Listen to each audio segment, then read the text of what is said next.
Greetings. How we doing?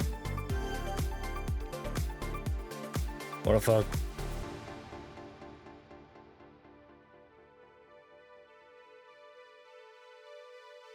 I did about 7 hours of DSIs today. And I looted 1 hunger. That's it. Had a bunch of essences. I didn't get anything crazy yesterday.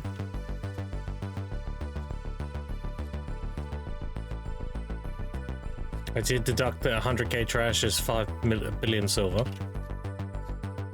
So whenever I have 100k trash, I know it's 5 bill.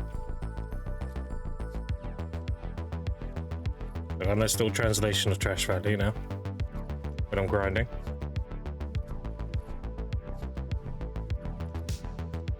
Which means just 20k is 1 bill. This.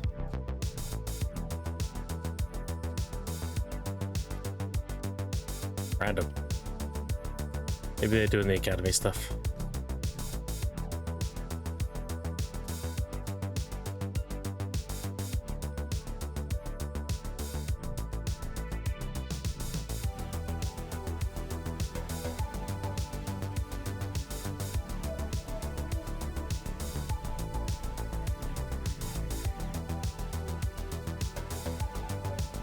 Yeah, I gotta burn these life skill ones because they're getting deleted at the end of the event. I'm consuming them now. Yeah, B, all good, all good.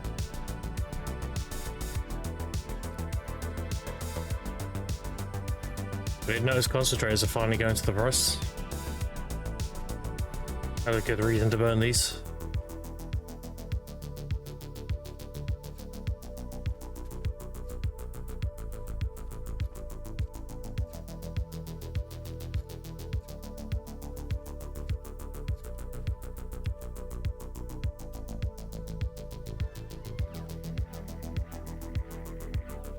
We can get this rolling now. Low enough. Also got 84 medium potions to burn.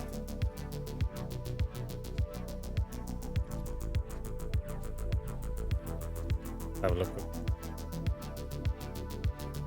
I got 4 bill plus 24 liquid, and that's just from selling Kabua fragments and ESR trash. I haven't sold any of the BMCs, I haven't sold any of the essences, any of that stuff.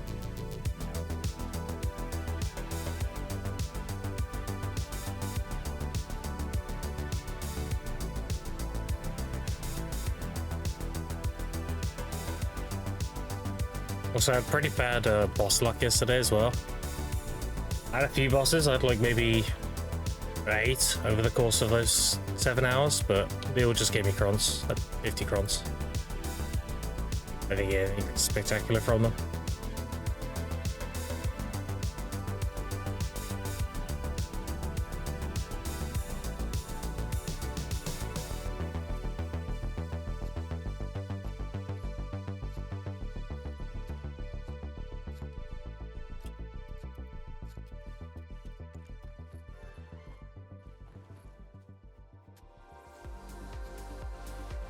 Hey, what I did get though, for jumping. Yeah, I did get. I may not get Kabuas, or Mojo and Chalice. I may not get Kabuas, chat, but I have 2 ginsengs. So yesterday I got a ginseng, and the day before I got a ginseng. I'm waiting for them to go to 10 bill each. Sell them both. I'm good personally on ginsengs. I've still got 63 days. So I'm good for a while.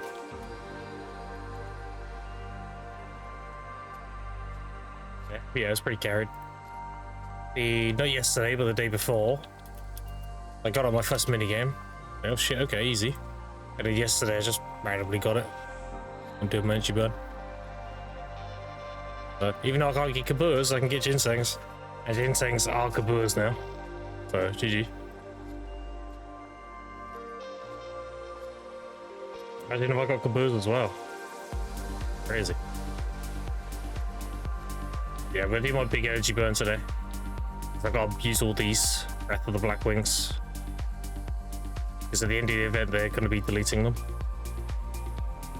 And they're pretty good. 150 mastery and 50% life skill XP and energy recovery. Plus 5 energy recovery is pretty good as well. I'll get another Kaboo to save my fucking life. Tell me about it, dude. Preaching to the choir. I'm very Kaboo-less when I grind DSR. I get quite a few fragments, but I've only had 5 raw drops. And I've been there for nearly 200 hours now. And my Kaboo ratio is really bad. I should be on 10. With that amount of hours. You were at my side all along. Is what it is, right? Jason, appreciate the prime. Thank you, dude. Appreciate the Jeff Bezos money. Enjoy no ads. That's a cringe. Thank you, thank you.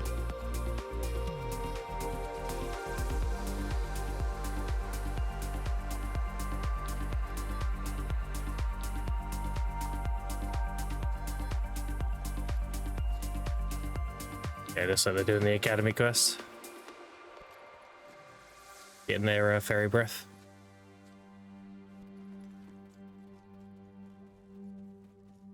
Do the farms here as well. 156 on the way, second one. I'm trying to get 3 testicles, exhausting, but I do need stacks. Yeah, I mean, you're not really going to get them very often, but if you need the fail stacks, I mean, it's kind of a... You just get them when you get them, right? Kind of mentality.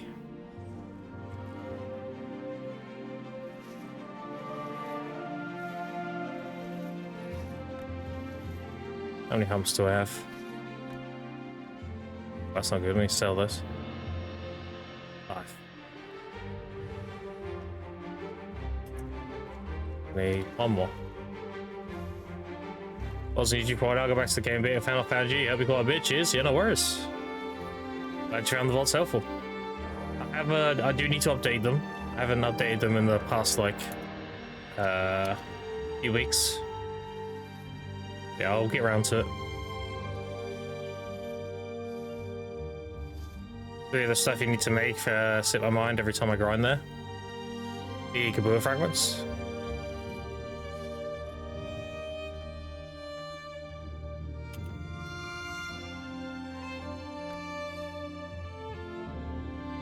The origins? Oh, essences, yeah.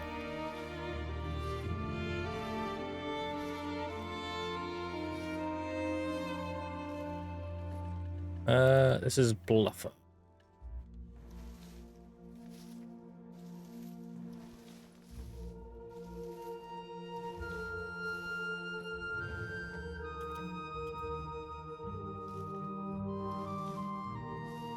It'll be kind of weird doing this once a day instead after the change. Right, probably get 1 or 2 a day with 2 hours of grinding. Yeah, they're not super rare, but they're also not super common. It's kind of weird. I noticed most of my Kaboos come from the boss ones. Like, I don't get RNG Kaboos, I get the guaranteed Kaboo a lot. Surprise, motherfucker. Oh, DJ, how you doing?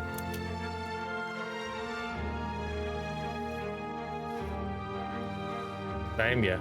The boulder.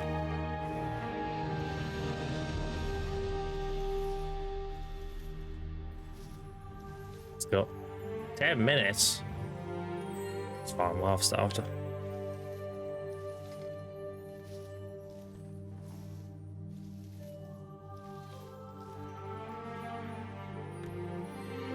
Alright, well, these aren't supposed to be in here.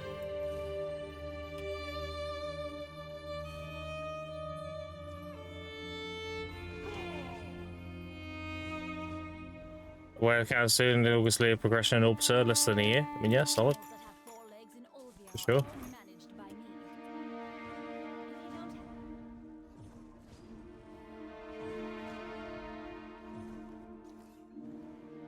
Oops.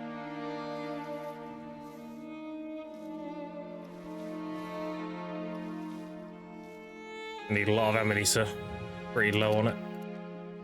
I'm doing full plots of it.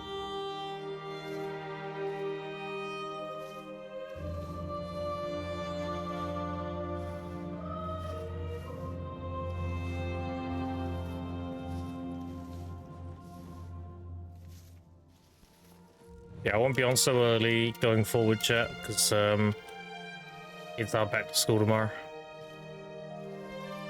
Means I'd have to pick them up on occasion. Means I'll be live like 3 hours from now instead.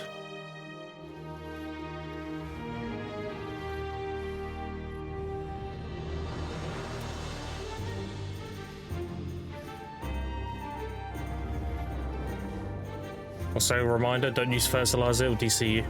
They're removing fertilizer from the game. I just forgot to actually remove the item, so it says like you're not allowed to use it and it just kicks you off the game. Just don't use them. Alright, all done.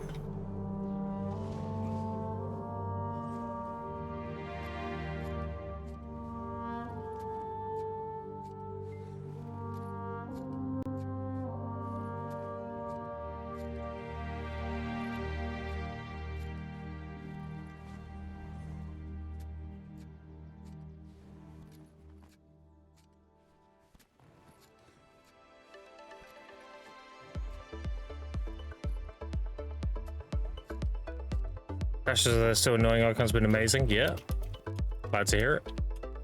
I've yet to hear anybody have a bad experience of Icon.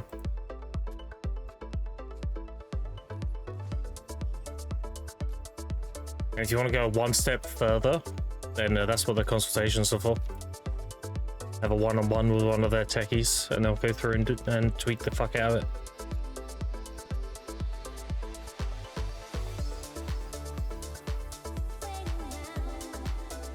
If you have the subscription, it makes the consultation cheaper. That's up to you though.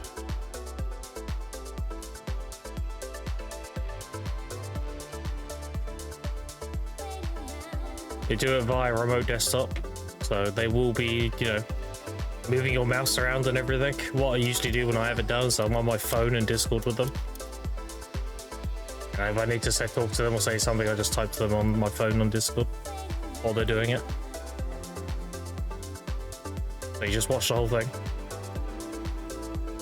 They do pretty much everything on the desktop itself. They don't really need to go into anywhere.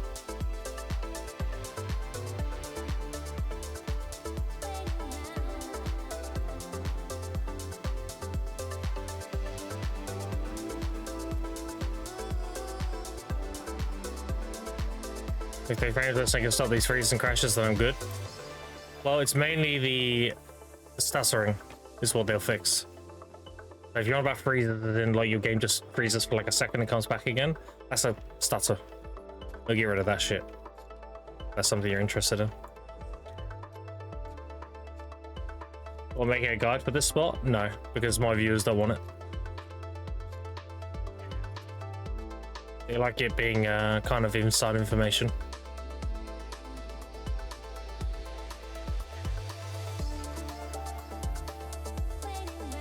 My YouTube is to help people generally, not to like monetize or whatever. So if people would prefer I don't do that, then I'm not gonna do it.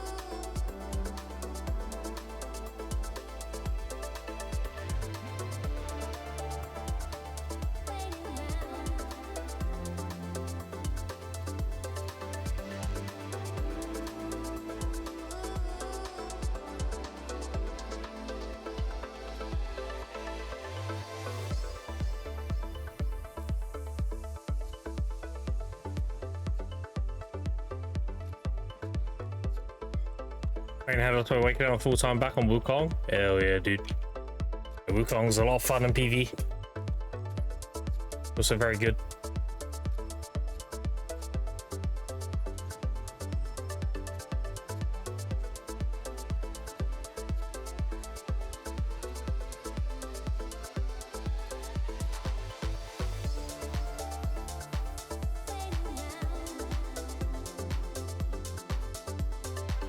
I did actually lurk in a Bayrock stream yesterday, and someone mentioned about like gathering rotations, and he mentioned the Hydel River one, Bear, you know, the ones that are somewhat known.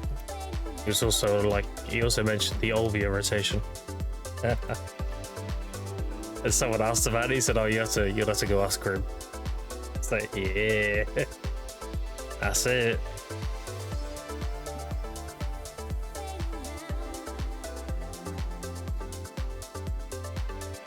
He's in PvP now too. I mean, yeah, question mark.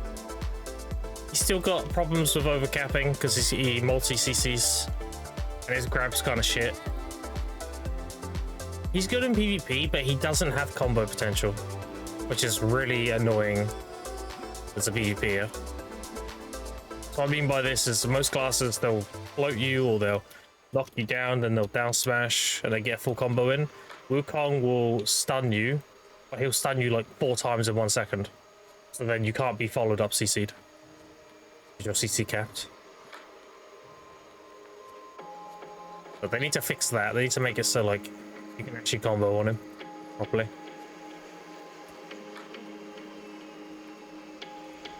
But decent. Just to say trade and stun, yeah. Yeah, that's what makes him kind of bad on 1v1 though.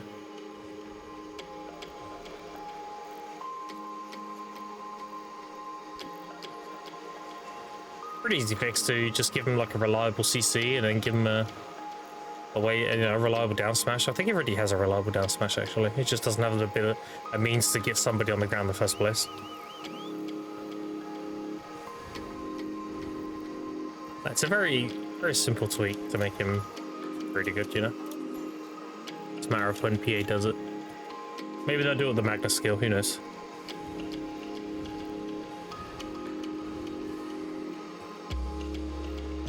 He still doesn't have a Magnus skill, right? So.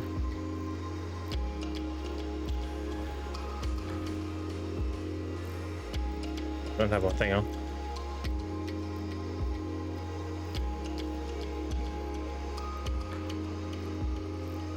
15 shift L and B. Yeah, but all his CCs are multi-hit CCs. That's the problem.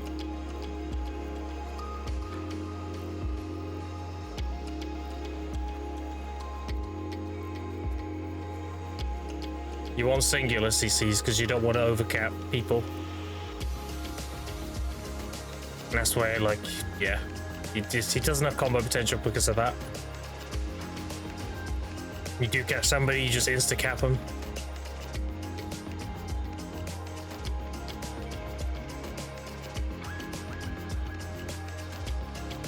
And the solution would be like, okay, well, he's got a grab then, right? You just do the grab and then follow up with that. But the problem is his grab is terrible.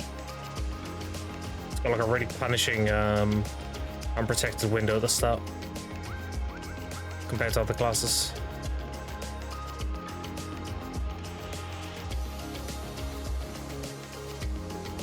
I don't know.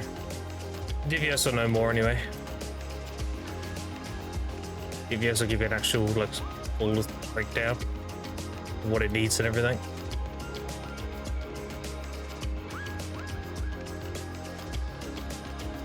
Grabbing it, leaves you grabbing this and peeling. Yeah, well. You watch him when he's on? Yeah. There you go then.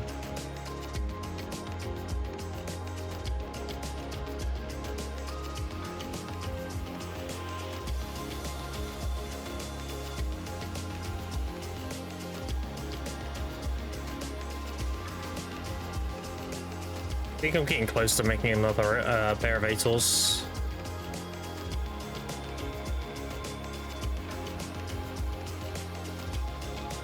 I'm assuming characters are still pretty low. It's better to do that.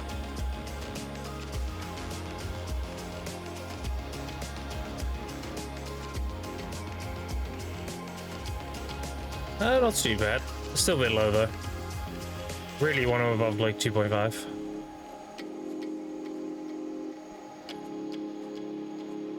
I could make some ATORs, yeah. That's why I teach people. You want to make the most money in these kind of games, it's all about conversions. You need to look at what you can convert your thing into, and see if you can make it into more money. If I convert my Caphras, I'll show you. I'll do the math real quick and tell you.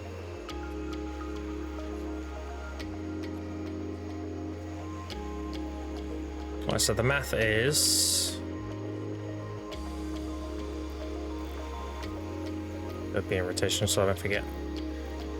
The math is... Let's go on the Caphras calculator.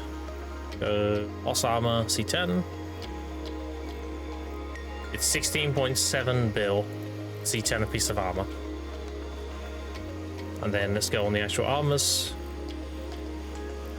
A duo is probably about 29. Ignore the min list. It's about 29, 30. 29 lowest, 30 being like what you would get when they start being decent. You never go by min list as this shit just gets eaten. Don't worry about it. There's 16.7. Then Uragons at pen are 4. It's actually gone quite a bit. However, if you have these, you choose your pen boss armor, or you have this one, you can get an Uragon for nothing because you can't sell it. It's not sellable, so it's worth nothing essentially. It's either 4 bill or 0, ideally 0, but if not, 4 to 3 bill, say, depending on fluctuation. So 16.7 plus, let's say 3.5. So that's just rounded to 20, just for simplicity's sake. 20 bill plus the flame. The flame itself is worthless. You're never selling the flame. Resonance. It just doesn't sell. I think like 3 of these sell a day, so you need to wait like a few years to sell one. So they're not worth anything. So the flame you can just write off as negligible. Or I guess the vendor value of the biddies, so 1 billion. So you can make it 1 bill, sure. So that's 21 bill to make a pair of boots. So here's the boots. The base are about 22. Last one sold 21. You can sell it around here though, as you can see by the pricing. So you make an extra 1.2 bill, but if you tap it to pry, it goes up another 5, and if you tap it to duo, it goes up to 29. So now what you do is if you have these from the currency tab, these are cron taps for duo. You get them from the Undying, you get them from Dark Spirit Greed, and you get them from the Academy.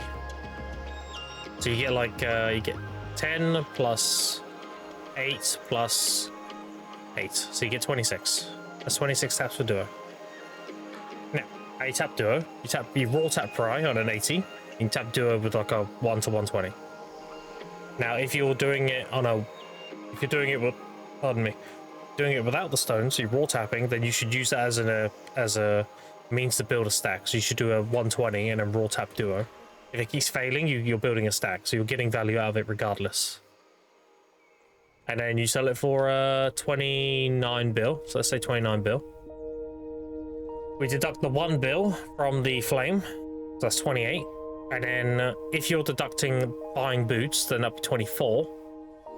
That'd be 24 bill profit. So what you do is you do 24 billion. Bill, 24 billion divided by 7,224. That gives your Caphras value 3.3 million each.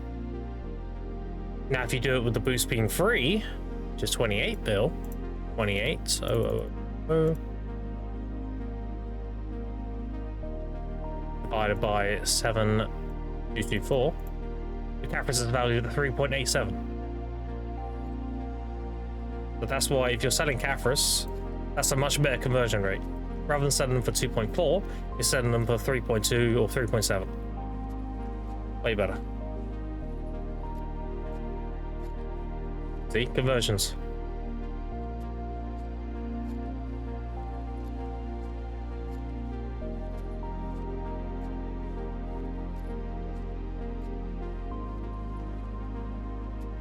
All the numbers are there, all the math is there. There's calculators to show you how to do most of the math. You just have to add them together.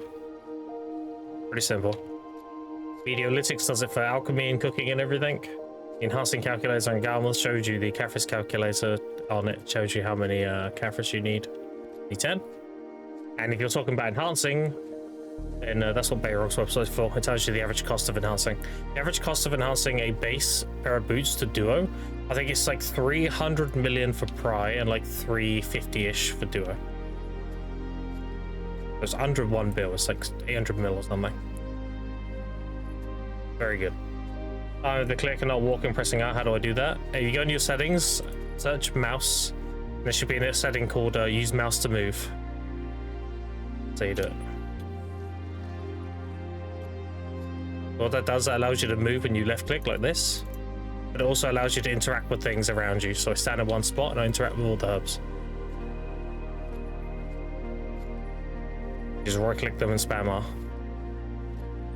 That's the best way to gather. Like here I stand right in the middle so I can reach all these. Saying yeah. Thank you, yeah, no worse.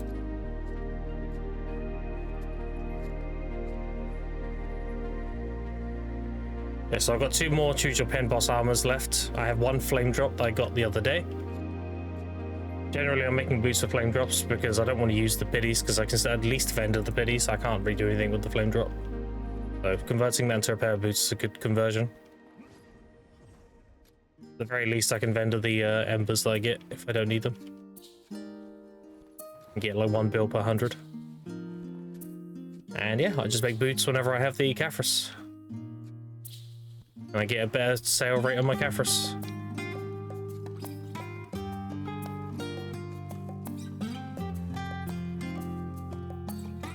As for going above duo, you can go above duo, but you want to go tet.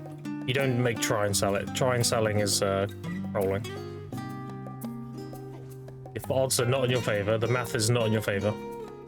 You make try so you can make tet. You don't make try and sell. You either sell, make duo and sell it, or you make tet and sell it. What do you want to do? Ideally, you make tet with silent crystals because it's cheaper.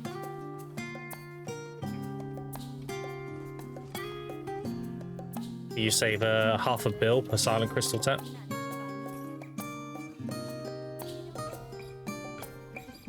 Something like that.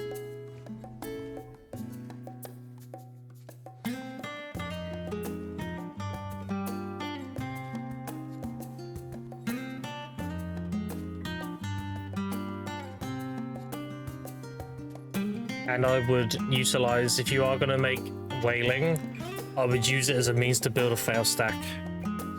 So I'd make a stack like around 330-ish, and I would do 10 whaling taps on it to make it 340.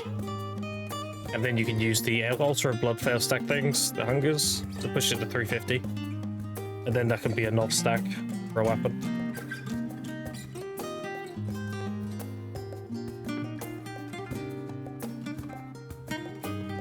And if it goes, I mean, you made a whaling, just sell it. 200 bill. Make another stack. Go again.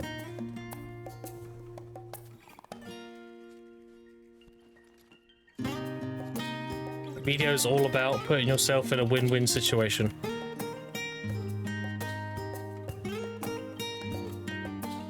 You never want to be in a situation where one side can fuck you. Which is why when I'm tapping my shit, I'm thinking to myself, like, you know, if I fail, then I'm building a stack for this enhancement. The most I can get fucked is building close to the stack I want and then getting it. Like getting the item, so I lose the stack. But then again, it's like, well, I got the item, so who cares? So that's what happened to my novel fan. I was like on 390 something. I was like, okay, I'll pull it on 400 for a deck stack, and then it went. I was like, yeah, got enough out of it. Like it, you know. I gotta put Caphras into gear again. This actually took me a little while to figure out as well. It's in fuck. I can't remember now. I was like, where the f is this UI? Like, where is it? I ended up finding it, but I can't remember where it was now.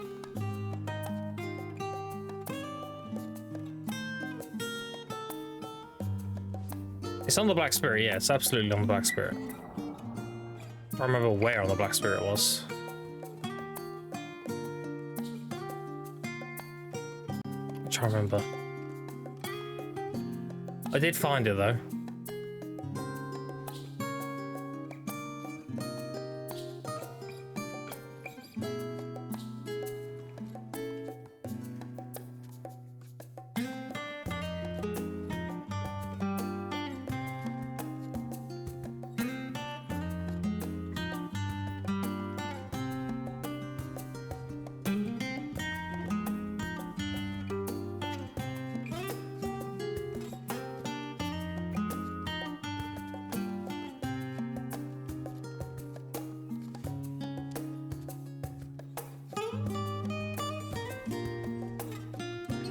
Yeah, I was somewhat close to getting another C10. Got 6,400 caphras. So yeah, another like 800, and then I can make another duo and sell it.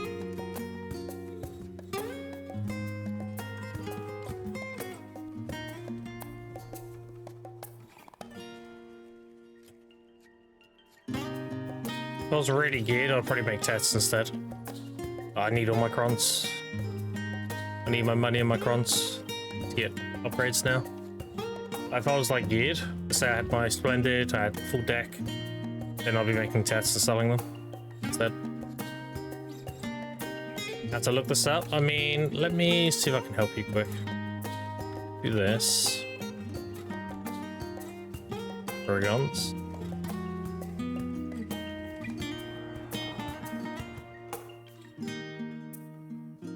Okay, so you click that, there you go. That's how it pops up. You put the item in, then you put the caphras in, then the UI pops up. You just spam it.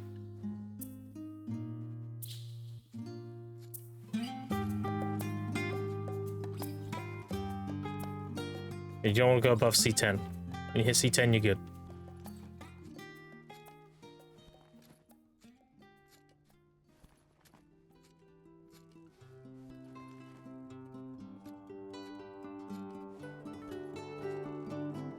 Is it on the right tab? Yeah, you probably had them in your inventory, not in your enhancing tab. It happens. I've done it. It's fine.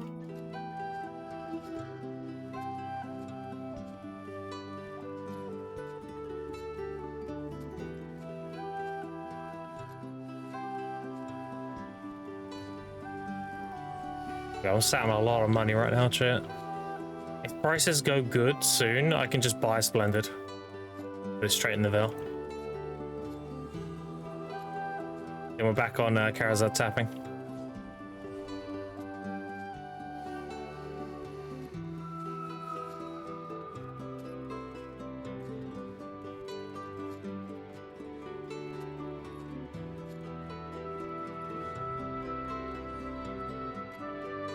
I need so many Blackstones though.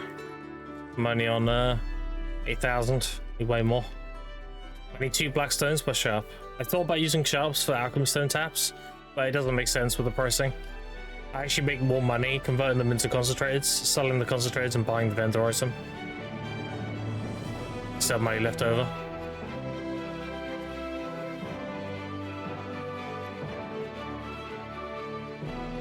That means I need 2 Blackstones per sharp. So we have a look quickly. Yeah, I've got 8,000 Blackstones at sharps. So I need 16,000 Blackstones. I need double what I have now.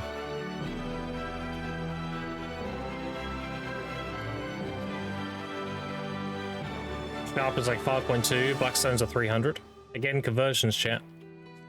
The thing I try and teach people. Do the conversion. 600,000 plus 5.2 is 5.8. Puzzle traders are selling for 6.9 right now, I think. But why would you sell sharps when you can convert them and make more money? Animals that have 4 legs and Olvia are all managed by me. Need to get more inventory on my stage. Feeling that lack of inventory space. Only got 97. Need more inventory space from events. There's like 4 more I can grab from quests, but that's about it. So I'd have 101. I used to spend loyalty on it because I know I'm going to get them from events. So there's no point. I'd rather use the loyalty on weight. Got a wish I was going to need them last event we had. Yeah, there you go. A blue cannon for character device on Sparta, 1 bill and gold bars and solid max price, easy 13 bill. Oh, Lou. Yeah, bartering seems really fucking good now. Expect to get Velhar, new players who are just doomed or so need for Gilm and stuck Kutum. Nope. Nope, you just have to get one when there's an event. When there's baby Vel, double Vel bundles, you want to pre-order the concentrate and the Velhar. Concentrate sells more often than the Velhar does. And you just gotta pray somebody sells you one. It's dumb, but that's just how you get them.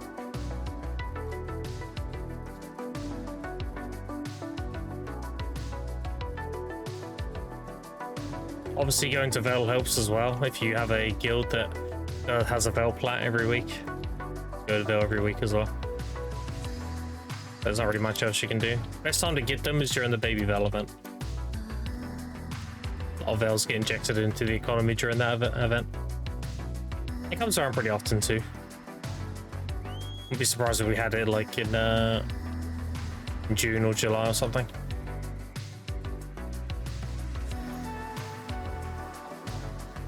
But you just gotta pre-order and pray.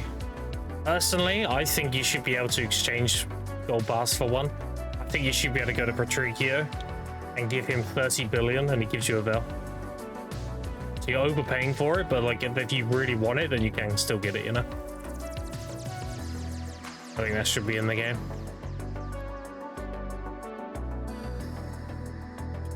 I think I happen to have a veil, so we have to pay premium for it, you know? A lot of people would, they'd be like, fuck it, just give me the veil. When they got around Turbo back in the market, it was fucked up because it's just a lot of new players, not worth selling them. If you need one, you never ever sell it. Every account needs one veil. Think of it like that. If you've got one, selling it is trolling as fuck. It doesn't matter what stage of gear you're at, you could be a brand new player and pull one from an RNG box.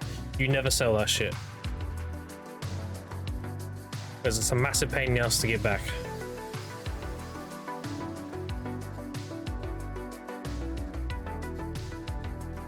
Just follow Stormessa, appreciate it.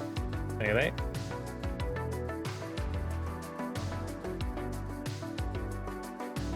Same with your Garmouth Heart as well. Your first two Garmouth Hearts are very important. Your third one, not so much. You will get one from Challenge Tab, you put down your Awakening weapon, and the second one you get, you put in your main hand. It doesn't matter if you're Succession or Awakening, the Awakening Garmouth is more important, because it gives you a crystal slot. Crystal slot has more power than 3 sheet AP.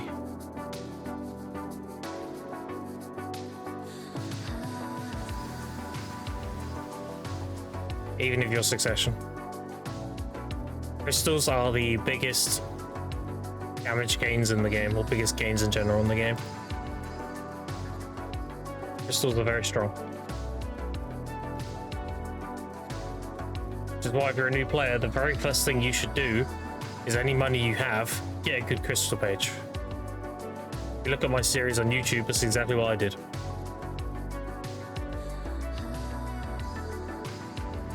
First crystal you always buy is a Gear and Steer. Gear and Steer costs 125,000, gives you a shitload of stats, and it gives you drop rate. After that, you get double Corrupteds. Corrupteds give you 24% crit damage. Or 22 rather. After that, it'll be your Ankrads and the Lucas for the attack pass speed. Ankrads give you monster AP, so you prioritize those first. And then after that, you want to try and grab your Decimations and your Bitters. And you're mostly good at that point. Then you want to grab your like double Rebellious. And then if you want to fill out the last slots, you can grab the 10% resist crystals. They give 5 AP and 5 DR.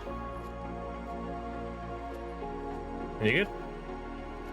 I'll set you up for a long while until you start thinking about like the really expensive ones, like Gluttonies and stuff.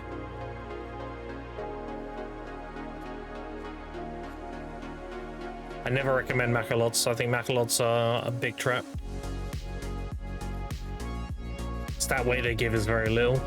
If you're going absolute AP, then Macas are the way, but I don't recommend it. Such a small amount of AP. It's 20. Okay, think of it like this. If you run 4 Macas, you get 22 AP.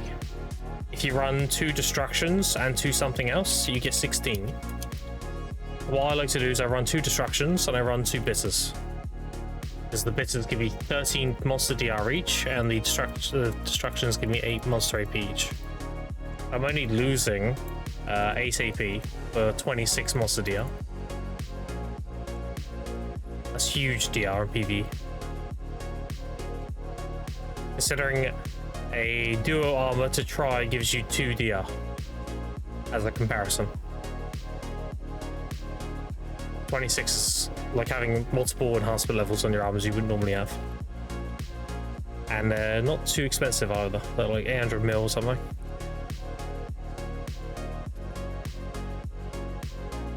I've sold 2 recently. Yeah, exactly. Like RNG is RNG. Some people are just going to get flooded with bells and they just sell them. All you can do is pre-order the concentrated magic first, and then pre-order the Veil's Heart afterwards, and just wait. In one build, you cancel the other. Also try to sell more often, but you know, people do randomly sell Veil's Hearts as well, because sometimes you get a Veil's Heart as a drop from Veil instead of a concentrated. People just sell whatever they get, so.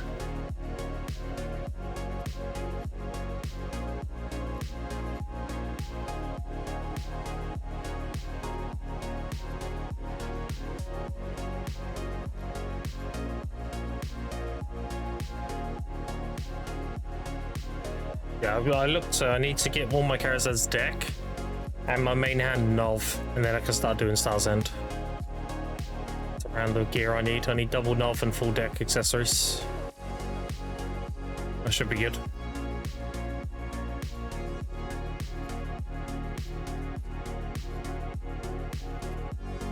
Do I have upgraded my Kusum Heart to get the 4 DP? Yeah.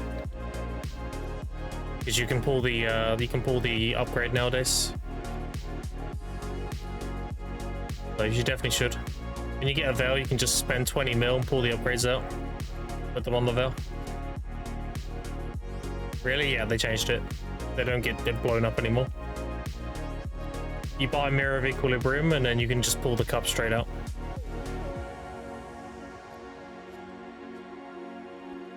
In there, 2 Oct, 3 Nov, 1 deck Kara. Yeah. Gotta keep at it, dude. Gotta keep at it.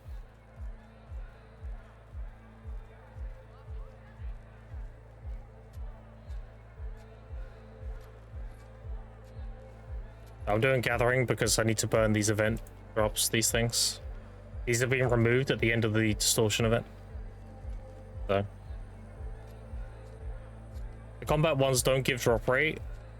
They don't give combat XP, they just give stats. They give like DR and AP. So they're more so used if you're trying to move to a higher spot and you pop one of those. I'll probably use a combat one when I go Tenebrum to get my hand crystal, for example.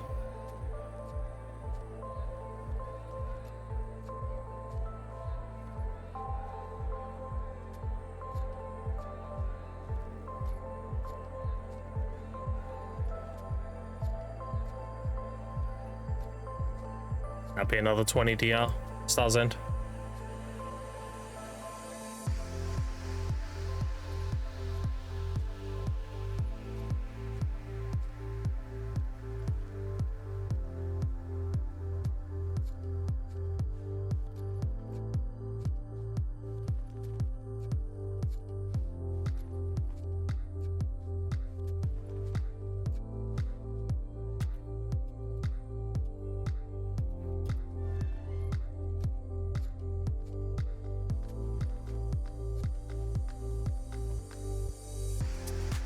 You want to see me the event things I have now, chat?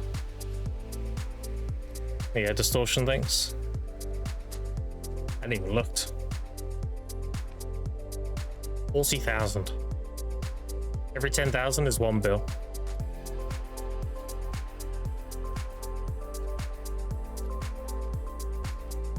I'm saving them in case we get like another update to the shop. I can just buy the stuff straight away.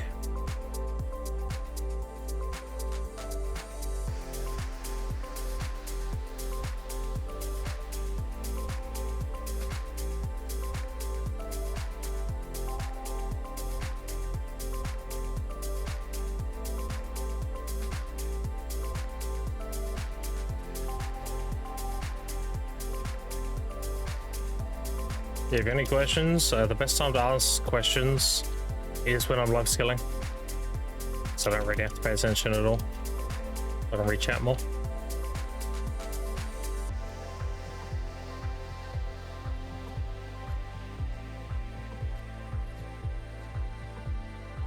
God, I've also got like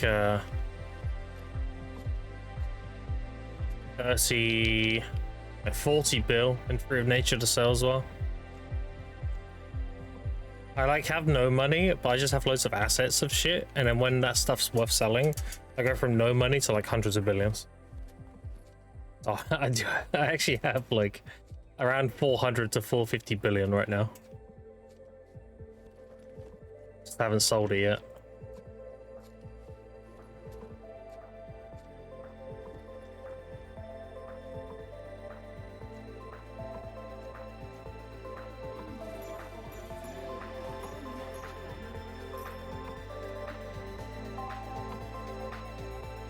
So the thought of like 1.7 trillion to buy an armor, I mean, given the context of how much silver I'm making in a small amount of time, like it won't take long at all. Even if I have to tap the armor. We just gotta get the carrots that's finished and the weapons finished. Then I can start hoarding silver like crazy. Get pre-order on the chest piece, hopefully that fills quickly. And then that means I can go straight to Capris. And we get 5 stones a week. Mini games feel more common, I don't know. Mine feel about as they normally should be.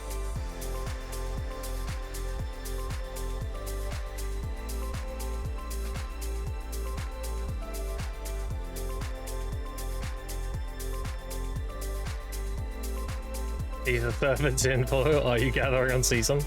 I need to make a season character. I don't have one currently. I have 1 season ticket left, so I need to make 1 season character and just use them as a gathering ult. Thing is, I haven't needed a gather on season for a while because look, I don't need loot scrolls. I have like till 5,000 and I have 106 Valks. I only use 13 per enhancement, so I would need to go through a few enhancements before I run out of Valks again. But then again, if I got the season character up and running, I could do the weekly clear every week. You know, the 600 stones a week. And that'd be like 20 Valks for a weekly.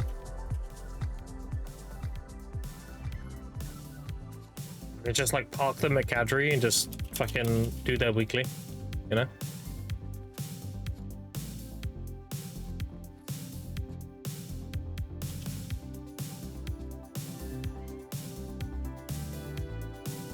Oh, we gotta get a splendid lifestone too as well. That'd be sick.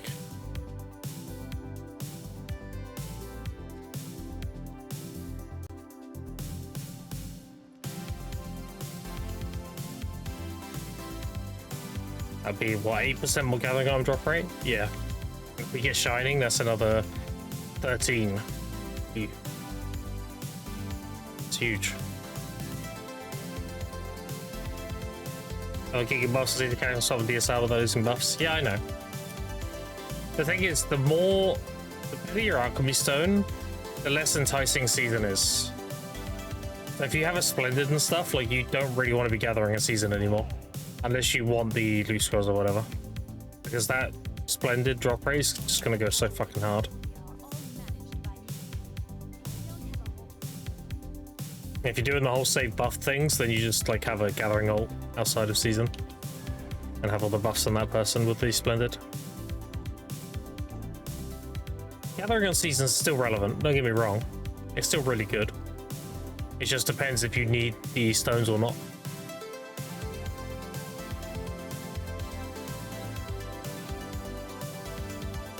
Because you're essentially trading silver for stones. So if you need, like, let's say Valks, or you need loot scrolls, then yeah, gathering on seasons would be the play. If you're good on everything the stones give you, then you just want more silver, it, so.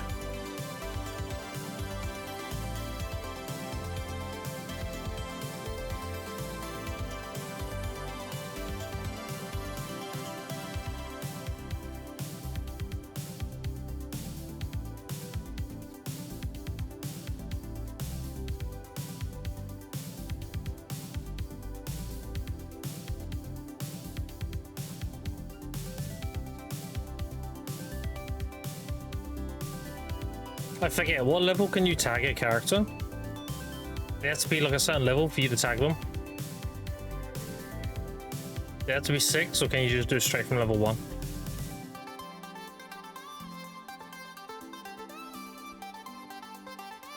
I'm pretty sure there's a min-level requirement. I'm pretty sure you have to be level 6. I don't remember.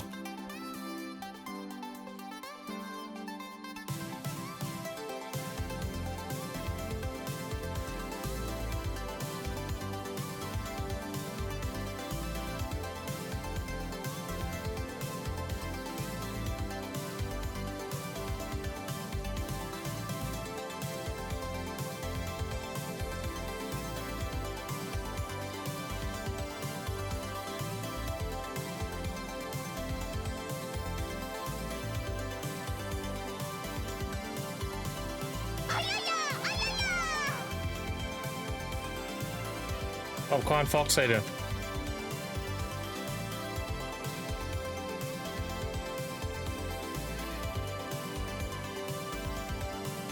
I got my Guru level yesterday as well.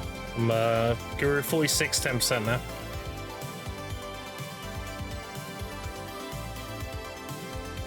Oh, Dark Machine, how you doing?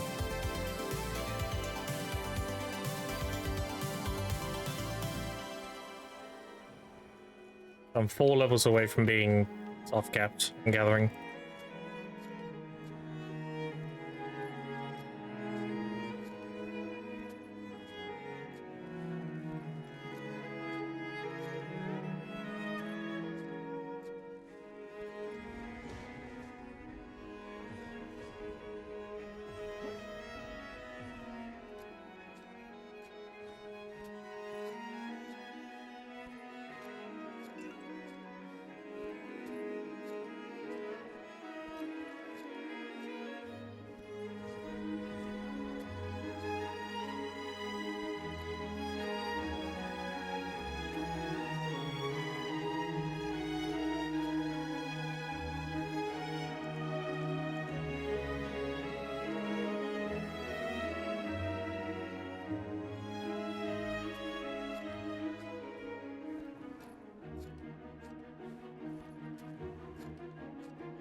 I need to get a gathering outfit on the stage as well. I'm trying to win a flute first. When I get my flute, I'll try and get a tailoring coupon.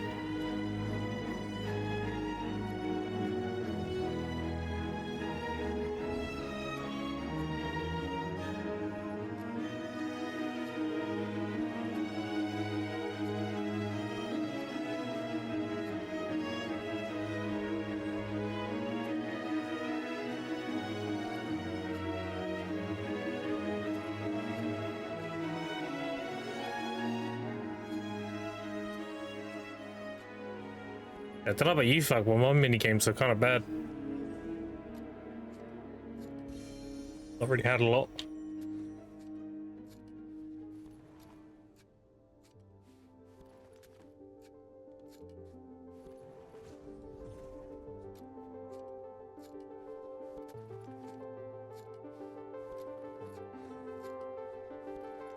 One day they'll give us more minigames to scale with our gathering level. I really hope they do that, and I'm through 50 at the time. I've got basically double green thumb channels all the time. That'd be insane.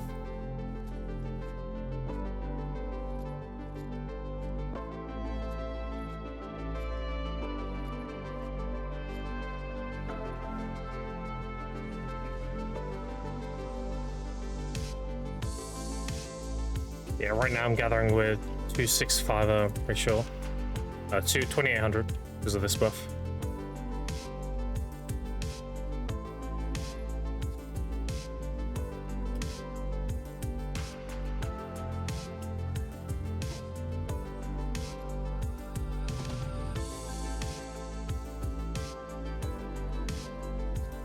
Like the farming change? I mean, yeah. I'm kind of forgetful of my farms. I just do them whenever I gather. So it would be a buff to me personally. Because when I do like check them, I'll be like, oh yeah, I need to do it. Then I have to worry about it for 20 hours. Yeah, I like the change. I think it's quality of life. It also means if we get the double farming event again, then truffles are going to be fucking insane. Because you're going to get 20 hours worth of yield times 2.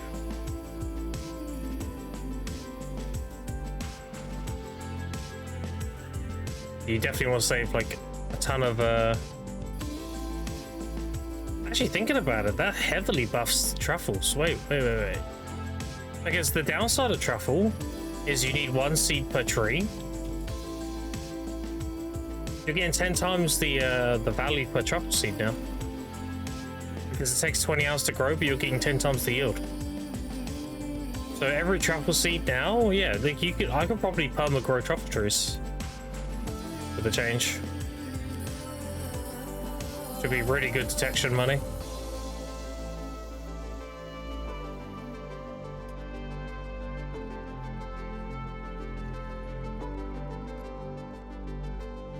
As long as I do a decent amount of alchemy, yeah, I can easily maintain that.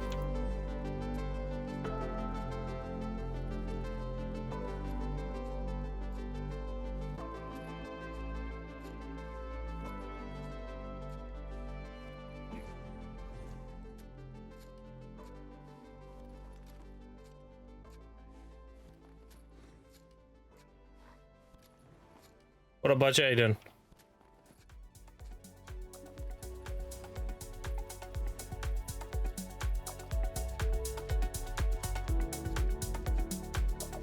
Get some life skilling you? Yeah, same.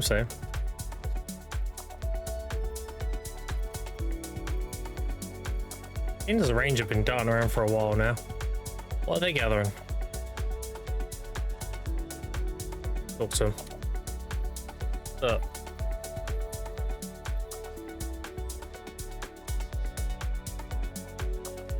What are you gathering?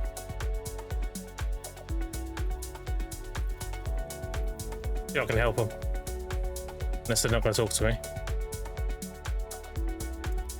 If you want meat, go east of the guard camp and do wolves. Alright, they're not talking to me, so I tried.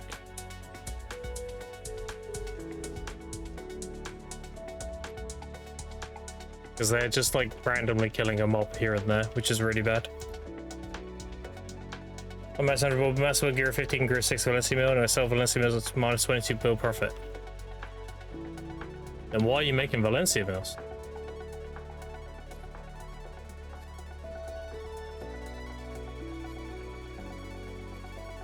You're doing it for the XP, just do grilled bird meat.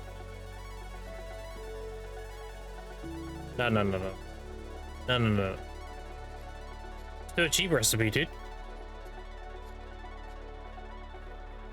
Look at my cooking. I'm 21. I've not tried at all. I've barely done any cooking on this account. I just did it so I can get my guru boxes. Took me no time at all. Just get 2k mastery so you got mass processing 100% and just make a shitload of grilled bird meat. Or you can do vinegar into pickled veg. Vinegar pickled veg is good because of Valencia mills, because people buy them for King of Jungle hamburgers, right? But grilled bird meat's better because you basically sell it for worker food. So, also sells, it does, yeah. You can sell it always. People always need it. The only reason you ever make Valencia mills is if you're gathering the meat yourself.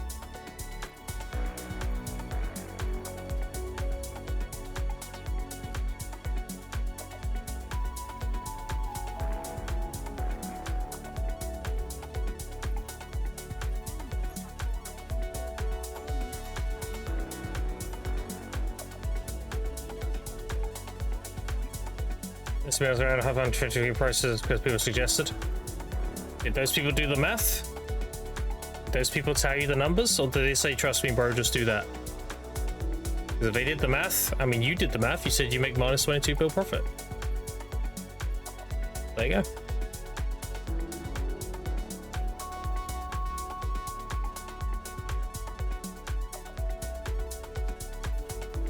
What I recommend you do right now is whatever you have, just convert that into Valencia mills and use that to make Imperial delivery boxes every day.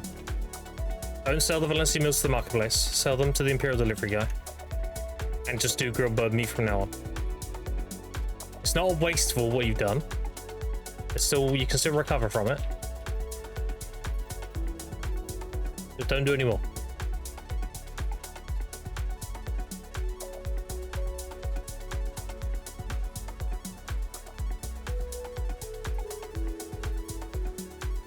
You want to tell like 1.5 bill? Yeah, there you go then, you're fine. Yeah, just do grilled bird meat, dude. Any spammable recipe. Grilled bird meat, and if there's no chicken meat on the marketplace, then you can do pickled veg. And pickled veg and grilled bird meat are 2 recipes needed for the random quest proc as well. So you should have both materials on you anyway. Because if you proc the quest and it's like, I'll make 1,000 pickled veg, you just make 1,000 pickled veg quick. And that gives you like a bunch of milk and stuff. Go through there. Whatever you want to pick. You can knock out quests while doing it.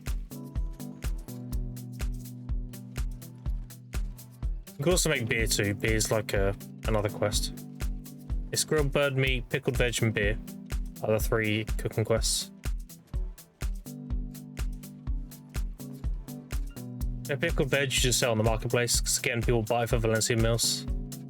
Grilled bird meat and the beer you just keep for worker food. Or you can sell the grilled bird meat or the beer. But none of it's wasteful.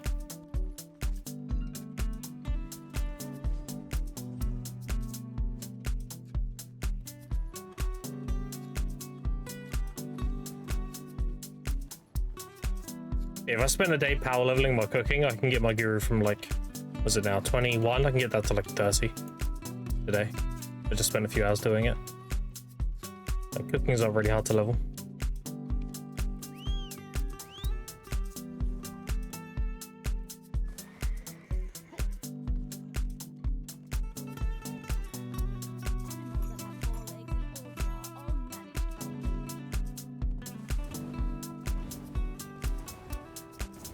And as for utensils, I mean, so long as you have, as long as you do Imperial every day, you'll never run out of utensils. I have, ignore that, it's called repair kit, right? Yeah. Yeah, I have 87 cook and 163 alchemy. Of the 5,000 utensils. And I haven't exchanged my Imperial seals for a good while, so I can probably grab another like 10 or 20 of each. Stop here? Yeah.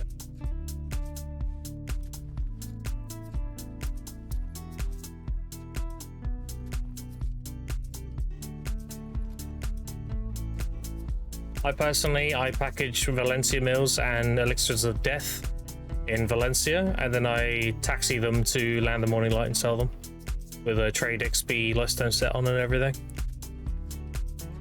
And I haven't done any kind of trading or crates or anything yet, and I'm Master 13 ready. That's just from Imperials. Which you did, I'm confused. I would buy Valencia meals. So if you go on BDOlytics, you know about the website now. If you go to Imperial Cooking, it'll show you which one's the cheapest one to buy to package. Usually it's Valencia meals. If not, sometimes it's Balanos. Very rarely it's Medea, but most of the time it's Valencia. Right now it's Balanos, okay. You just go by what's the cheapest, you buy it, and you just package it. It changes every day, so if you can get a bunch of meals super cheap, then stock up. Like when Valencia meals go to below 30,000 each, and if I can get the red ones for 90k each, then I'd buy a bunch. That's multiple days worth of packaging. But yeah, Elixir will tell you the cheapest that is right now. And I do Elixir of Death because I'm trying to get the Vanquisher of Darkness title. So if you don't care about that, you should just do any box for alchemy. Preferably Apprentice. Because alchemy Imperial delivery money's bad.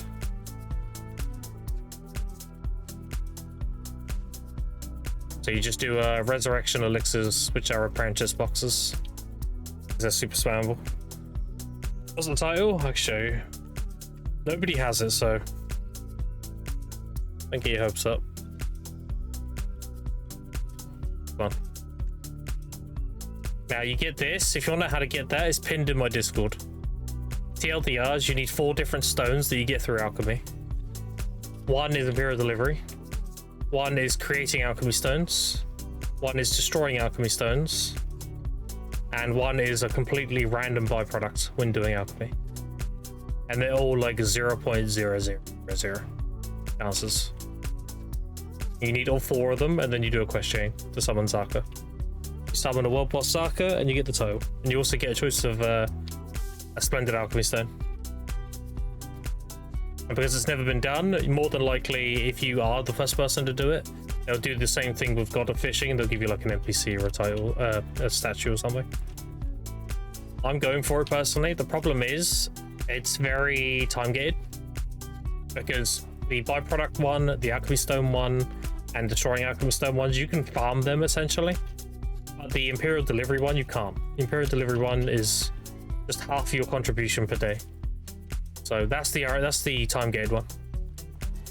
So the other three are farmable, but that one's you're at the mercy of time gate. You hand in your guru boxes every day, and you just hope for the best.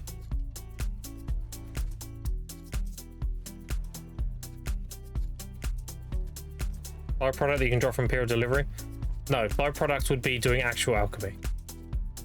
When you hand in your guru boxes, the Imperial Delivery guy, you have a chance to get a stone. Very, very, very fucking small chance. That's the reason why I do Elixir of Death, because it's a guru box. And it's the best one to make, the guru. Again, if you don't care about the title, you should just make resurrection elixirs, which are mostly vendor mats, and you just hand in apprentice boxes every day. Because every box, regardless of quality, gives you 1 silver box. So right now, I hand in 253 a day. I'm getting 2.5 alchemy utensils a day. It's 100 per alchemy utensil. That's why I've got like 160 something of those repair kits. Low CP, so I'm working on it. I mean, just do any kind of life skilling, dude, and your contribution will go really high. Alchemy is really good for contribution. Gathering's really good for contribution. Gathering used to be for sharps, but they got rid of that, so now it's just contribution. So if you just hand that shit in constantly, you'll have loads of contributions. Fine.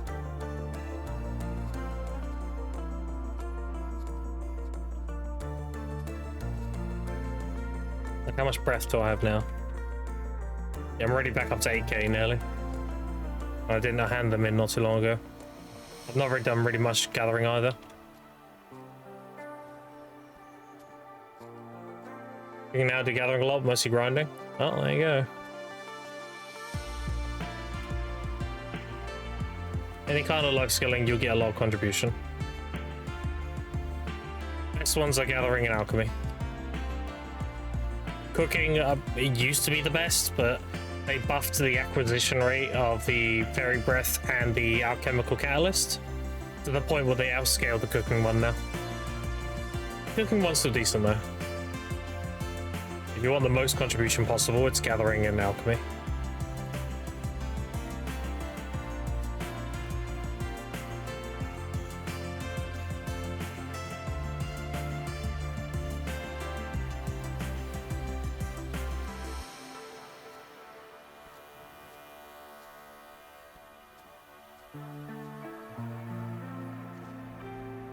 Also, the farming outfit got giga nerfed. I don't think anyone's talking about that. But the whole purpose of the farming outfit was to give you the -2 second prune and harvest time. The value of that 2 seconds has been drastically reduced because all the crops are going to be growing over 20 hours now. So you're saving 2 seconds harvesting and proving them over 20 hours. Who cares?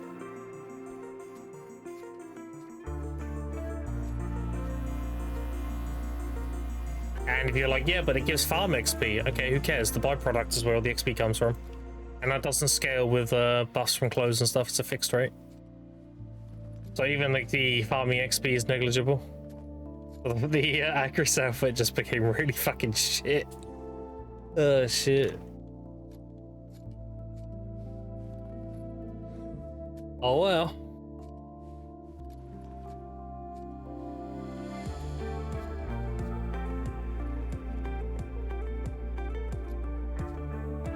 It's a node worth it now, yeah. We're just farming, dude. You're just dumping your seeds on people and farming them.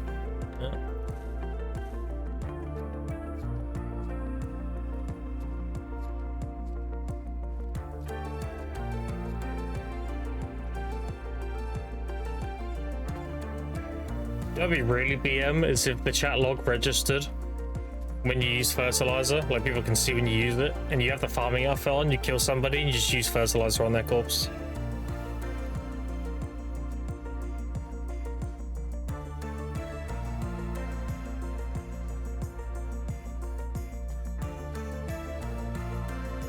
So you kill somebody and you just like dump cow shit on them. It's fucked up.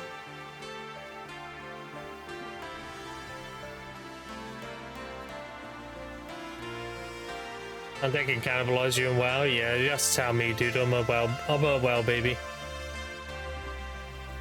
That's tell me.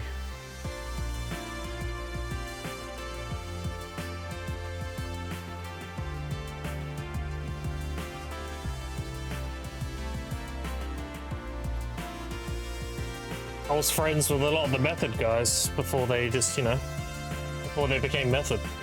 I knew Ginji and Roger Brown and everybody back in Wrath. Because I was in the sister guild to Method.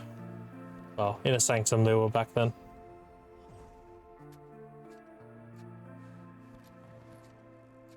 Yeah, in a Sanctum, and then the sister guild was Godless.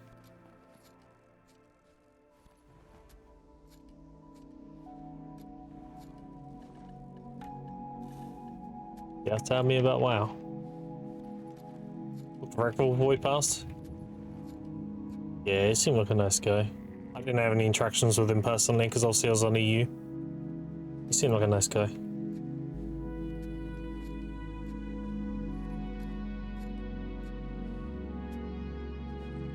Maybe a little toxic in PvP, but let's be honest, who doesn't get toxic in PvP? That's the fun of it. Never met Crypto? I remember, dude, I got a friend called Zabby, and Zabby was the second, how do I put it, the second party of people to kill Diablo on hardcore. And Crip and his partner beat Zabby by like, I want to say 2 minutes. Zabby still tells me that to this day. You know, 2 minutes, we would have been world first. Damn.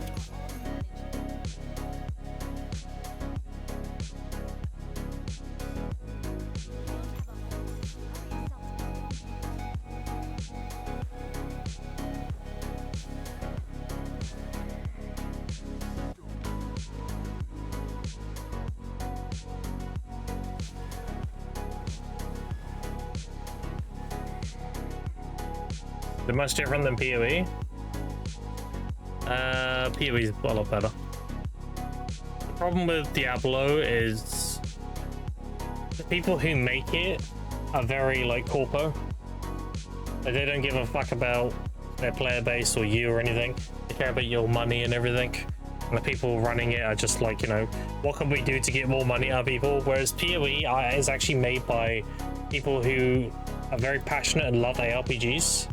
To the point where they just made their own. So, the best games are made by gamers, right? So people who love that, they're passionate about that kind of genre in game, like they know what other gamers want because they're on them as well, right? So PoE is just a better game. I'm filling up my drink right now. Already hit the popping. It's because I got a frozen bottle.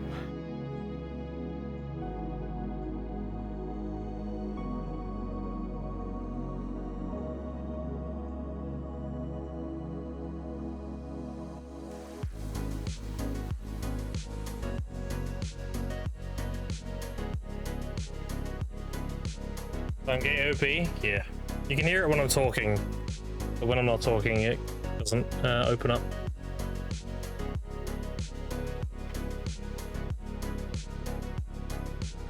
Nice.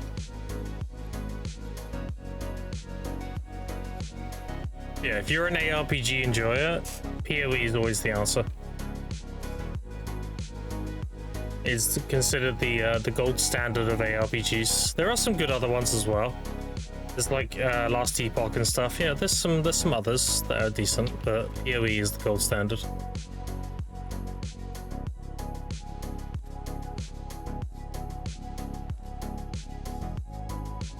If you like going screen to screen, one-shotting everything with Giga OP builds, that's PoE 1. If you want more of a slowed down play style, more methodical, which I prefer. I don't like the whole just ADHD blowing everything up and then you take a bit of damage and you go from 100 to 0 instantly and die. I think that's dumb as fuck. I much prefer PoE 2. But PoE 1 has a lot more content, right? That's the thing. So it's a matter of time. PoE 2 will be the better game over time. It'll catch up on content. What, boy? How you doing?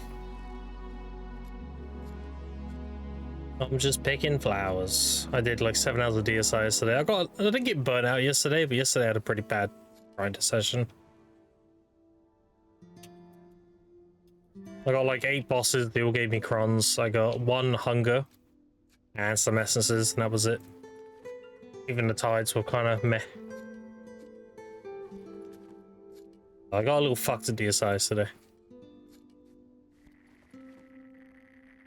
And I was like, thinking to myself, like, oh, I need to burn these event things, so fuck it, I'll just do some gathering. Because these here, this buff here, these are going to disappear at the end.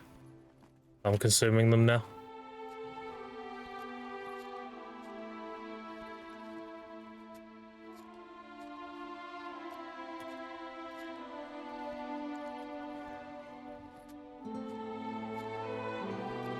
I have 2 ginsengs to sell as well. I have 24 billion on me and 4 billion here, and I have 2 ginsengs, so that'll be another 20 bill when they're capped, and they will go cap. And I have another like 300 and something bill and other stuff to sell. I've actually got a lot of money right now. On 2 extra for the boss and the Black Wing. Yeah, you gotta make sure you consume those.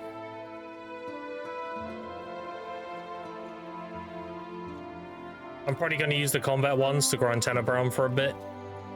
I might get like a few Han crystals while I'm there. Get like 3 or something. I don't really want to use a crystal restore and a Han when I can just go get another one.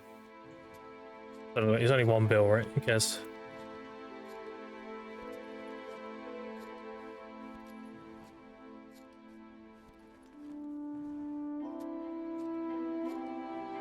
Yeah, no worries, no worries. I should be able to make another 30 bill soon as well. So I'm getting close to having C10 by Uragons. I need like another 700 Caphras or something. We'll hit those duo and then get them listed. So we got a lot of money. I got a lot of money. I just need to liquidate.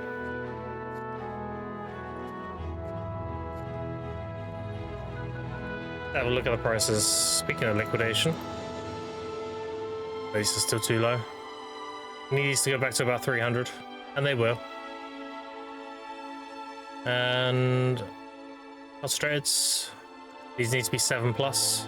They're nearly there. And what else? Let's have a look at caps. Out of curiosity. 8.6, dude. They're nearly capped. That's crazy. Red shards went down though. People unloading more red shards. It's crazy, there's still herbal medicine sitting. And magical shards. Yeah, these can take a little while longer. That's gonna be a big payout though. The magical shards finally get completely dried up again. It's gonna be a big payout.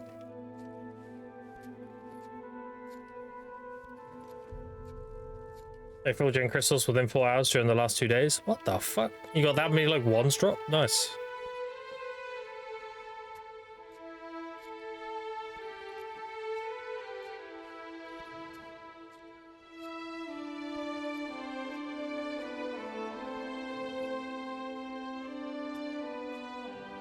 Yeah, I'm not so lucky with the ones.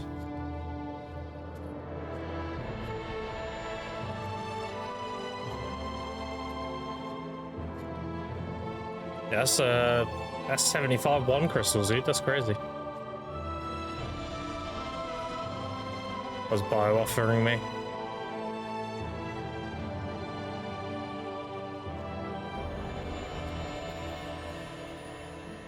Doing your farms, buddy.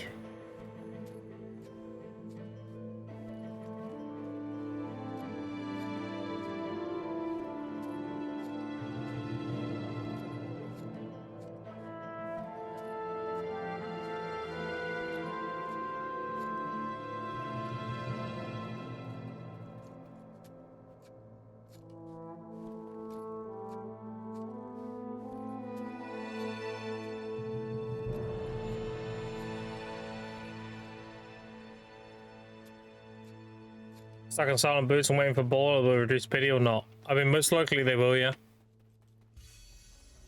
I don't see why they wouldn't.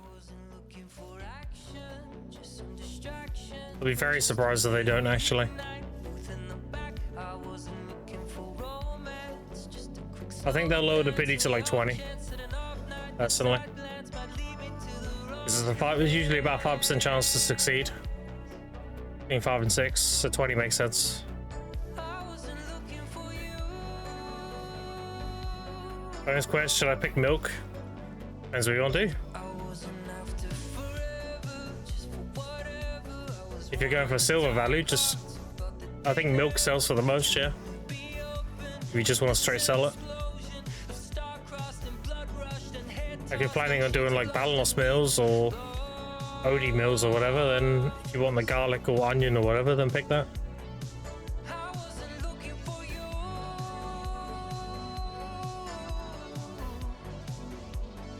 I don't know why I couldn't wait for the board, such a small change. I know. I genuinely thought we were going to get the pities lowered back in December when we had the Calcium Ball. I was very surprised I didn't see it then.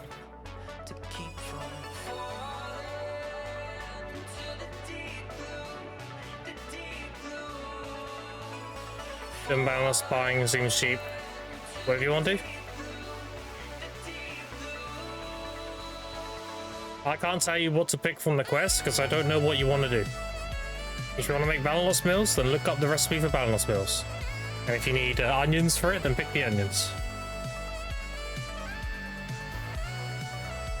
If you want to just sell the thing, then whatever sells the most.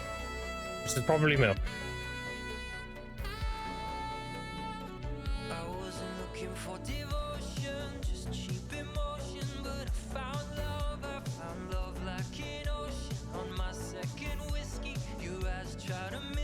Imagine a Jin could drop gathering, that'd be insane.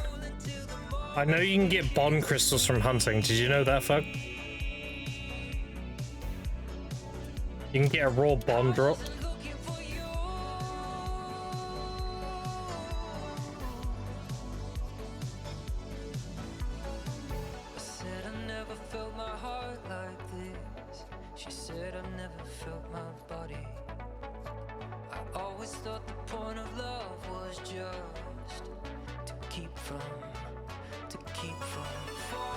Half hoeing, dude, I know, right?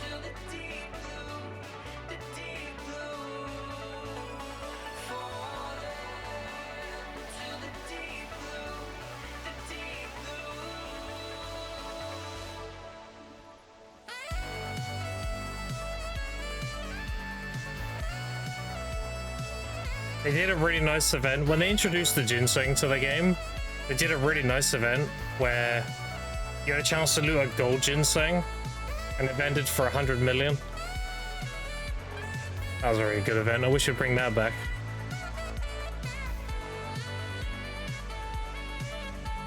You had a chance to get ginseng from mini games, but like you could loot a gold one randomly from just normal gathering.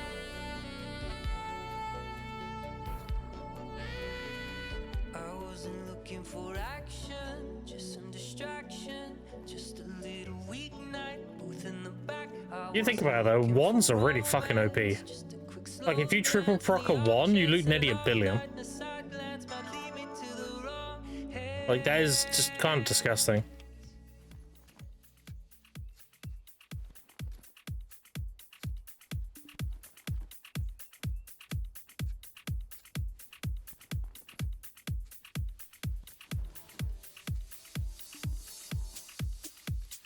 And we know they're affected by like gathering on drop rate and mastery, because when you're low mastery, the most wands you can loot is 2.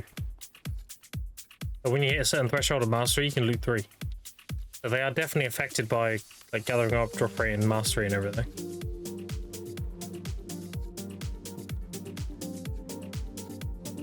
Otherwise, it'd be 2 all the time.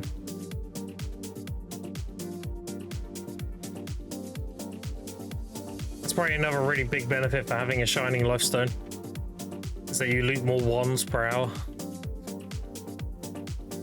Any other remotes you got your eyes on? No. No.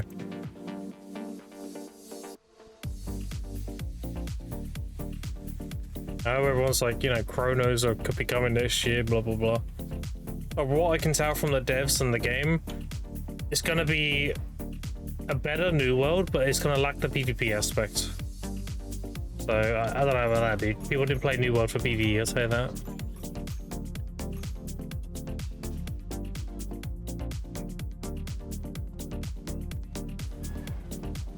And all the other remotes I'm just not interested in. I think the Riot one will be good when it comes out because it's backed by like a really large, competent company, but I don't know. I have no love for the like League of Legends IP. I don't really care about it. So the game would have to be pretty good for me to be like, oh, yeah, okay. I don't know. I'm out of there. Oh, wait for Chrono. Seems like the same PvP as New World. Yeah, it would be if they actually had it. That's the thing. It's the devs. It's not that the game can't have PvP. It absolutely can. It's just the devs, they're more lenient on wanting PvE. So if they do go that direction, then you're not going to have really much PvP. I hope they do. I hope they do give... all they got to do, listen. New World was popular for a very good reason at the launch. It was a successful formula. It was just extremely badly executed. If you grab New World's formula and do it properly, you'll automatically have a successful game. New World fumbled because it was so fucking buggy and had so many like game-breaking shit in the game. But the fundamentals of what New World was solid. People liked that. It was fun.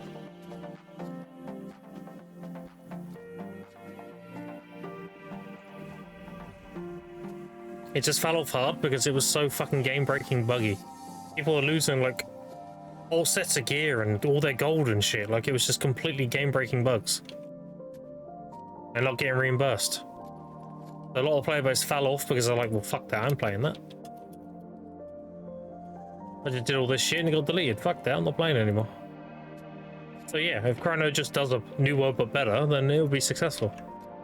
I'm worried because the devs are very like, we love PvE. And they're like, well, yeah, we'll maybe put PvP later on in the game. Like, that's not a good sign. That sounds like PvP is going to be like very niche side content. But I don't know. We'll see, I guess. They did take the game away. They're cooking with it. We'll see.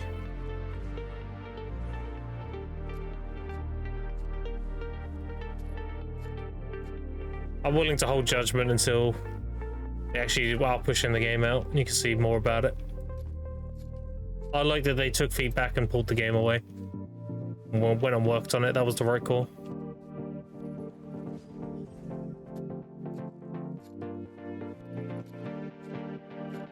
A delayed game is good eventually. A rushed game is bad forever.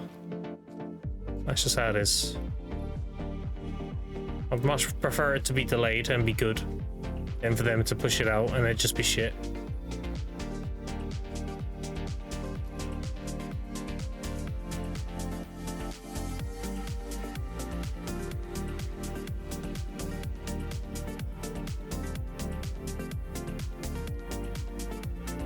Again, we'll see.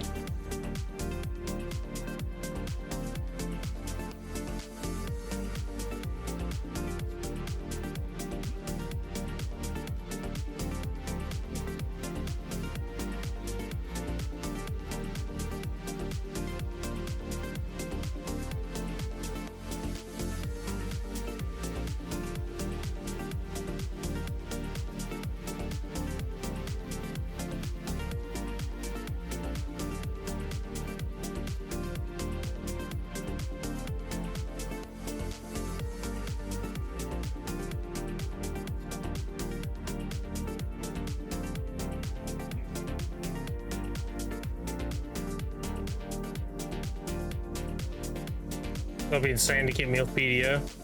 Honestly, the only thing at this point, I'm just gonna be honest, the only thing that's gonna make me come off BDO is if they do a new video. If they like conclude BDO and they release the next like generation of BDO in a separate MMO, like BDO 2, then yeah, that's the only thing that's gonna pull me off. And then I'm gonna be sitting there like, where's my Sack Sage, you know? There better be a suck sage. I'm gonna be fucking pissed. Easiest color tiles if you know. Oh. I really pay attention to tiles. I guess getting all the Adana armors gives you Godslayer of Adana.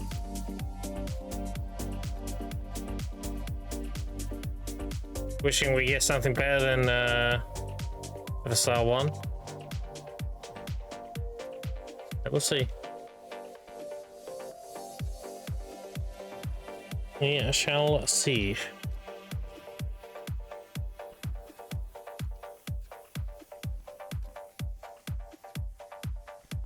Speaking of one crystals, I haven't looked one today.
So I was muting the mic in case the noise is loud. Give me a second.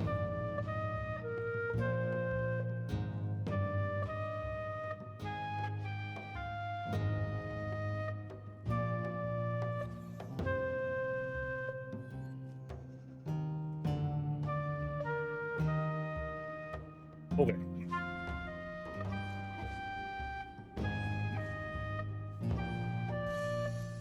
I know BDO has good combat, the rest of the game is meh. Oh, you're entitled to your opinion.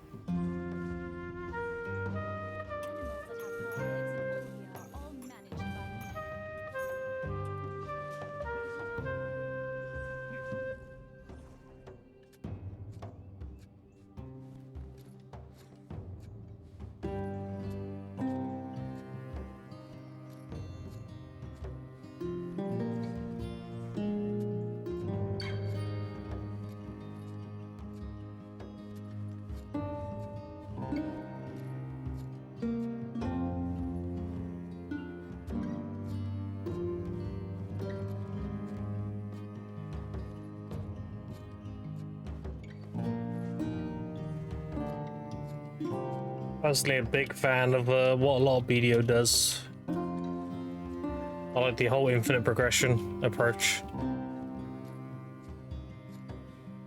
Very sandboxy.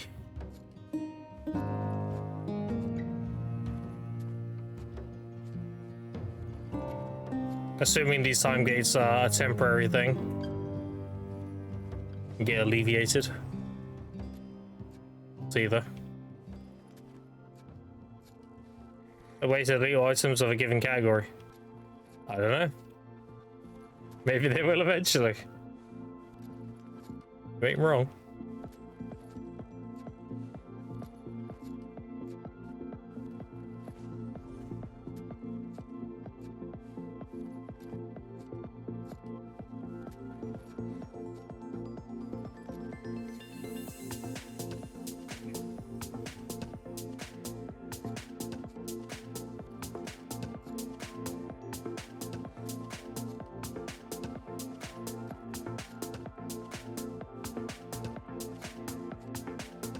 If you want my first season push, by the way, Fat Boo, you can do the same commands but old at the beginning. You can do old season, old graduation, old loot scroll. Also OP, yeah.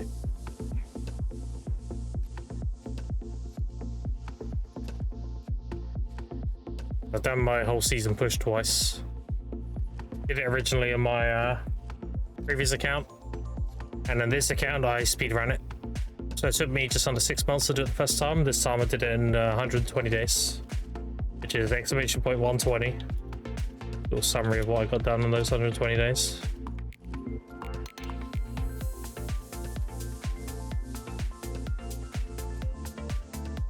They also make C stackable on the gathering loot table. I mean, let me hit Guru 50 first. They do it after, I won't be too fast. Because I'll have all the mastery bracket, all the mastery levels season gathering.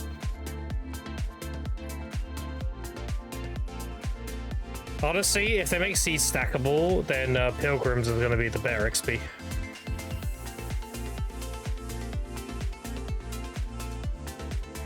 Well, I say better, it'd be comparable.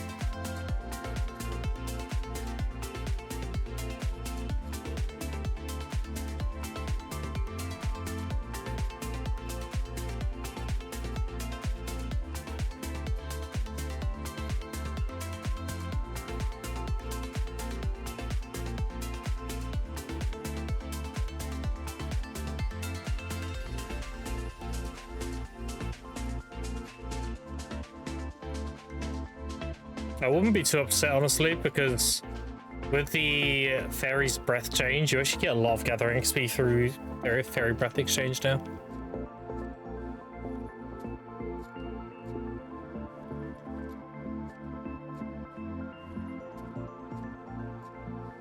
I don't know. I'd like to get Guru 50 before they remove it. Triple chest, no mini game? Oh no, imagine if you got 30 chests, dude.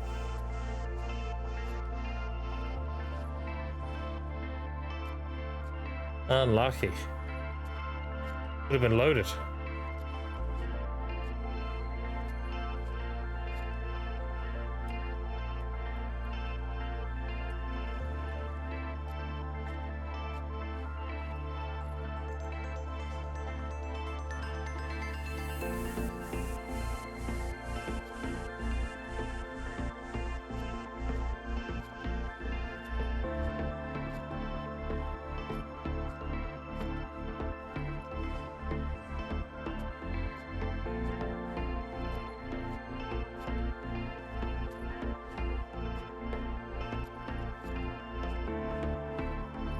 Yeah, you're good. You'll never get shut down for expressing yourself or whatever. Don't worry about the wall.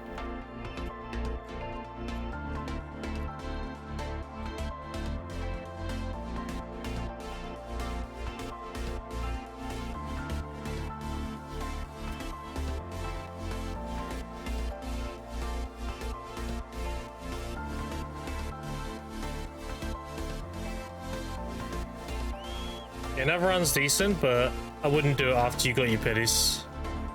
You're done with the treasure piece, I wouldn't bother being there after that. It does give slightly more shards, but I like it. Think of it like this: the value you gain from the additional shards you lose in the base yield. It's kind of a moot point as of money.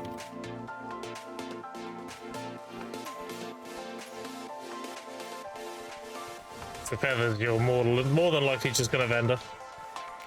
Not worth anything.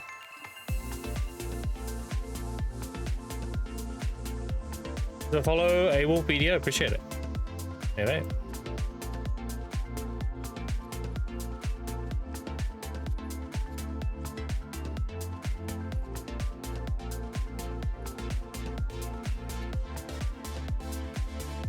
Yeah, you're more than you know, freely to express your opinion and stuff.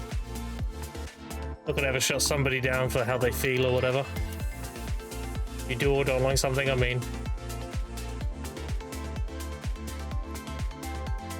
it is what it is, right? And a simple analogy would be like, you know, if I don't like a type of food, does that mean the type of food's bad? No. It means I don't like it. Other people love it.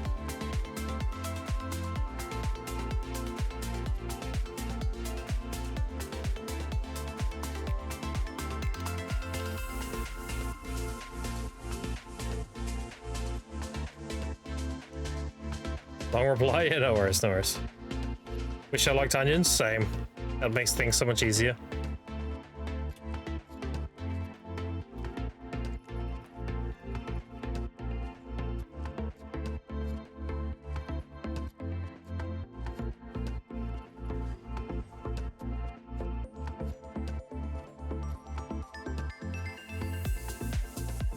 That would be nice.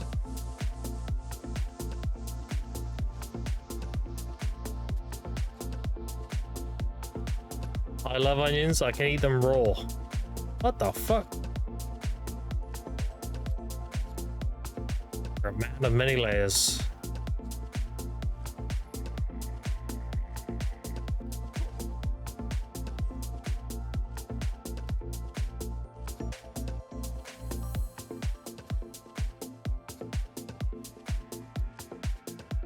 Do that to me? God damn. Gotta buy him dinner first.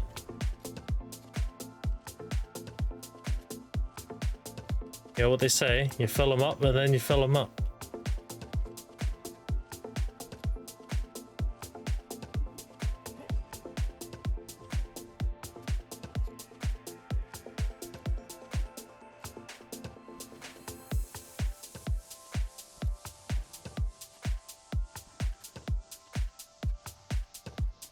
Eat old man, the second you rolled a war at this stream has been a step decline. Probably the last stream I'm ever joining. I weep for you. Alright, Casper. Have a good life. Ugh.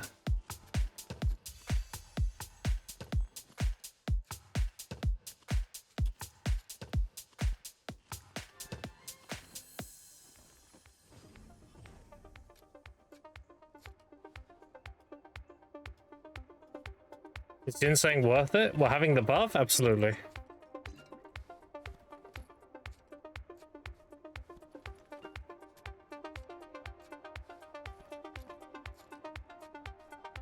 That works on Microsoft. Be careful what you say. Damn. Not buying it? I mean, look at the buffs. A lot of these questions you're asking me, it can be answered just by observation. Is this buff worth it? Have a look what it gives. Is that worth it to you? Are you at a stage of your like progression where you feel like that's worth it? The answer is yes, then buy one. If not, then don't.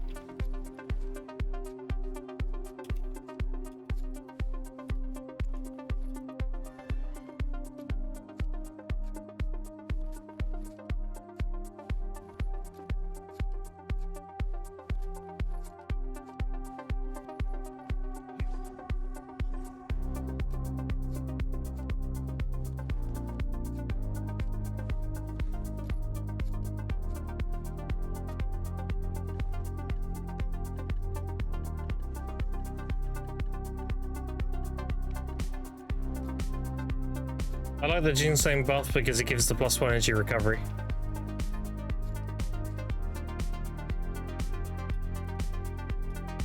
Also the HP and stamina is nice. Max energy is nice too. But the HP and stamina, I mean, they're only really worth if you're uber geared and you're doing uncapped PvP. Don't care about gathering or energy, then the ginseng buff has a lot less value.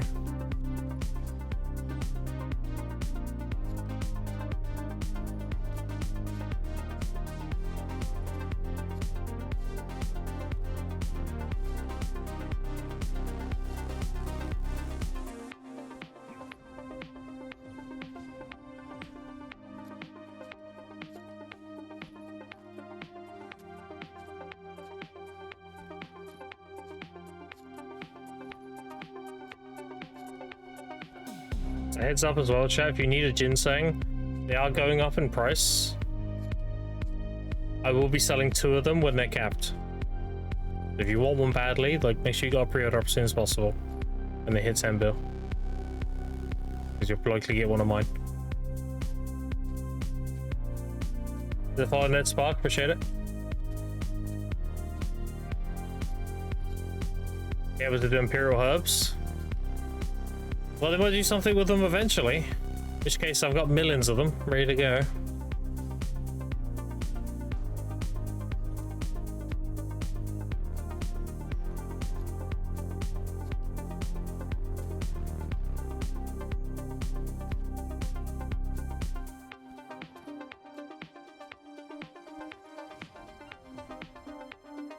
Gotta wait and see.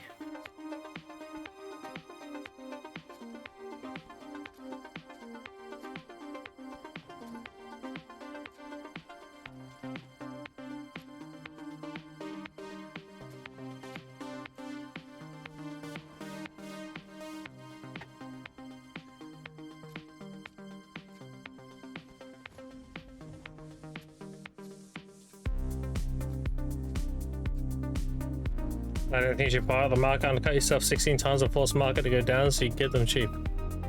Oh. Stonks.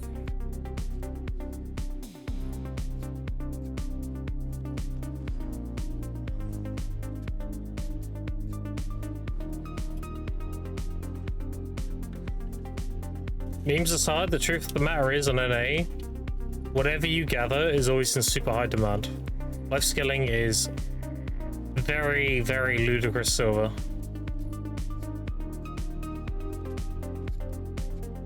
Because NA doesn't like to life skill. They like to PvP and hit mobs. So life skill money gets very slept on.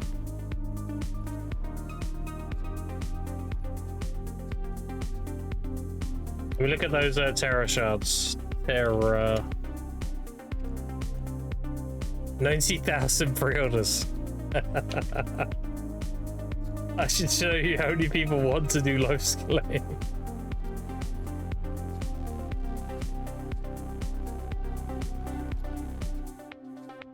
And if you're like, yeah, but crap, that one's kind of hard to get, blah, blah, blah, blah, blah. Okay, let's look at the easy one.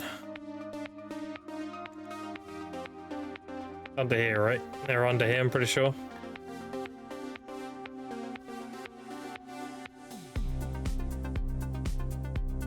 Under here.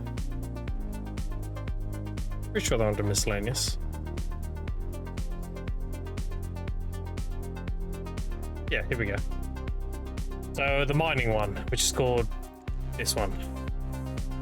That's even more pre-orders. That one's the easiest one to get.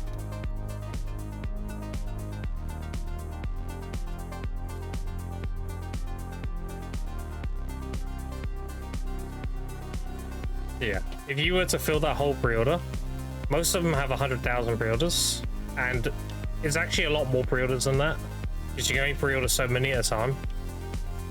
A lot of those people will do refresh their pre-order if you fill it.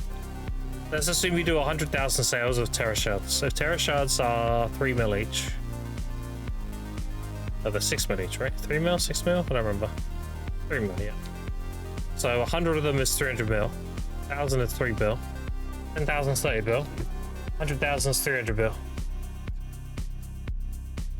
And most of those people who have pre-ordered, you'll sell them like 100. I think 100 is the max you can pre-order. So they'll put their pre-order up at least, I would say, another 5 or 6 times. Most of them probably have some already. So you're looking at like 1.5 trillion in one pity for the treasure room. Now you do mining too, there's another 1.5 trillion there to grab. You do SAP, there's another 1.5 there. Like, you're never gonna have issues selling these things. It's just how many can you get, essentially.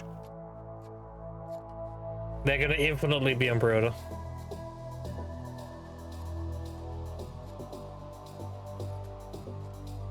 Economics really, like day one of money boot camp. Yeah. Also, speaking of economics, let's actually do some economics real quick. Out of curiosity, because I actually want to see some values of things. We'll do it together. Alright, see this? Alright, let's have a look. Let's do some research. Okay. The daily sold versus the stock. So these have been going up like this. This happened because of blissful boxes. How often are they being depleted? It's like 60, 50, 60, 40, 40, 40. It's currently 4,300. It was 17, 16, 11, 15. So yeah, these things are going to go right back up to cap. Just by looking at the demand versus the supply. The supply, even at this highest point, does not outscale the demand. Look at that.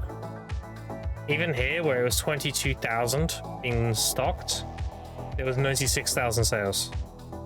And here with the biggest stock ever, 29,000 stock, that was still 70,000 sold. So this is always being outweighed by the demand. So that's why these things will go to max. What's the other one I wanted to check? Fruit of nature. This is how you understand like economies and shit, chat. It's pretty simple. So all this shit went down to like super cheap because this is when the gathering event started, right here. What this is the gathering event starting. And the changes to gathering. But let's look at the sales. 200,000, 600, 300, 200, 130, 170, 170. Let's look at the stocks. 28, 19, 10, 16, 20, 15, 20. Average sold a day, 186,000. So this should give you an idea of how this shit works. This is going to keep going up and up and up and up and up. That's why it was all the way down to here, just 190. Then it went to 230, 240, 250, right back here, 250, a little bit down to 230 again, back up to 250. Like this will just keep going up and up and up. I'll go up to probably about 300,000 plus. Yeah. What else do we need to check?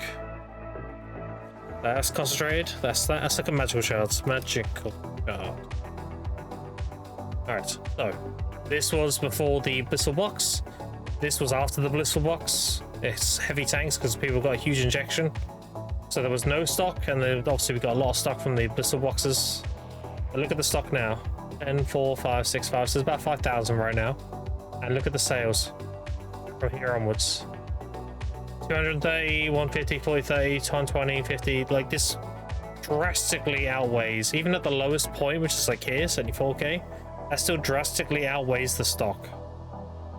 So again, these are also going to go up and up and up and up because the demand is outweighing the supply. There you go. That's how you know how things are going to go. You just look at the numbers. Which is why I've held my concentrate, and it's also why I've held my magical shards. Because if I sell them now, I'll get some money. If I wait, I'll get all the money. I didn't sell anything during the blissful box event. I just hoarded. I hoarded and I hoarded and I hoarded. And when the prices go back to normal, that's when I'm going to liquidate. And that's when I'm going to go from like 50 bill to 300 bill instantly. So I'm selling when you know, I'm selling fresh water in the desert at that point. People get kind of desperate and they'll overpay.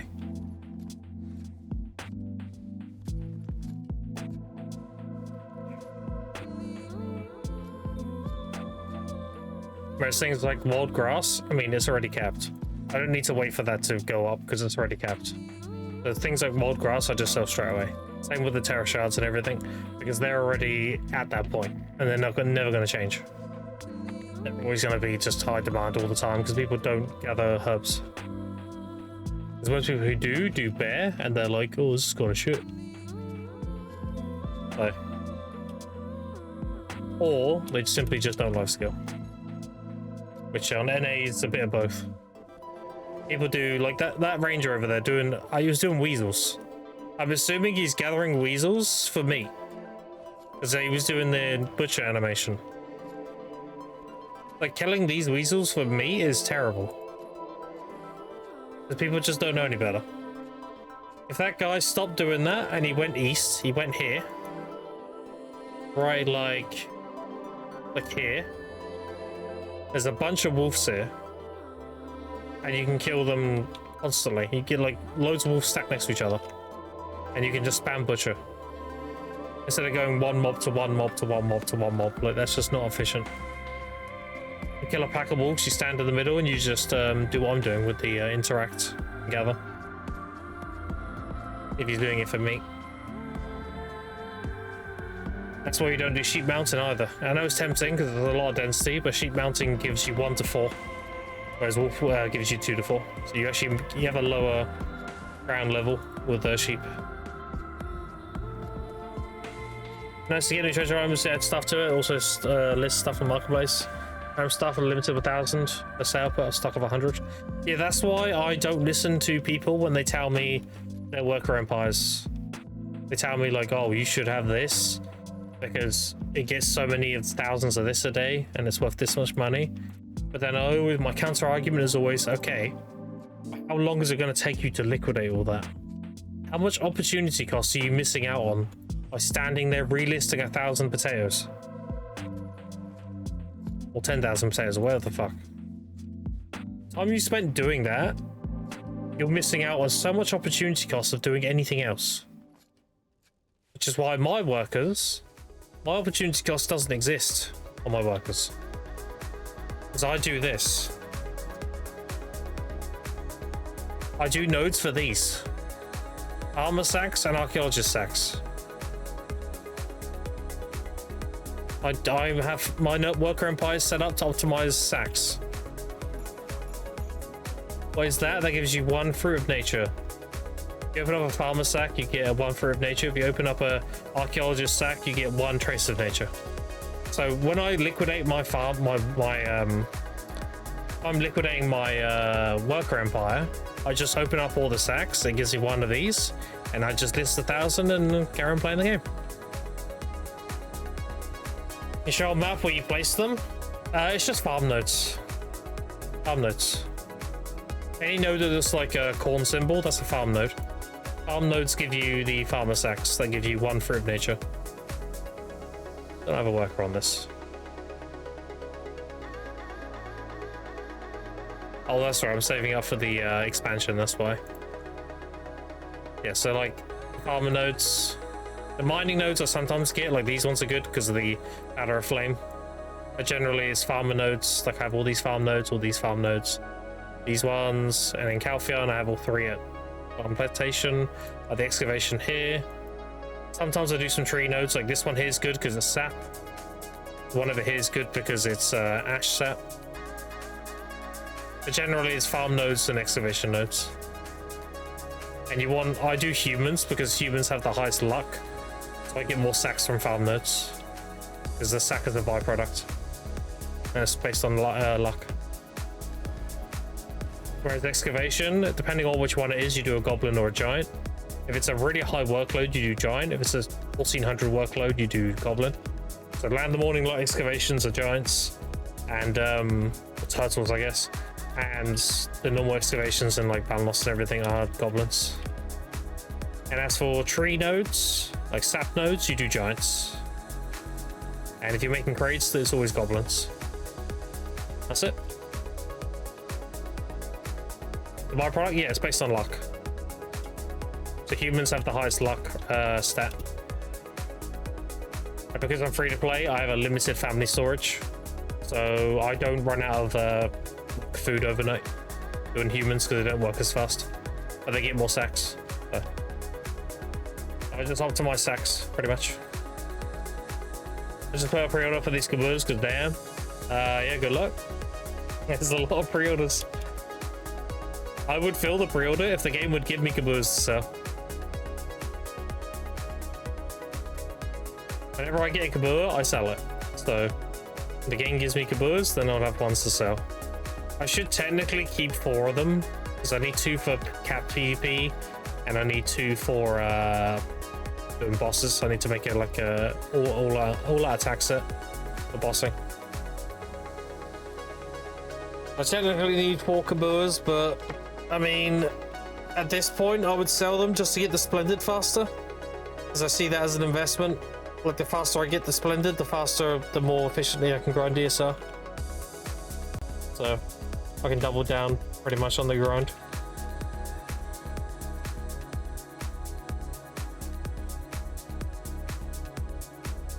One of my biggest pet peeves is people telling me what to do. I hate that shit so much. You should do this, you should do that. Why are you doing this? You should do this. Like, how about you go play the game? I'm the one making all the money. I know what I'm doing. Like, shush.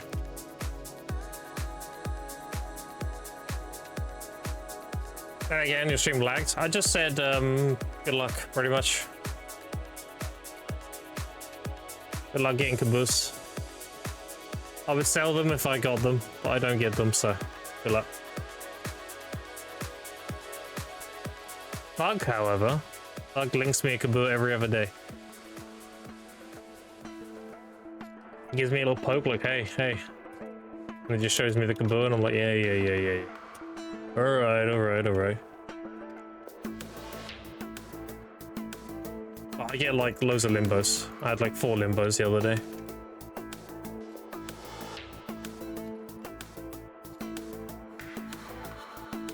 Human man, are you doing the LV Hub rotation, which was invented by someone else wrong?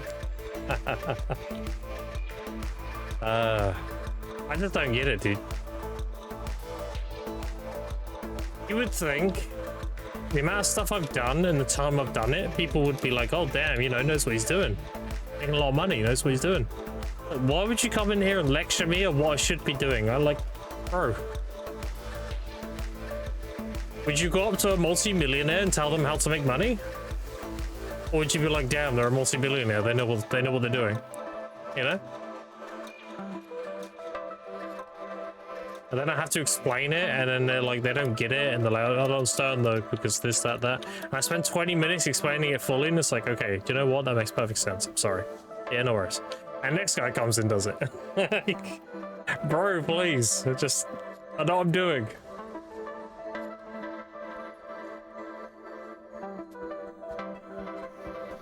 So you can tell biohack how to make money? Exactly. Video player can't fathom the grinding at the high tier spot.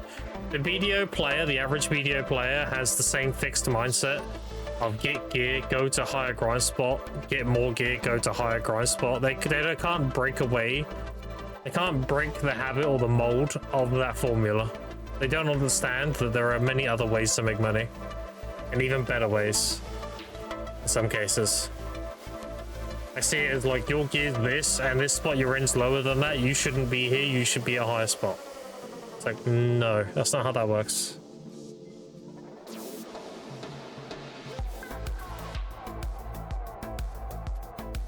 Held up to the people grinding Tungred.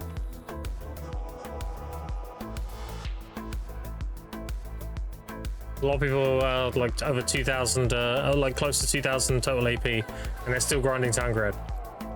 Why are they there, do you reckon? Because they can pull really good numbers there. Why else? Biohack, they hasn't played pro, still top 10 richest motherfucker in the game.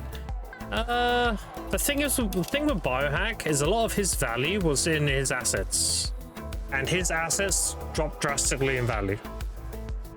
So he did have like trillions of silver in like fail stacks and black stars and all this stuff. But all those things have gone down drastically in their worth, especially black stars. Like back when he was evaluating them, they were valued like 70 to 80 bill each.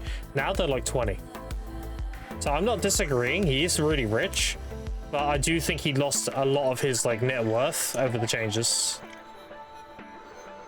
Over the course of the game's changes, he has lost a lot of that net worth, unfortunately.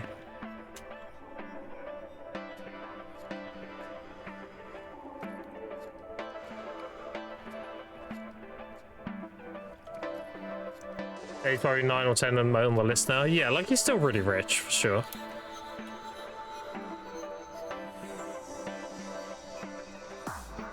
He plays, he's a Raid Shadow Legends main now, I think. I think he mostly just streams Raid Shadow Legends nowadays.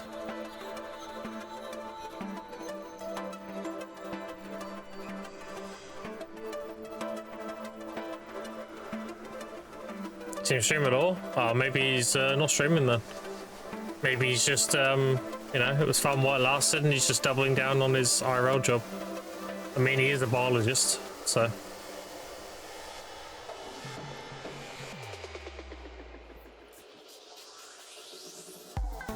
It's not like he was doing streaming for finances or anything, right? Just streaming for fun, but just didn't enjoy it anymore. That is what it is.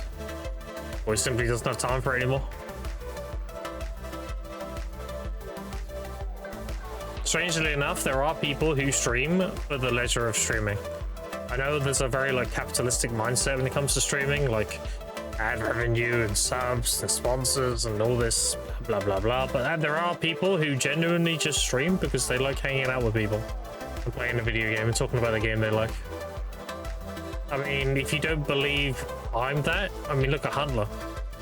Huntler streams purely for the love of streaming. He just does it because he likes PvPing and hanging out. He's not tied financially at all to his stream, you know? I was unconscious because I like streaming people on campus. There they go.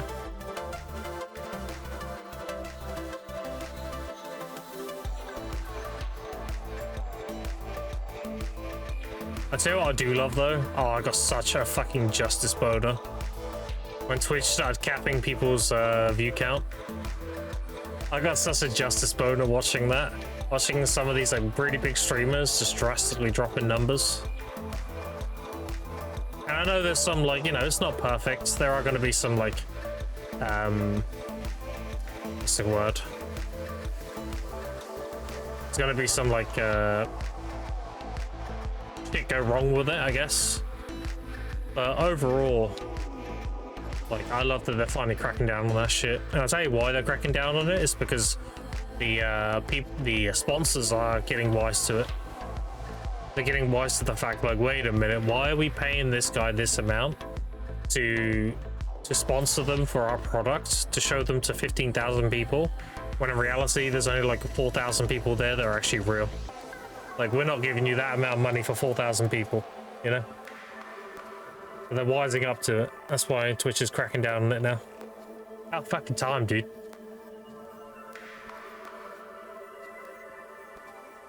After that, they need to do some shit about fucking AFK and rerun streams. There's so many good streamers in our category who just get turbo fucked by that. I hate it so much. I'm not really affected by it that much. I'm fine. Personally, I do okay. But I know there's a lot smaller streamers who get buried because of the AFK streams and reruns and shit. Should very much be bannable. It's fucking stupid. I'm very passionate about like justice and people cheating and fucking them and stuff, you know? I hate it, dude. I hate it so much.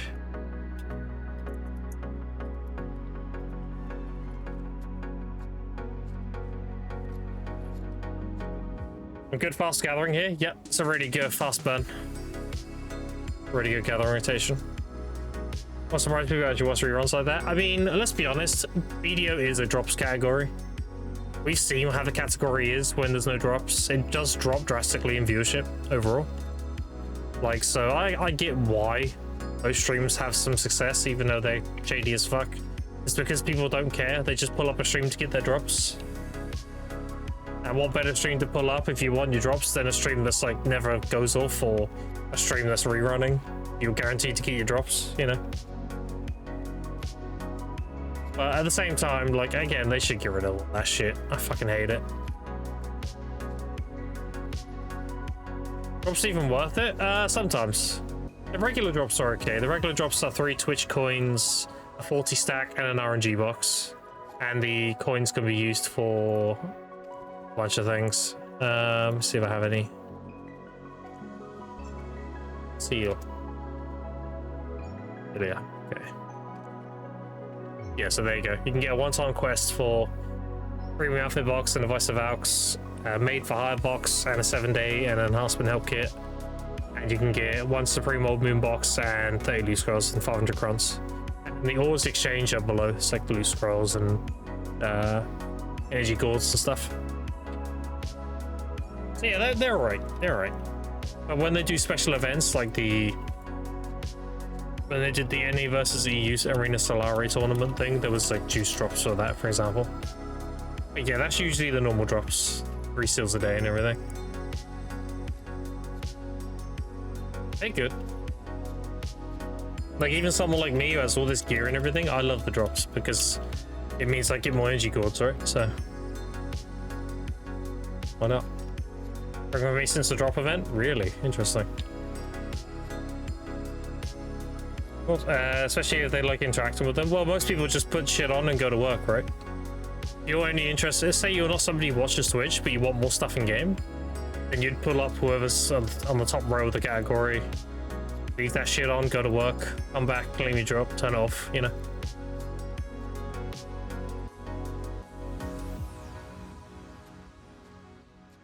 We are a pretty inflated category. There are a lot of streams who have a lot of viewership, but their chat interaction isn't crazy good. Because most people are just lurking.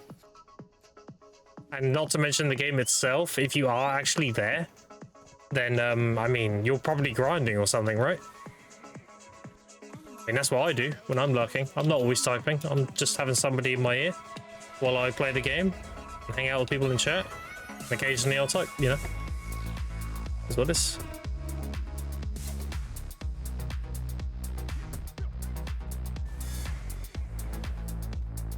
He is looking at this idiot getting boosted. God damn.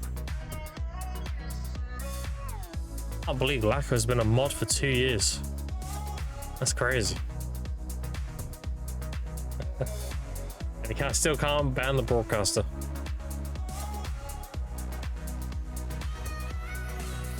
Blue players, thanks for drops, no worries. All the time stuff rest honestly worth to me anyway. I mean, you know, it's up to you. Mostly what I do too, yeah, like, that is just what we do, right? Now I have Turbo, I do actually interact with other streamers if I'm getting my drops or whatever. But right now, like, I generally try and pull someone else up when I'm getting my drops. Like, speaking of my drops, I'm gonna grab mine now.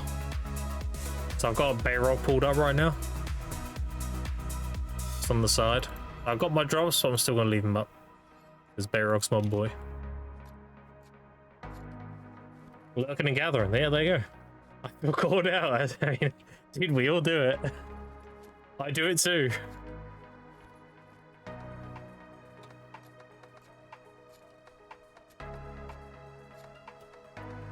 Nothing wrong with it. I appreciate my lurkers. Got my drops since October. We better go grab them, dude. Wait for Bayrog's enhancing session. Oh, true. Yeah, he's doing that today, right? Is it Bayrog's partner anniversary today, right? Have a look. Oh yeah, it's the enhancement day. Look at that.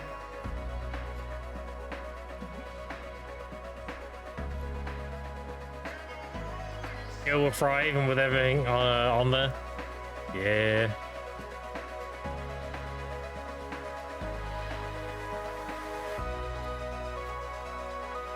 Lurking here while I grind, learn new things every day with Grim. Well, there you go. That could help.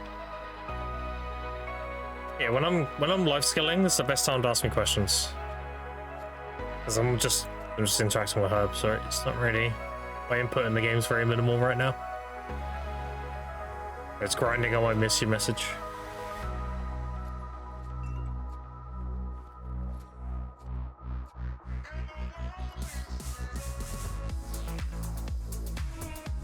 What, are you retarded? Yeah, you know I am. But you know what? I'm retardedly good. I'll take it.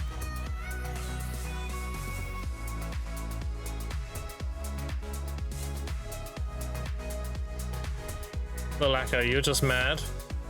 I have 2 ginsengs here. But I'll get selling for max price when they go to max.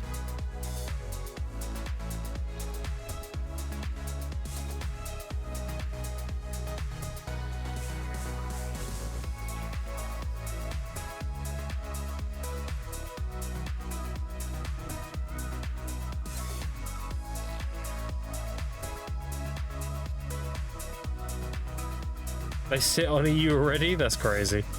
1 for 6 bill, I do buy another for 10. That's crazy. Are they hit max price already on EU, or are they sitting at like 8 something? Damn, how the fuck did you get a max price already? Ours hasn't even got there yet. Look. 7.9. I'm still waiting.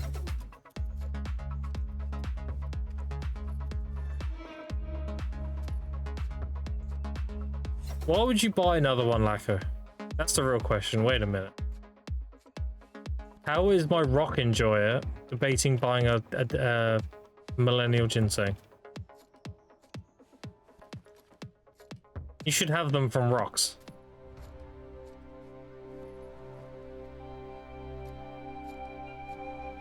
Three mil rough stone, bro. How many have you looted?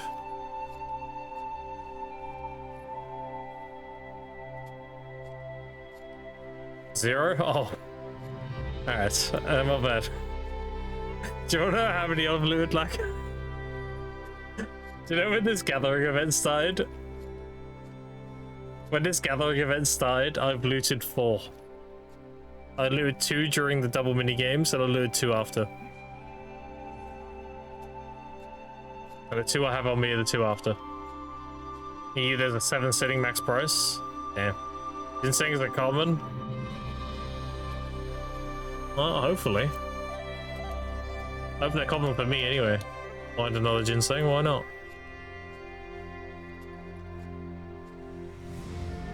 I can't get kabuas, so I might as well get ginsengs. At max price, they're pretty much a kabua at that point. 10 bill kabua, 10 bill ginseng.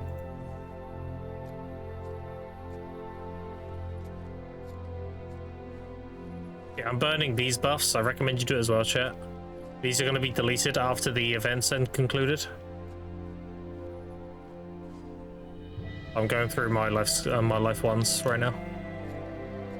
Popping a tea, popping a mellow, and then that. How to get those buffs? You do the quests. So there's a quest with Martha Kean. I'll show you, hold on. Alright. It's this one. So you do this quest here, and it gives you 5 of each. You get 5 combat, 5 life skill. And you get these enhancements, and you get the furniture. To do this quest, you kill the event boss that spawns at Aetherian Castle. It's actually spawning on NA in an hour and 20 minutes. Gives you an item, you hand it to her, and she gives you all those things. You also have a chance to get them from the boss itself. Ow. So here, look. Blackwing, yeah. Oh. So there's the boss. There's the times. This is what you're guaranteed to get. This is the item needed for the quest. And then these are probabilities, so you have a chance to get bronze and the more of the buffs, the furniture. You also have a chance to get the 1 bill thing, and the Vice of Aux and Cron boxes. The furniture buff is really good. It's 20 AP, 50% drop rate, 300% combat, and 200 weight in the last 5 hours, and has 5 durability. So you get 25 hours of that. The furniture is really good. So it's really worth killing the boss as many times as you can. It spawns 3 times a day. I can make 2 of them, 2 of the spawns. The third one's like 6:45 in the morning or some shit for me, so I can do the first 2 spawns. The third one's a bit of a stretch.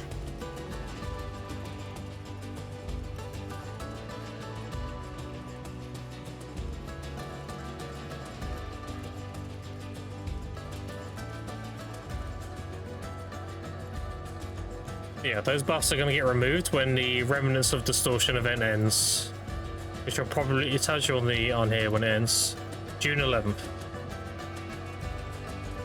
So we got week 4 after this maintenance, and then it will conclude after that. So you want to consume all these kind of buffs before these Breath of the Black Wings is before that, because they'll get deleted after.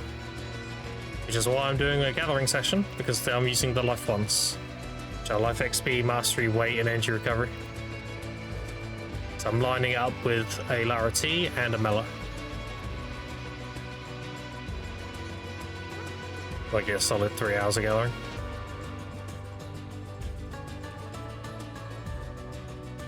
Speaking of mellows, I actually got one in my workshop today.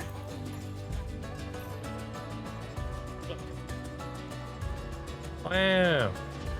Making a mellow.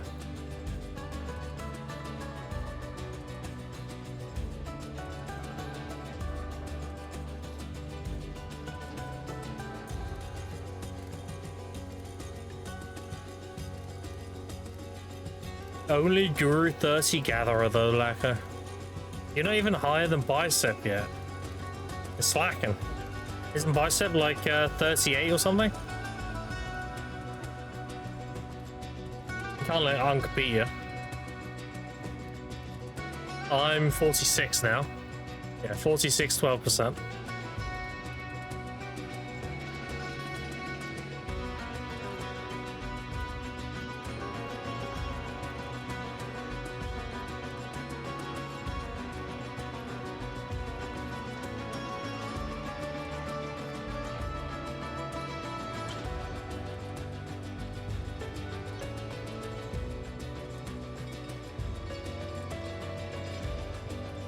The whole event makes it more interesting. I don't get bosses spawning on me often.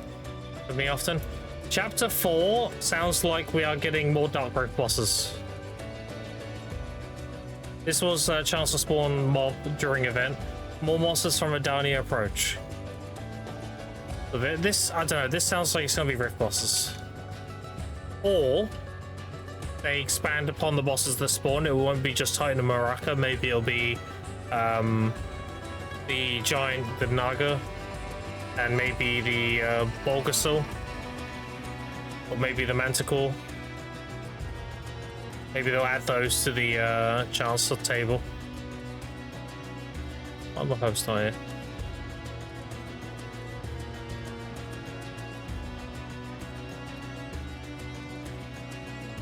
But I said to go up and cooking, I want to be ranked at least somewhere in rankings. Well, cooking is was one of the most prominent life skills in the game for a long time, so there are still a lot of really high-level cookers out there. And what's the rankings on cooking here? Yeah, Guru 69. There you go. Cooking used to be like the go-to life skill for money. Back when like making meals was sort of the best money.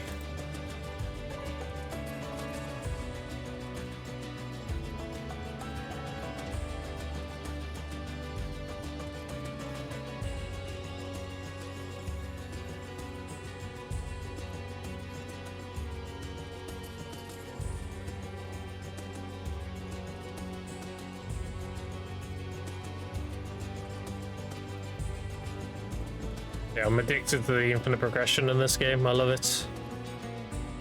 All the life skills have infinite progression up until Guru 100, and Combat XP has infinite progression until level 100.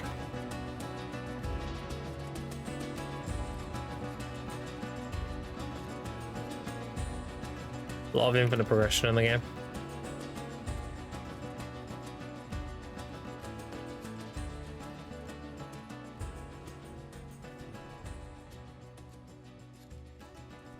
Level 100 Sage when? Imagine. Holy fuck.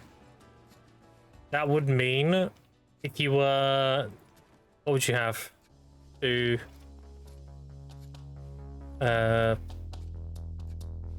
You'd have 17 more hidden AP compared to any other Sage. Holy fuck. And you would have 2, 4, 6, 8. You'd have nearly 1,000 extra HP as well. There's a level cap? Yeah. Level 100 is the cap. And Guru 100 is the life skill cap.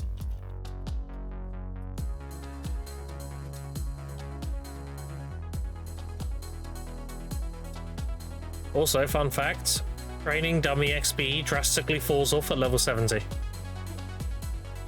So when you hit level 70, training dummies give you pretty much nothing. The 70 onwards is all about grinding.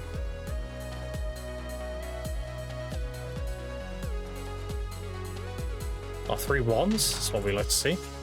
Nearly 1 bill. That's 900 million right there.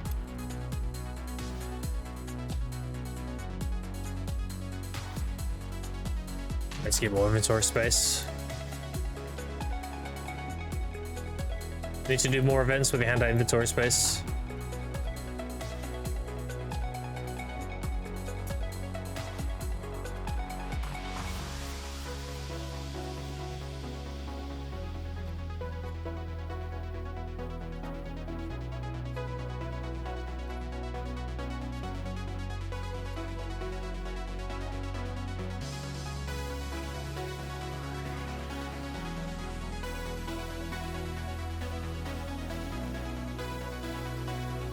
Grab a pizza?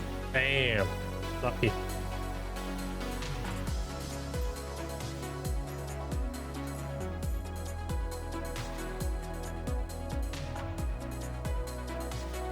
I was spamming space so much and my guy just randomly jumps. I'm doing it too fast. What is that? From random AFK? Yeah, fuck it. Nice. God damn it. That's funny though.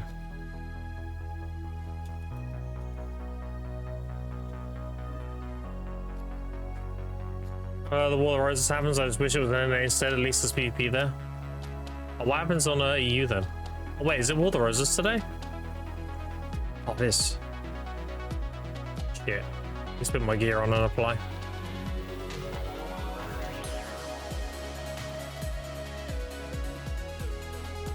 What's that AFKs? Oh. I mean, ain't much different on NA, dude. I'm gonna be honest. On NA, one side just dominates the other. They do fight back, but they don't AFK at least, but it doesn't last very long. One side just gets turboed. Doesn't end in like 20 minutes. No,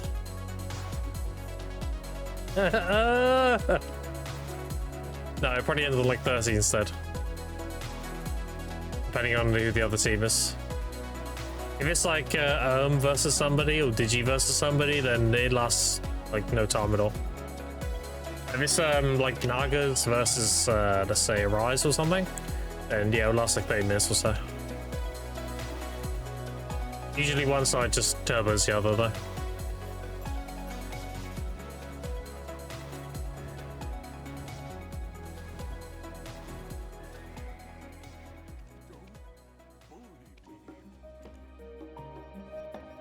You don't have the requirements. Okay, dude.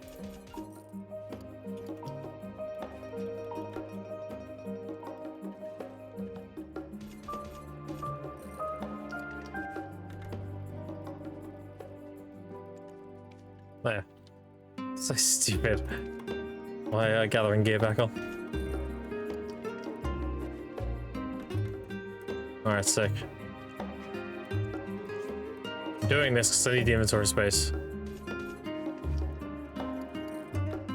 Alright, and then they can go back in here. Alright, there we go. Now from all the reasons because I stuck stuck in RBF when it started. Oof. Good doing on cat every time these two lines are gonna be stomping each other, so it doesn't bother me. Bit of a shame. Yeah. Alright, well. I'm queued up for it now. I doubt I'll get in, I'll probably just get half a bill. I'm fine with that though, whatever. Money's money. We do it, it won't last long, get money. If we don't get in, then we get half a bill. Over generation, it has max number of items exceeded. Any idea? Max number of items exceeded. I don't know, you putting too many in the recipe?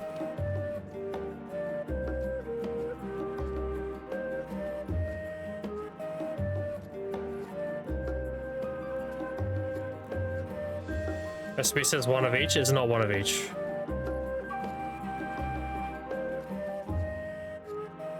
As I'm aware. Actually, it might be.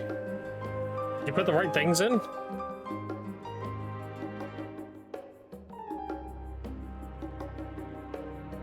You're gonna make me look the recipe up now, aren't you? Regen. One legendary, one red tree lump, one fruit of nature, one powder of rifts. What's your alchemy level? I'm pretty sure it has an alchemy level requirement. At least alchemy skilled 1. Less than 7? I don't know though. No idea. Stop right there, criminal scum! Nobody breaks the law on my watch. Confiscating your stolen goods. Now pay your fine, or it's off to What are you doing, boy? Consider takeaway. Are you forcing me to get a takeaway today? You mother trucker. Fine, we'll get a takeaway today. You pay to win, scum. I appreciate the $67. God fucking damn it, why is it 67? Why couldn't you have made that 50 or something? Yeah, fine. We'll get the kids takeaway today. I appreciate it. Thank you, thank you.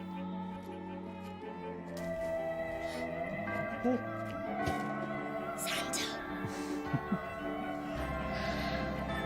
No witnesses? Thank you, Fug81, for gifting Cubicsy _ a subscription. Fug81 gifted a tier 1 sub to Cubicsy _. Damn, appreciate the gifted sub, Fug. If you'll gifted sub, make sure you say thank you. 15 total, huh? Damn.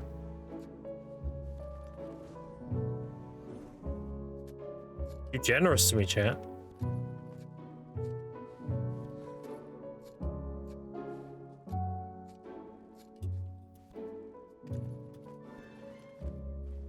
That was a terrible green thumb.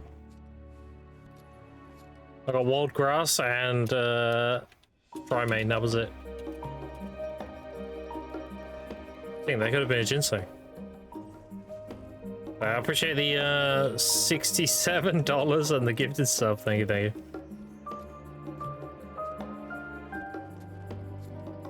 If this keeps up, I might have to be a full-time streamer. We'll see though.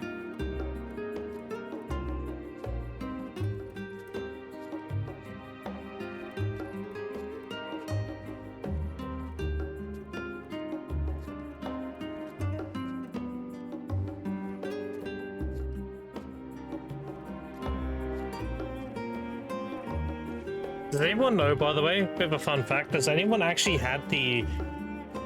Because I haven't seen it anywhere, but has anyone actually had the gift them all thing done yet? There's got to be some oil prints for that, surely. Like, if you do that in a big stream, that's got to be like... Because it gives every sub that's who's in the stream, so like, that would be like thousands of subs, dude. That'd be insane. I haven't heard anything about it. I don't think anyone's actually done it. Maybe they removed it. Hold on. We'll have a look. Have a look on the gift sub options. If it's still there. They might have just removed it. Let's have a look. 100,000, 10,000.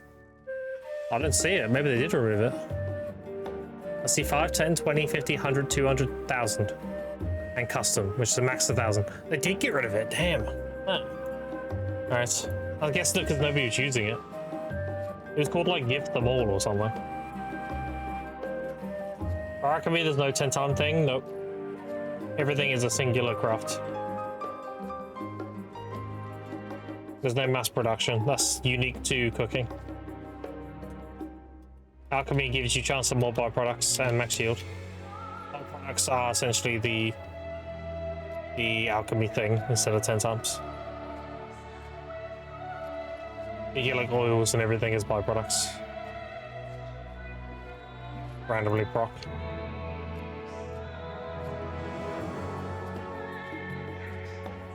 So follow Vemberinsky, appreciate it, thank you, appreciate it.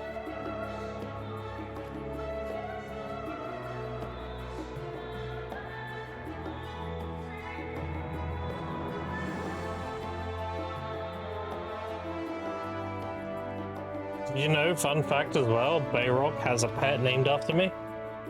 He has a crimson dragon called Grim. So I gifted him a code with a Crimson Desert pre-order. Gave him a code for the horse skin and everything. We named the pet after me. I did it because it was his birthday. Like, one of my community members had a spare code they weren't going to use, so I gave it to Bayrock for his birthday. I'm still accepting random codes, by the way. If anyone has them, like, I do have community members who are interested in the Crimson Desert pre-order bundle stuff. So if I do get codes, then I'll hand them out to people who want them.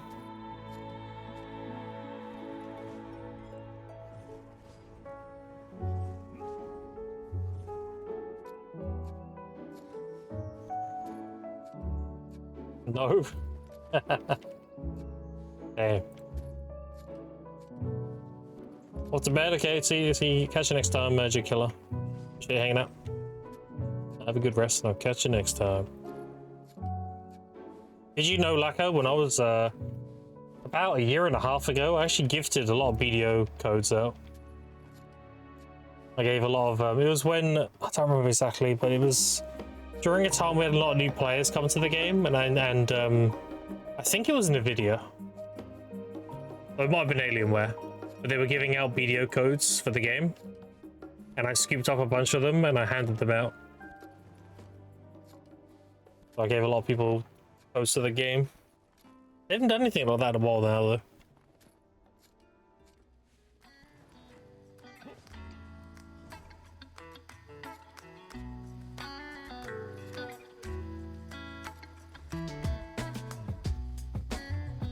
I remember, I don't remember the exact company. I think it was NVIDIA. It might have been AMD. But they had like a promo on that was like, oh, if you sign up to the newsletter, they give you a code, which gives you 1,000 bits to your Twitch account. So you can use 1,000 bits on your favorite streamer. Dude, people, somebody got fired over that. People were mass producing like accounts to get bits, and they were just like gifting them all to one person. So you had like streamers randomly just getting like loads of 1,000 bit donations. That's so much, dude. That's $10 every time. That's so fucking crazy. I remember I was watching Morrowind when it happened. And Morrowind just like randomly got like 30,000 bits in one day. It's like, what the fuck? It's crazy. Somebody must have got fired over that. It got because there was limited codes, right? There was like I think it was 100,000 codes, and then it only lasted about 4 hours. Like they all got scooped up. You know, some people were doing shady shit with that. They were like already made their own Twitch account, put all the details in so they can get payouts and everything, and then they like mass donated like all the code bits to themselves and then cashed out. Fucking crazy.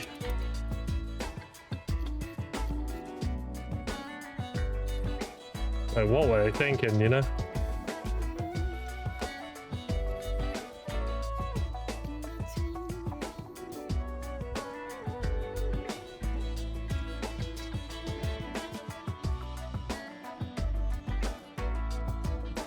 Black wing in 1 hour. Dude, imagine I just burnt one of these. I'm trying to burn them all, and I kill the boss and he gives me another one. I mean, I won't be upset, but I'll be like, really? No. I need to go burn this one as well. Shit. Actually, I think my Seraph does actually have one I need to burn. Hold on. Oh, just 2 combat. Oh no, she does have a life. Okay. Gotta burn that one as well. So even though I just burnt one, I'm back up to, I got 4. Okay, I already burnt one. I'm not too worried about the combat ones. The combat ones aren't anything insane. They're just AP and DR. If anything, they're really good for farming knowledge, because they give knowledge chance, and then this gives the book, which is in storage. This gives knowledge chance too. 10% here, 5% max. No, it doesn't give the higher chance. Oh no, wait, it's just higher grade. This isn't knowledge chance, it's just higher grade. 10%'s a lot actually, holy fuck. Whereas the combat thing, the combat one gives 10% knowledge and higher, 5% not higher. Together you get 15% additional higher chance. You have both. Why are you burning stuff? Because these buffs are getting deleted at the end of the event. The Breath of Black Wings, they're getting removed. So I got till July 11th to get them all burnt. The combat one's kind of mad. The life skill one's pretty good though. I'm using them. Doing it.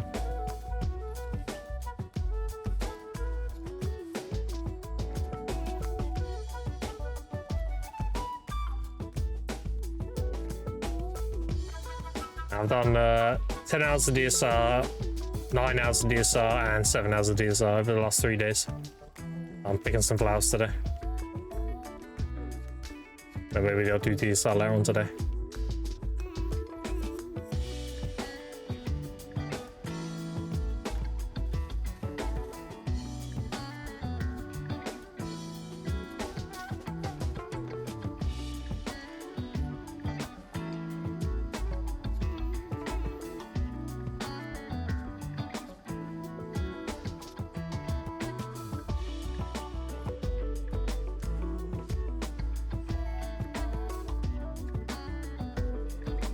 What up, Matronian? How you doing?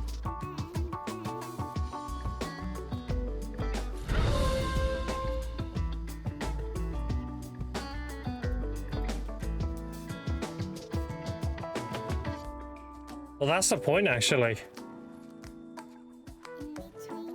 That's a really good point I just thought of. The only cheer left in the game is the ginseng.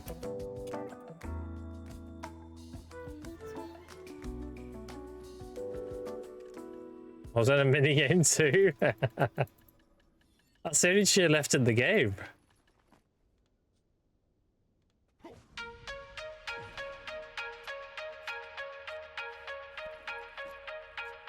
I mean, the only other cheer is probably like combining something, right? Like making an infinite potion or combining a treasure item. The only one you loot nowadays and cheer for is the ginseng.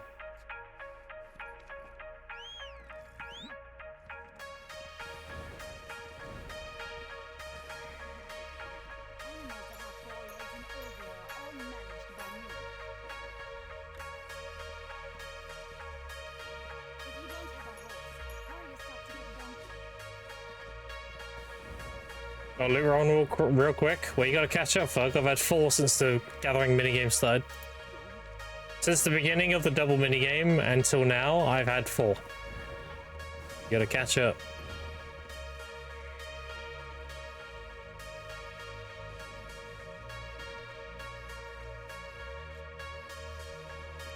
New energy pop price? Oh, did it just update?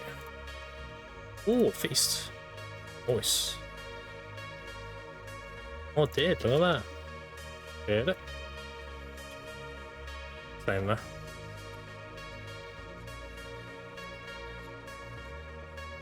Broke even on total though? Yeah, we did. I just, you know, I caught up. Pretty much.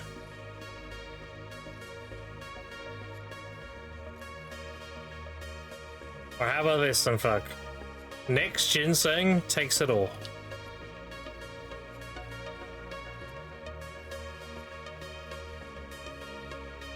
If we're equal, the next one's the winner.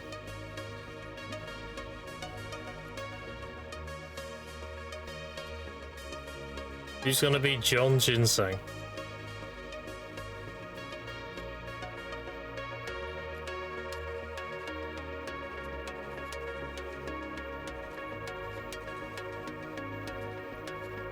More Nova account grind. How do you stay motivated? I'm only 2 out of 6. Nova accessory grind? Your motivation should be why are you getting it? What's your reason for pushing your gear? What do you want out of your gear? What are you gonna do with it?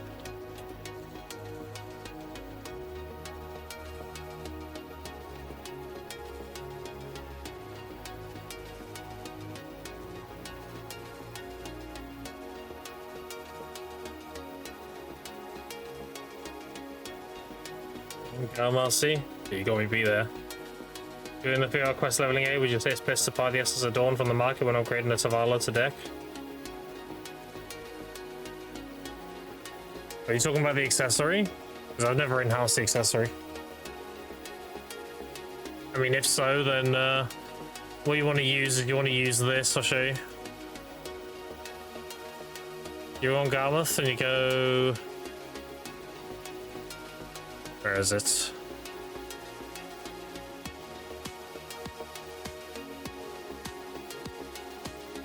Where's the thing? Where's the Essence of Dawn thing?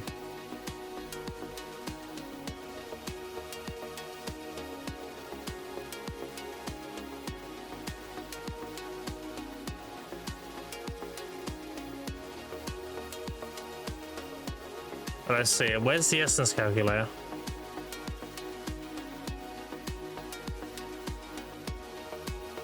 I know it was on it.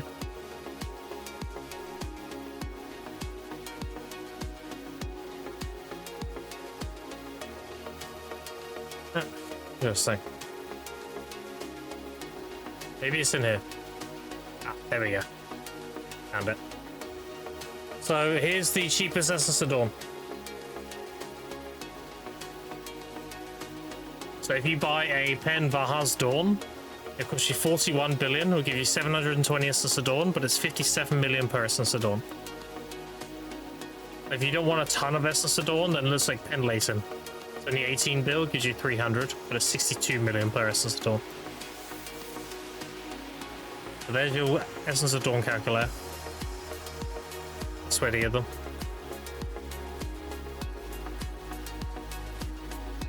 The best conversion for spending the least amount of money. Are you grinding then? Yep.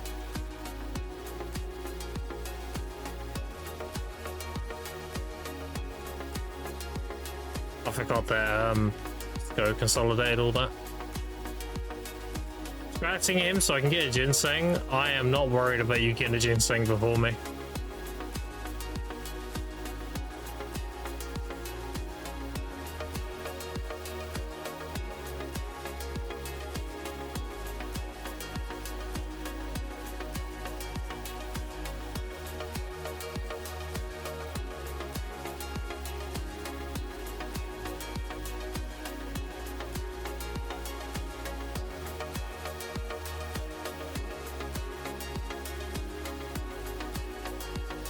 Now, Kabua, you'll definitely get that before me. I don't get Kabuas. Jay, would you say the best silver spot fresh out of graduation? LV Serendia. Go make cups. Go grind yellow and blue shards, buy the red shards and make cups.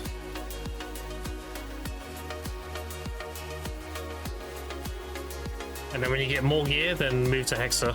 Do LV Hexa.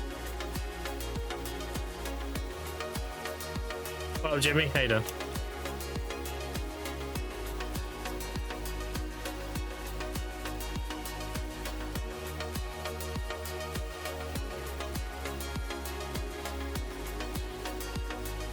Doing a bit of a chill gathering day today. Been grinding a lot of DSR.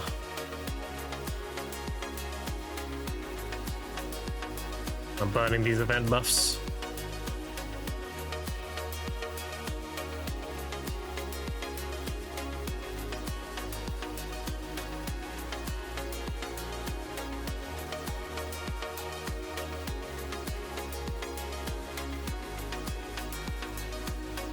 You tapped 2 more Labresia yesterday, finally hit rough one, but then got carried again. 50 bill, kind of nice. Nice. You've been getting kind of lucky on those tats, on those whalings.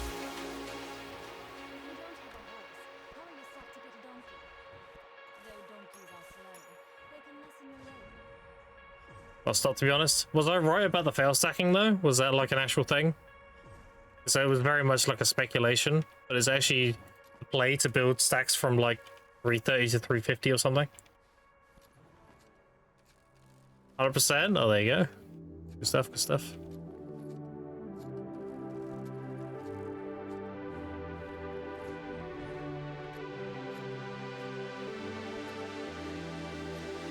But up a fan, maybe it's 340, yeah, exactly, yeah. You would do the later stacks for sure. You wouldn't do 300 to 320 or something. I had it in my head like you would do Pen Black Stars to like 330 and then Wailing Taps to 340 and then maybe to 350 or use the Ultra Bloods to push 350. Assuming the ones you get, not the ones you buy. Something like that.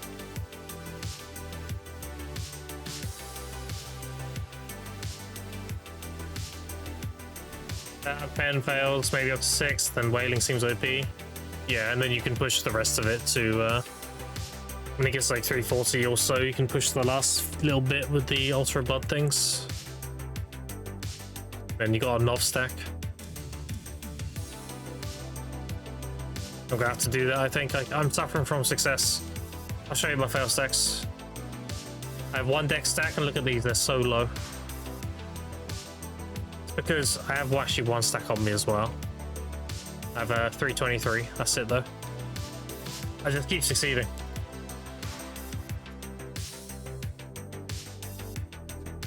Every time I try and build a stack for something, it just goes. So I don't have a Nov stack. I've only got 1 deck stack.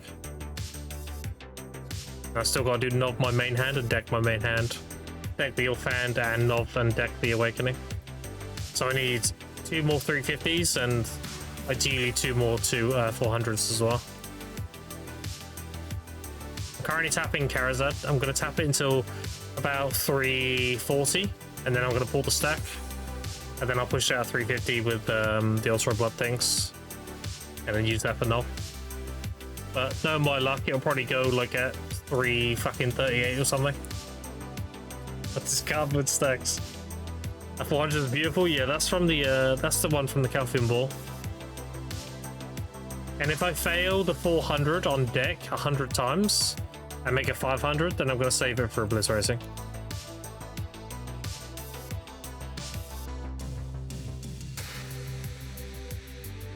I got it all planned out. Right now, I'm saving up for a Splendid. I'm at the point now where I need a Splendid. I don't have a lot of liquid silver on me, but I have a lot of asset silver on me. Just haven't liquidated it yet. So liquid silver, I have 4 bill plus 23 or 24. But asset silver, I have magical. 15,500 magical shards. Plus, how many seals do I have? Sealed. 600 or so. And then concentrates, I have 14,000 and 8,500 shops. I also have 2 ginsengs here, so I'm gonna sell them at max for 10 bill each. Yeah, like I have about 300 or so billion liquidate.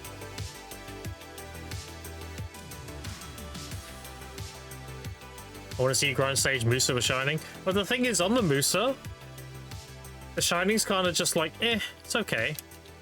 On the Suck Sage, though, the Shining is going to go very fucking hard. That cast speed on Shining is disgusting on Suck Sage. I'm super excited to get Splendid on this. Yeah, I'm no longer a Musa. I put the Musa down. Permanently.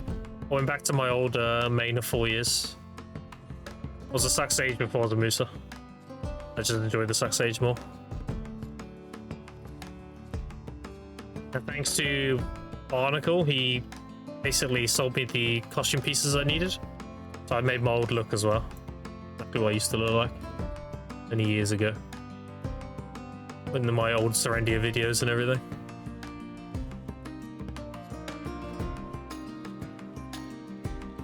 Yeah. I went from Warrior to Suck Sage to Musa back to Suck Sage. That's all the rerolls I've done. A Warrior for many, many years. It was like 6 years, maybe 7. Then I went to NA and I mained a Suck Sage. I've been a Suck Sage since, pretty much. I did Musa for 5 months. I'm at a point. The thing is with Suck Sage is I can grind anything. Like, it actually feels like cheat codes. Most of our shit is frontal guarded. It's medium range. You can kill things without standing in like any kind of danger. And if you do get hit, you just eat the frontal guard eats it. It does feel like cheat code sometimes. I need to get more inventory space on the Sage though. He's only got 97 slots. Feeling that.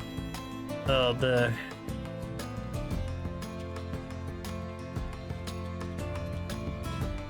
I even can throw a couple of glues to start doing the crop mode, maybe set up a stream PC volume, which is a bit really hard. Yeah, there you go, yeah. Yeah, do it up.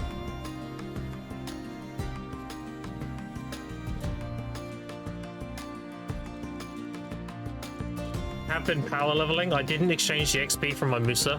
He's nearly 66. I got this guy to 63, 15%, and I made him Monday. So from Monday till now, I've graduated him, done all the gear. Start power leveling him and everything. I need to delete my other ults and power level them to like 62 or so. Tagging them. And then I'll start saving the tagged XP. I want to try and get 7,000 family fame so I can get that 10% drop rate. I might be able to push it. The limited character slots I have. But I do have a lot of like skill and contribution fame. I don't need to go too crazy on the combat. Do you know the exact amount of fame you get from a combat character? Assuming like level 60, I don't know, 4 or something. Something that's easy to get. Or 63. I want to see if I can actually reach it with the amount of ults I have. If not, I'm gonna have to push the life skilling stuff a bit harder.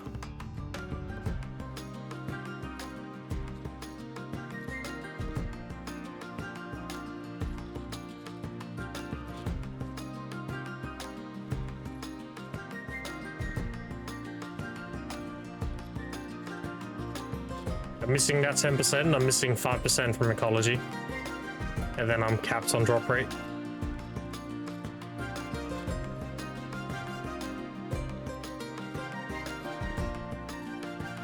$300 for 60, 6 points per level past that. Okay.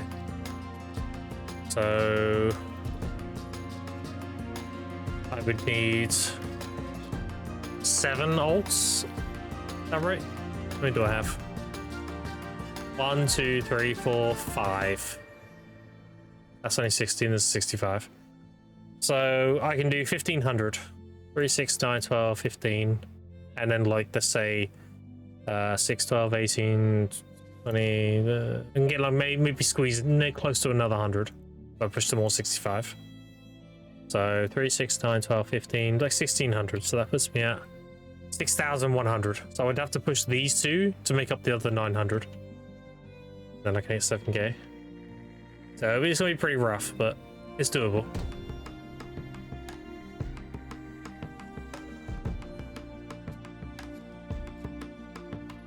I get all my ults 1 level each, up to... If I get them all 66, then they all get another... Fucking... What's that? 36 more points each? 60 to 66. I can squeeze in another 200 there, maybe. It'll be tight.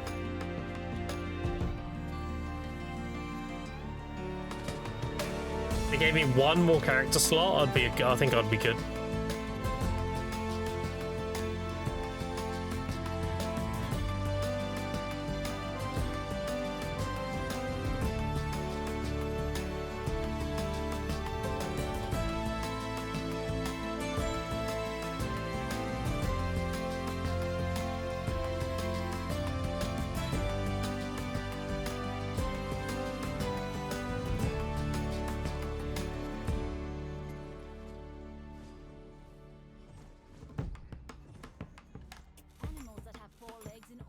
It's definitely not as good gathering on the Sage versus the Musa.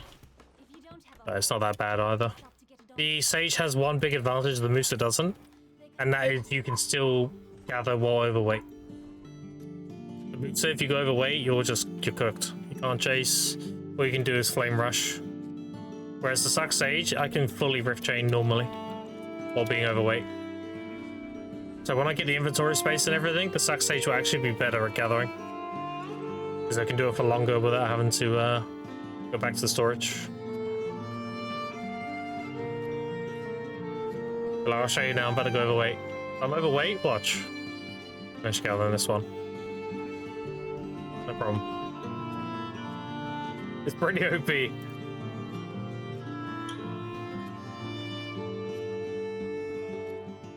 What counts this now? That's the recent one, the old one. This is the recent one. I don't play the old one anymore. All I did was switch all the stuff over to Suck Sage. This account is more accomplished than my old account at this point. This is my most accomplished account now. This is the same one still. This. Even though the other account has more gear score, it's because it has the down armors. This account actually has more enhancements.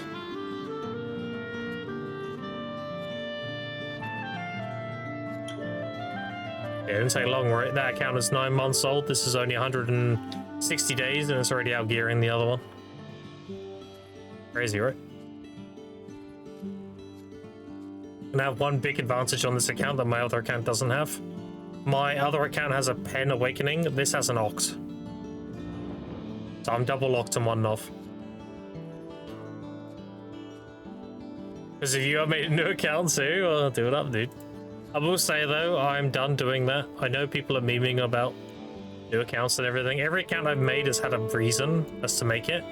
I have no reason to ever do it again now. It was I had my NA account, and then I wanted to be free to play, so I made another one. And then I wanted to speed run the free to play, and that's what I've done now. But no reason to do it again. Now I want to push this account to absolute hardcap. and beyond.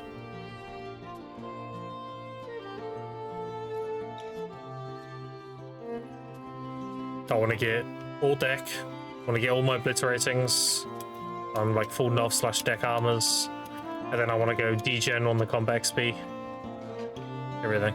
Like the reason why I leveled this sage instead of swapping it is because I only get 2 of these. Where are they?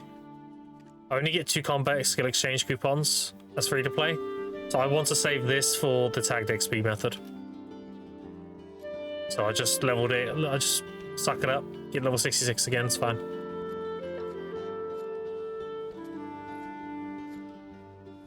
Found a reason first before making one. Yeah.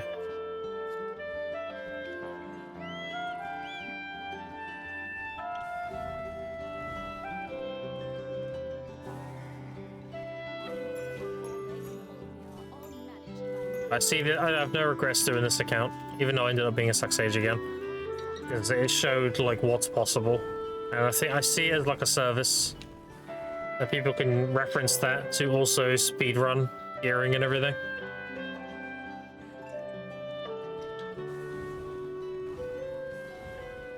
Like it's archived within my YouTube, so people can just copy it if they want to speedrun gearing, especially as a free-to-play. Made an account and I intend to keep it very free to play. How do you manage the lack of Kama and old moon buffs for grinding? Honestly, they hand them us so frequently during events, dude, you'll be fine. The Kama Blessing, if you really want it, you can pre-order it. It sells pretty consistently on NA. The old moon outside of the Villa buff is shit. So, who cares? And as for the value pack, I mean, the value pack is the same method as usual, right? You just save up 2 weeks worth of loyalty, and then you have 1 day where you have all the sales completed, and you just claim the 1 day value pack. And then on that day, you set everything, right? Claim everything. Just play around the 1 day value pack. Old Moon is good? No, it's trash. What does it give? Combat XP, skill XP, life XP, reset, skill add-on, high Villa scroll, stable wolf slot. It allows you to get these. That's it. You can live without these, dude. I lived without these on my old account. These are nice, but you don't need them. If you can't get access to this, then you just use the 10 buff. You still get the monster AP, you just don't get the resistance. As for the life skill XP, life skill scroll, this is nice, but not mandatory at all. So the old moon's pretty trash. Hammer Blessing and Value Pack are the ones that matter.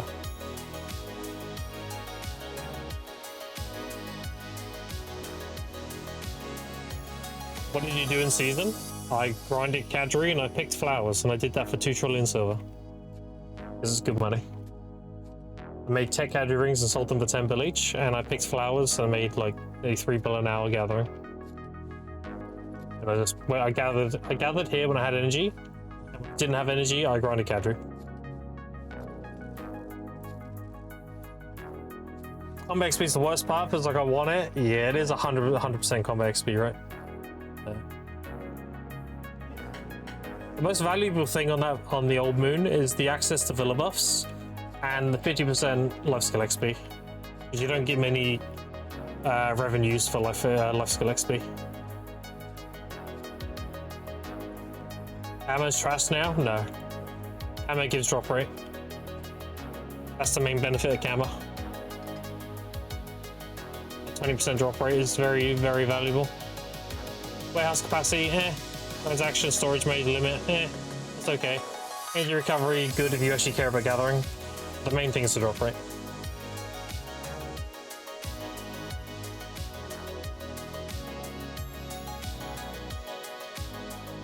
Swapping builds is most valuable. I mean, depends what kind of player you are. 5 week scroll with ult. You need old moon to swap builds anywhere. Yeah, but you're assuming an orange 10. We're talking about free to play. You can't do that as free to play. If I buy a Villa invitation on an ult and use it on my main, you need an orange 10 to get a Villa buff. So it's pointless.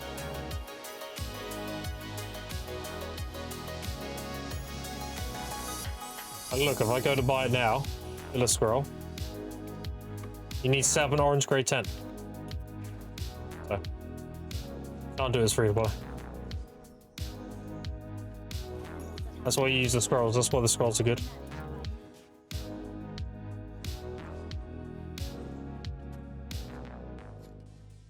Most people have 10. Okay, but okay, Pero. The conversation we're having, you probably jumped in mid. We're talking about free to play. Conversation is, what do we do with those buffs as a free to play?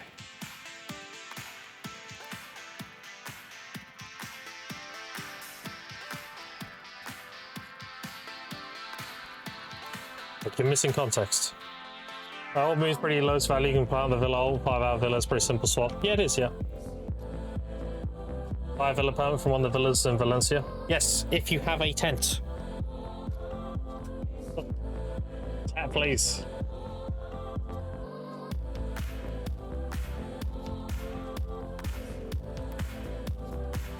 We're talking about free to play with no tent. That's the context of the conversation. If you have the tent, then just buy Villa Scroll. Yeah, fine.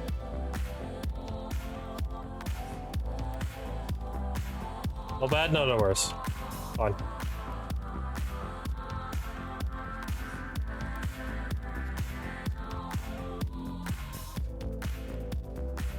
Popping skills, 1 minute cooldown, maybe 10. It's I think it's 1 minute. And in all honesty, if you really want to swap builds on the fly, just go to the battle arena. Go to the battle arena, swap your skills, change character, he'll put you back outside of battle arena.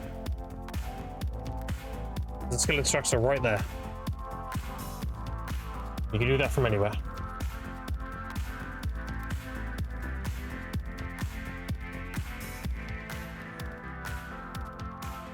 Back in God's Island. Yeah, no, you're good, you're good.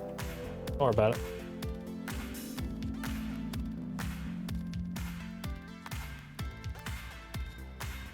Good, you're good.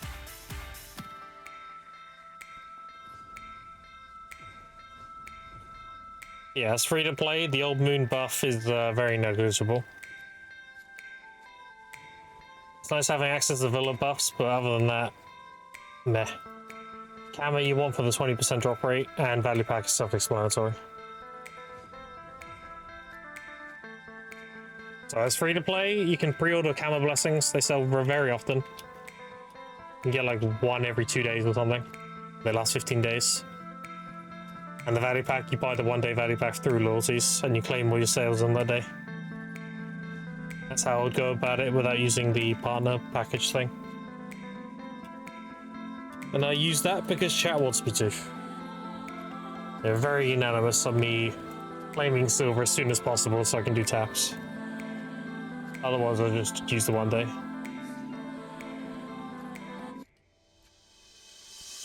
What's the biggest challenge you face as free to play? Making sure I had good pets and the ferry. Probably the ferry being the biggest one. Because even though I got carried, I could have very easily have not got carried. The ferry is still very much a predatory thing. And if you want my advice on doing a free-to-play ferry, just cycle through tier 4s, and whatever miraculous shit they learn, if it's not 5, just ditch them. And if you get miraculous shit 5 as one of your first or second skills, then you can work with that ferry. Then you roll the second skill until you get continuous gear 5. With event orbs. And then after that, just learn the rest of the skills and then just use event orbs whenever they hand them out to do the rest of the skills. I would just cycle through tier 4s until you get miraculous tier 5.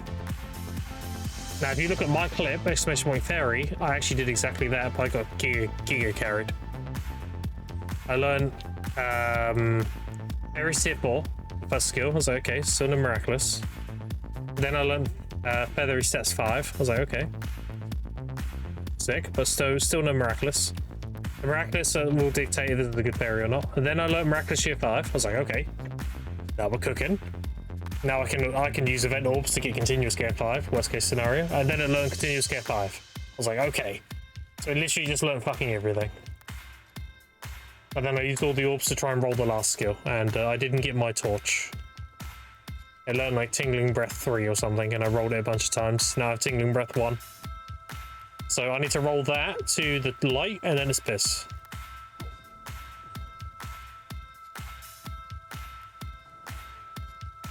A horse was worse than fairy, yeah. Training low pedals for fairies, 250 wings, open not one tier 4. Did you, big advice, you should keep the tier 3s. Because if you don't get any tier 4s and you really want a tier 4 fairy, if you have a tier 3 RP, you should have an option called sprouting. So what you do is you level the tier 3 to max level, and then you sprout it to a tier 4. So you basically force a tier 3 to become a tier 4. You can do that. That's why I kept some tier 3s as well when I was doing my fairy. I had all my tier 4s and I had some backup tier 3s. So I could cycle them to tier 4s as well.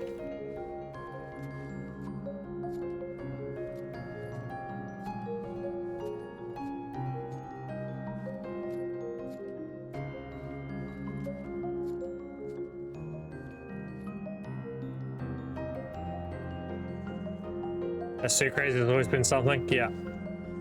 Pets are a lot better now. Pets, you can get 5 tier 1s. You get a tier 1 cuckoo as well, being a new player. You get a tier 1 shaggy dog, I think it's called, or shrouded dog, if you get the mobile app. The thing that allows you to access the central market on your phone. That gives you a tier 1 pet as well. And you get a tier 1 Prankebi for completing the Land of Morning Light journal. And then usually they give you like a tier 3 pet of some kind for a new player. Like when I started this account, they gave me a tier 3 Hate. And I also got a tier 4 Shoe Dead, but that was like a special event. That's how I made my tier 5 Prankebi. I mixed it with the Shoe Dead. So now I have 1 tier 5, 3 tier 4s, and 1 tier 3.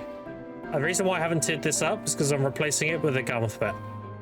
I'm going to make that a tier 5 Garmoth pet, and then that'll be my pets. And I'll switch to tier 5, depending on what content I'm doing. So it's PvP, then I'll put the Garmoth pet on.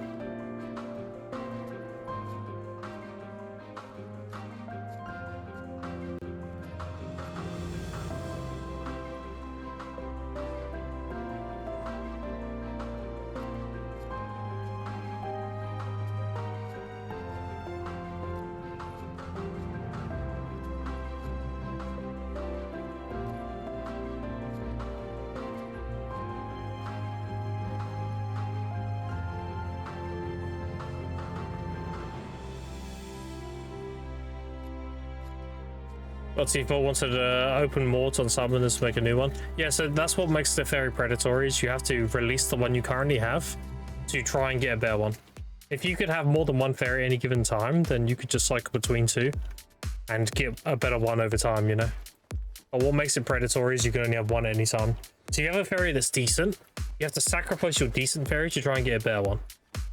Or you have to use the event orbs they hand out every now and then. That's why the fairy is like one of the worst things is free to play.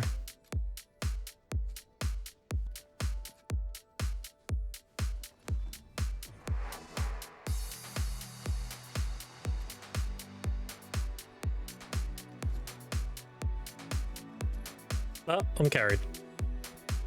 My first free-to-play account has a Biss fairy called Lacko. Well, nearly Biss. I think it's missing it's missing the torch.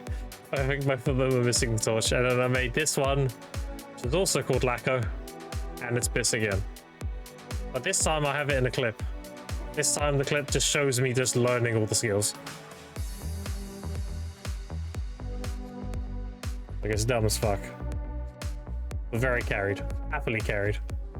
I'll skip on the worst things about free-to-play. Once I learn this, I can see it become my new main and just gotta get through the learning curve. Yeah, the game's great. It's kind of like PoE, where it's very daunting at first when you like look at video at face value. But once you understand the game, it's very good. It's very fun. And you realize like you were pretty much overcomplicating the game, you know? You're overthinking it most of the time. Yeah, that fairy clip is disgusting. I'm surprised that fairy clip didn't make Sanity, honestly. It took my it's funny chat, but there's a clip of me hitting Ox offhand in 12 taps on Sanity, and it's like nobody tell him I got it in 10 and 9 on the other two. You know? That was the least carried one. Oh, fuck.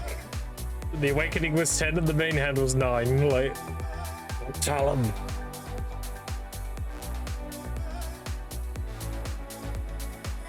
Yeah, my new account super nice. I get one true graduating to source taming, including free player pubs and make mobile seasons just for taming. I mean, yeah, that is a play. The horse taming money is really good. They buffed that quite a lot. I think you can make like 2 bill an hour or something if you know what you're doing taming. White Torch though, Tannis is sold in the 10. Underwater plus 30 seconds is better. But what underwater content am I gonna do? I like the torch because sometimes this game becomes too dark and I don't want to go out of my way to use a fucking ferry. I can just have it toggled on permanently. Underwater breathing, if you're doing anything underwater for a long period of time and you need more breath, just relog. Let's say you dive really deep down because you're trying to do like an interaction for a knowledge and you don't have the breath amount for it. Log out, log back in, you have a full stamina bar. You have full breath again. Just keep going down. I do so little to no water content in this game, like why would I want more breath? Whereas the torch, I'm going to leave on the whole time I'm grinding, the whole time I'm playing. One, it's going to make me look more shiny. It's going to look like my sage has a radiant aura about him, which is sick as fuck. And 2, it's going to make it so some environments aren't just pitch black. So I want the torch. It has more value to me.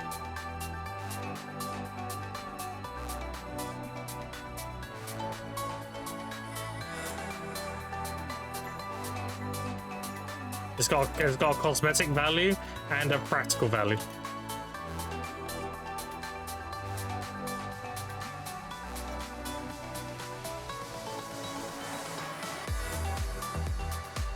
Saw this player stuck in Mani Realm, out in the ocean, stuck in the water. What do you do? What the fuck?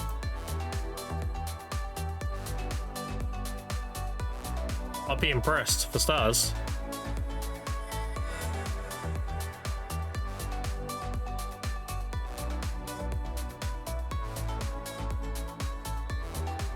With the sharps and parry breath exchange rate and buff the sharp drop rate, is it enough or a buff? It's enough. So, a lot of people are misunderstanding the gathering changes. Did they nerf the amount of sharps you get per hour? Yes. Did they nerf your money?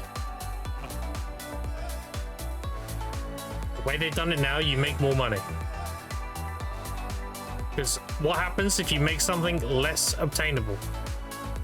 It goes up in price. That mixed with the pities from gathering for the treasure item, you make more money now. And all it did was alleviate using breaths for sharps, and now you can get gathering XP and contribution levels through gathering. Oh, I see it as a buff. Now, if you're on a region where everything's flooded, like sharps have been listed or whatever the fuck, like they don't really sell or they're very cheap or whatever, and you made them less abundant so you get even less of them, then I can see it being a nerf. But most economies, it should be fine.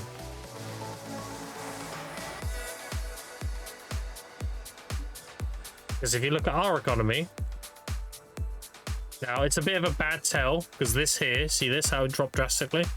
That was the Blissful Box event starting. So it's a bit skewed results right now, but we went over this earlier in the stream looking at the analytics of sales versus stock. These are going to go back up to near cap again because the amount of sales drastically outweighs the stock.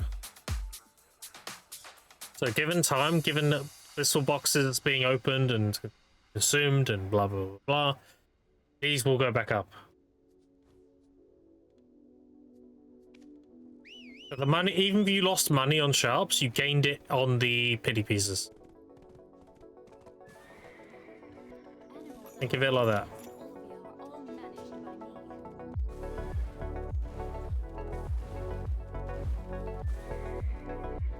You also gain contribution and gathering XP as a result. For example, I don't even know how many. I have 827 of these. So all this money I'm about to get here, I wouldn't otherwise get. 3, 6, 1.2, 1.5, 1.8, 2.1, 2.4, like 2.5. There you go.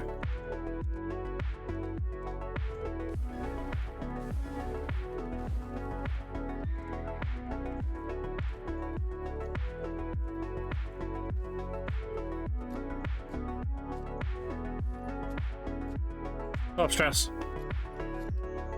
Shall I skip back to high price now? Oh, no, they have, yeah. Can't speak for other regions. I can say with a certainty that the gathering changes were a buff to NA. It's because of the nature of our economy.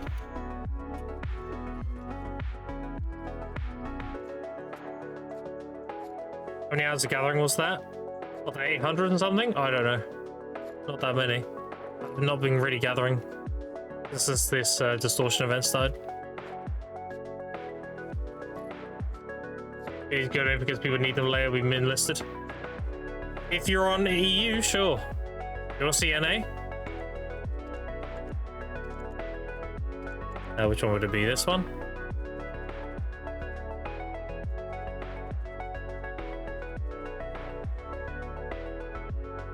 There you go.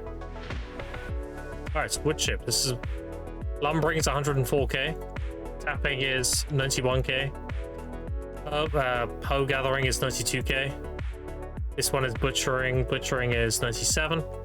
Tanning is 108. That's always going to be the highest because it's the worst. And mining is 97. The thing is, on North America, people don't life skill.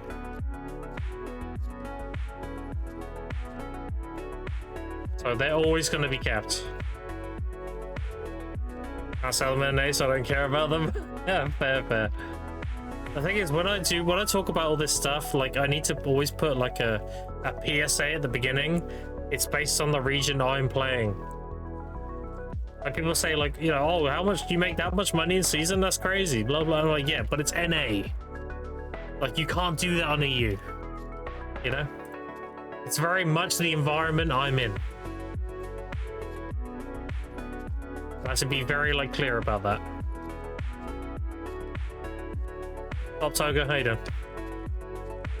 There is a new player versus old player ratio and the amount of life skill also. Yeah, there's many factors. So for NA, perfect. Thriving. I can make an abundance of silver. A life skiller thrives on NA. On EU, not so much. I don't know about other regions. The approach is quite different from other servers. It is, yep. And that's why I always preface on NA.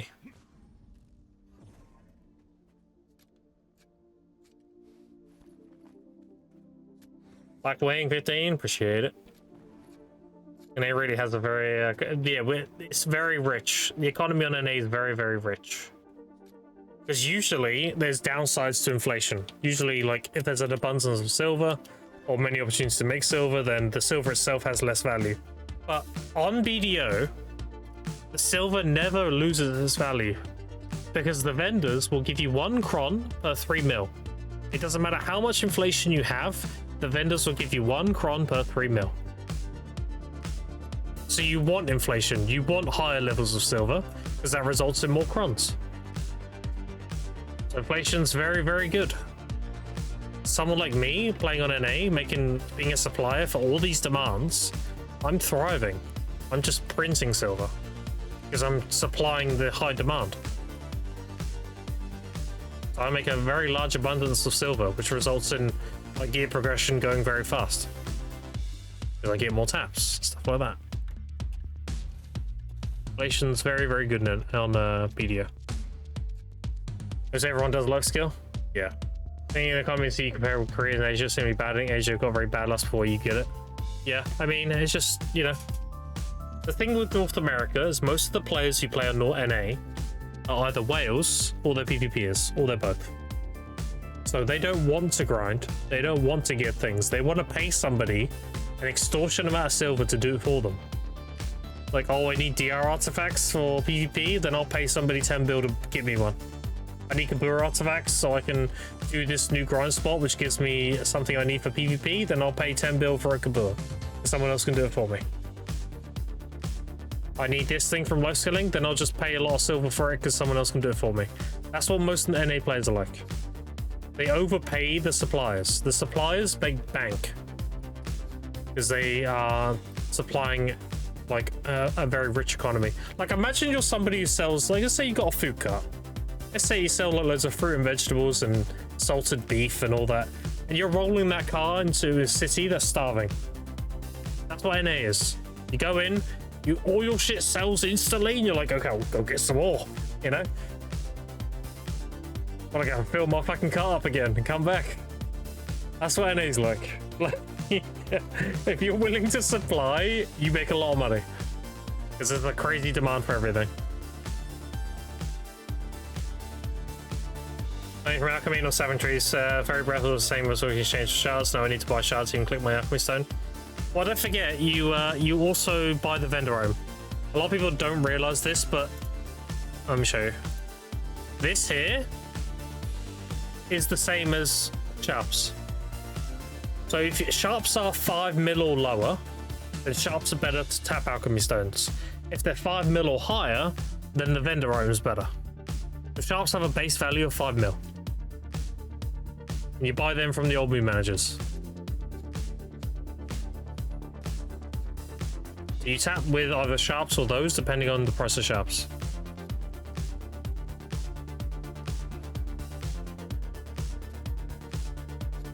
Majority of NA players are lazy. They are, yeah. And if you're talking about like terms of selling sharps versus buying those things, so let's say you're selling sharps and you're buying the vendor item, then the sharps need to be 8.5, 5.8. They need to be like 5.8 mil because you got to factor in the tax. I'm saying the sharp quantity is not really low from gathering session. Yeah, I know what you mean.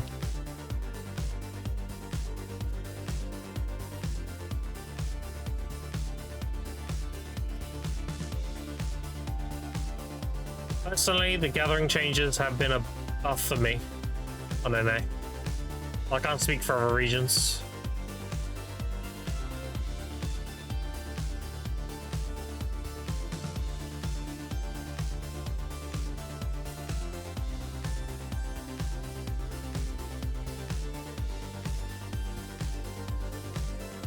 Which guild are you in, Grim? I'm in Growth.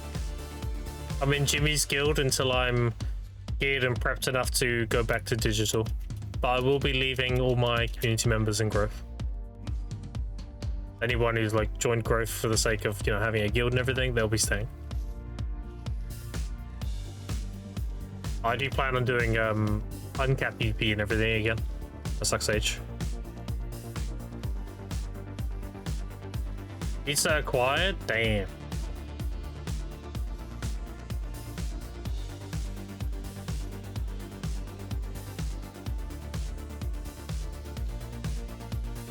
Yeah, I'm probably gonna apply back to digital and get back in probably around the time I have my Splendid and my weapons are like at least Nov, I think. I finished the last 3 Karazads, get my main hand Nov. Ideally get it deck and have my Splendid. And then I'll get my DR artifacts, get my amplified rigid shield. Amplified iron walls in there. And then get my crystal page done, and then I should be good. Probably get the second class in here as well. And then with lethal. And then I'll just keep working on the gear while I'm in there. I still have a lot of friends in Digi. There's still a lot of people I know in there. They still play the game.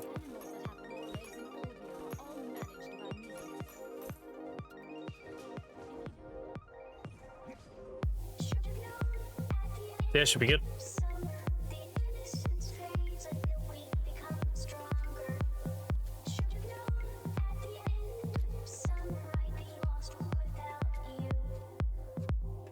Then I get to have a nice friendly competition with Varelium again. So you can get more kills. Shit. Varelium's a better Suck Sage than I am. I'm not ashamed to say it. He does a lot more PvP on Suck Sage than I do. Got more experience. The man refines his craft when it comes to PvP. Even when there's no point in Digi, he goes and mercs for another guild. So yeah, keep himself honed.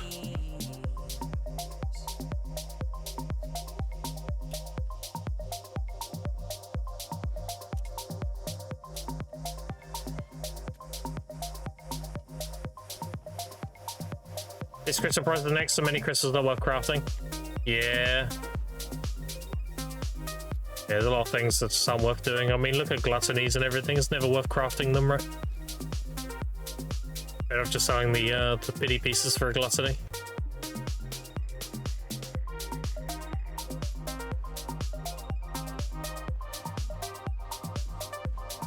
Whereas if you're doing void crystals, it's the opposite. Void crystals are very worth making. Well, the destruction is anyway. Not the Ankrod. The Ankrod's kind of throwing. Definitely sell the destructions. Yeah, so these are really good to make. 3 bill per one is great. Because making one is 30 voids, 300 magical, 500 blackstones, and 1 destruction. 50 of these is 50 mil each, so 1.5, right? Is that right? That's 30, right? Yeah, the 1.5, yeah. Okay. So 1.5, and then the Blackstones is 300,000, 3 mil, 30 mil. So that would be nothing. It's negligible. It's not even worth calculating in there. It's like 100 mil maybe. The destruction is nothing. They're min listed. Destructions. These are min listed. Yeah, tons of them. 100 mil. So 1.6. And then magical lodestone crystals, they are 1 mil each. The 300 will be 300 mil, so 1.9. So you make it at 1 mil profit converting these into destruction and void destructions versus selling the components separately. So that's why void destructions are really worth making. Nice little profit margin there. That's what makes Echo like a very compelling grind spot. It's the void destructions.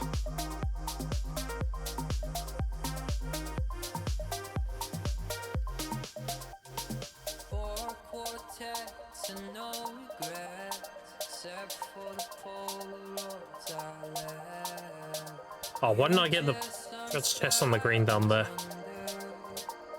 Sick.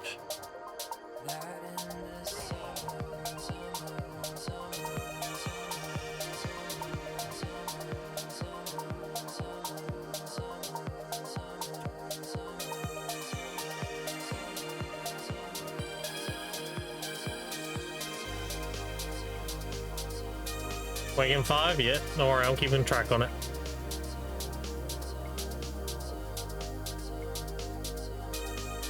You missed the sage? I did, yeah. I gave Awake Musa 5 months, and it's just not my suck sage. I went back to my sage. I'm still on the same account though. I still got my Musa. I'll show you. What I did was swap the stuff over. There's the Musa, see? Remy Musa. And then obviously that's my main now. Still got the Musa. He's parked at Garmouth.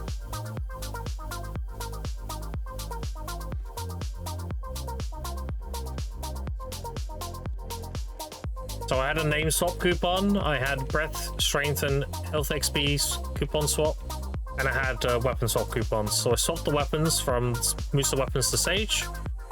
I exchanged the breath, strength, and combat and health levels, and then I name swapped. I made this Sage and I called him Grimmy Musa, and I swapped it with the Musa. So the Musa is now called Grimmy Musa, and my main's called Grimkill.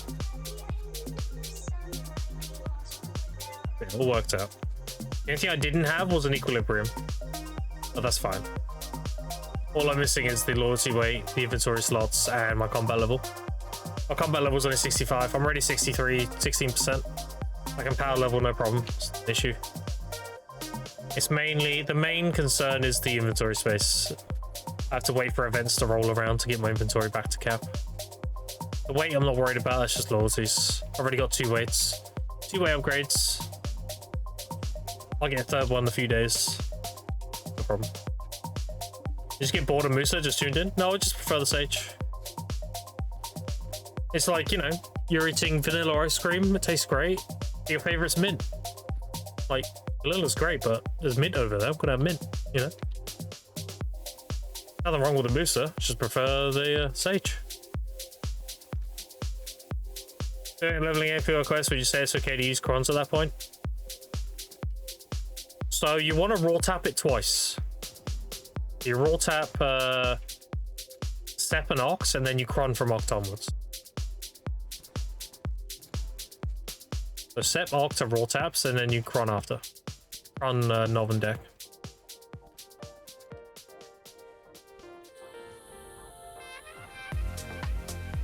Makes sense? Yeah, there you go. If you're doing the leveling up thing that you would say you're converting a Tavala from a pen to a hex, then you do that, and then you raw tap hex to sep, and then you raw tap sep to oct, and then you cron after that.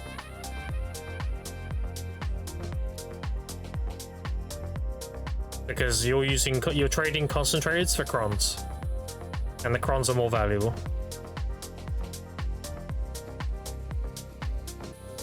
And you're only using like low stacks, so it's not that big of a deal. I definitely wouldn't raw tap after oct. You definitely want to cron the nov tap and the deck tap. Use the appropriate stack to do so.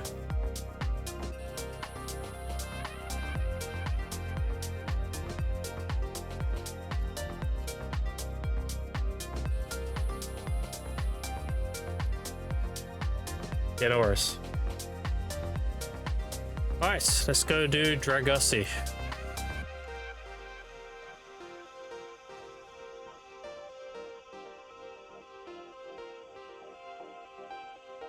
Let's go get another life skill buff. I'm actually kind of disappointed in the combat ones. I thought they would have at least given combat XP. They don't give drop rate or combat XP, like, they're trash. They're only used if you want to do like a difficult grind. Because you get more DR, more AP, and you get death resistance. Or if you're knowledge farming, if you're ecology farming. With a knowledge chance. Otherwise, they're just kind of shit. I don't really want the combat one. I want more life skill ones. Life skill ones give 150 mastery and 50% life skill XP. And they're really good. And they give you +5 energy recovery. 3 hours. Much better than the combat.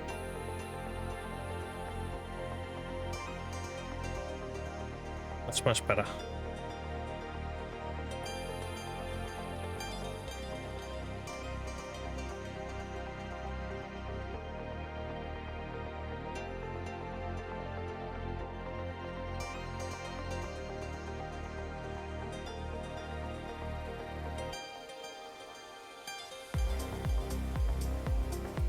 The best drop would be the furniture buff. Furniture buff is really good. Furniture is very, very good.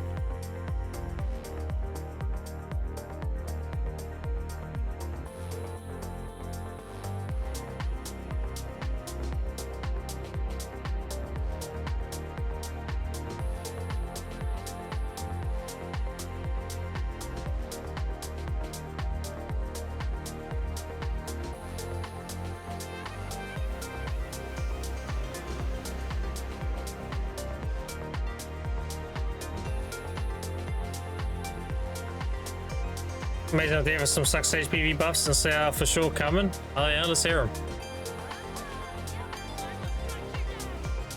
Is it remove spear bolt and give us impaling flash, have it a longer cooldown, and make it iframe into SA so we have a bit more back-to-back movement, but also give us agency against grabs?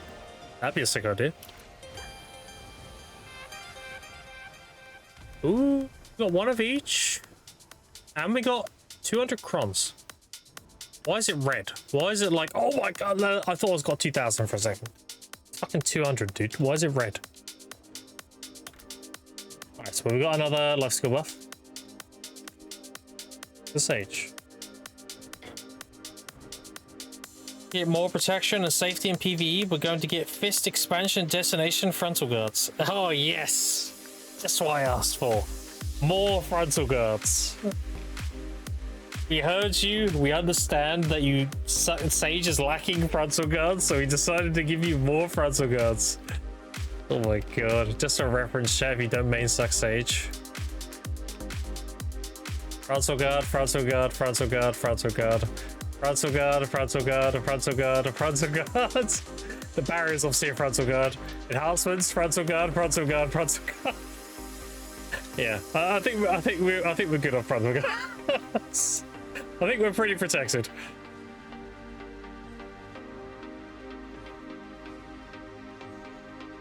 Now, do you want to see our SAs in comparison?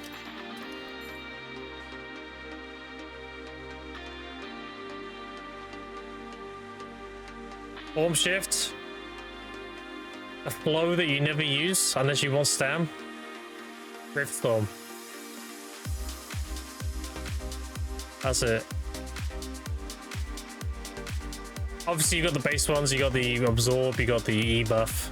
Obviously, your Rift Chains, Super Armor, your Reset Super Armor, but like the ones that are actually useful, Rift Storm, Orb Shift.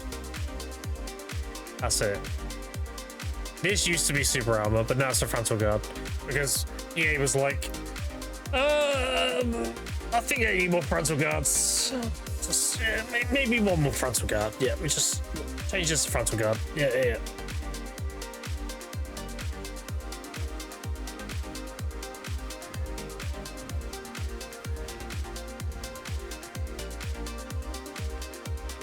And yes, we do get a 2-second lingering SA after Rift Chain, I know.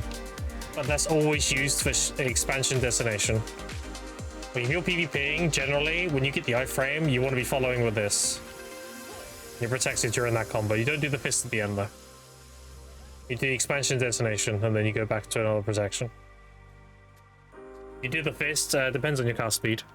If you have Z buff up, it's fine. If you don't, then you're probably going to get caught.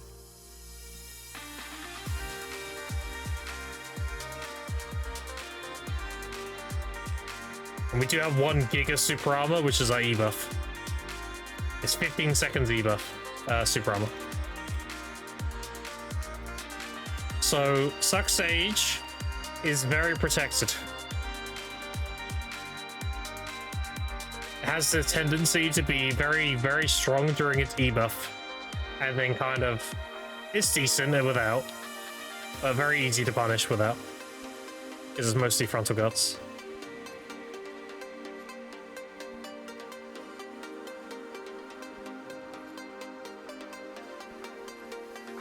And I got chastised by a lot of other Sage players about Energized Thorn. And they don't understand why it's the better of a bomb.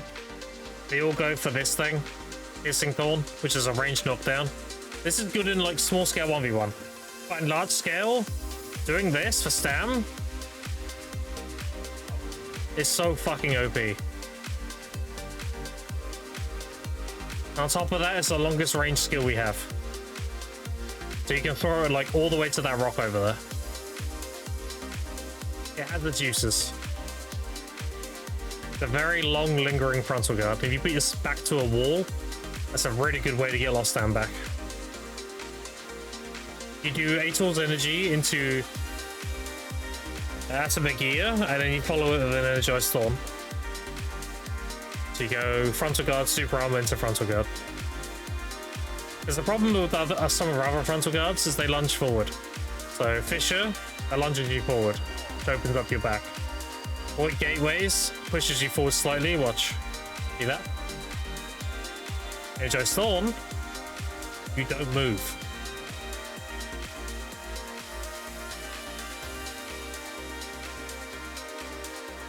The other ones can be punished. That can't be punished outside of a grab.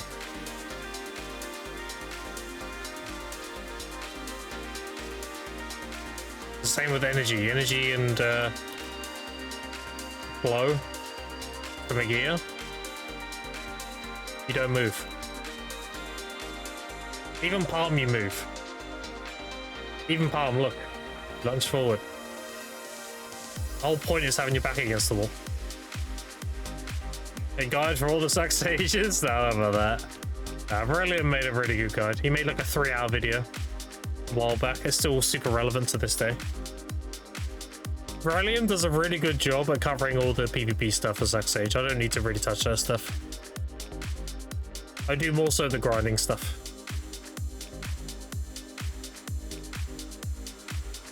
Out of a grab and front scar penetrating CCs, of which there are many. Yeah, so Suck Sage is very susceptible to block jumps. It's like one of our biggest weaknesses. Grabs not so much, because grabs in large scale are very risky, because there's loads of random CCs getting thrown about. So most people who grab just get CC trying to do it. But yeah, the block jumps are very scary. So that can be like Awakened Striker's Spiral Cannon, for example, because he CCs like while doing it, he goes through your frontal guard and behind you. Things like that.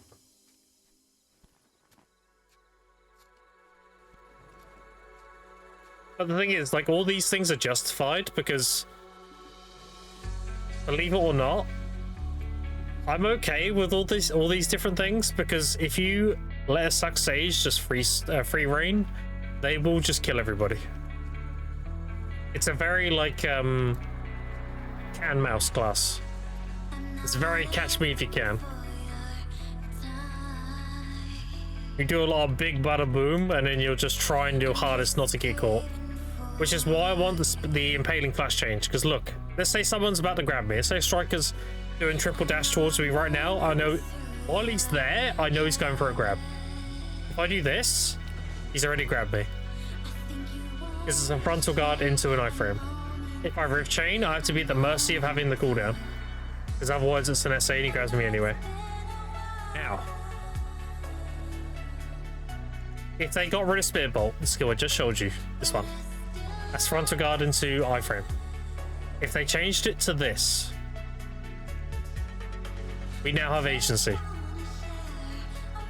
You change this to be the opposite way around. This is SA into iframe into SA. This needs to be iframe into SA on Suck Sage. So when I do that part, that's iframe, and that's SA. So if I see someone coming for a grab, I can actually do something about it. As I hit that button, I'm in a little tiny iframe. It's long enough of an iframe to make their grab do nothing. And I'm in a different location for the SA part. And give it like an 18-second cooldown. Remove any kind of CC from it. Don't give it like knockback or anything. It's literally just a burst movement skill and an 18-second cooldown. And I would use that way more than Spearbolt. It's easy to make Suck Sage too. Just change the yellow lightning to blue. There you go, done. It's a Suck Sage skill now. That's what I would like to see. I want to try out Suck Guardian. Suck Guardian is really sick. If you want to see gameplay of Suck Guardian, I think Zethian's been playing around with it recently. He prefers Awakening, but he was fucking around with Suck Guardian for the last few days. So yeah, you see like high-end grinding. He likes it a lot. He just prefers Awakening.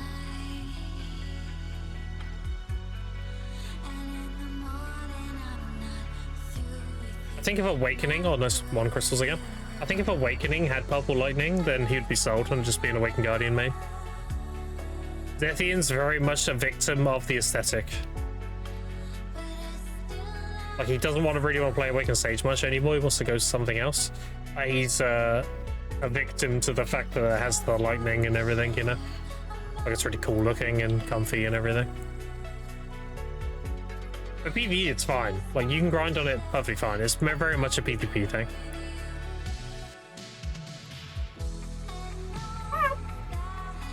What are you doing? Yeah, it's a dog.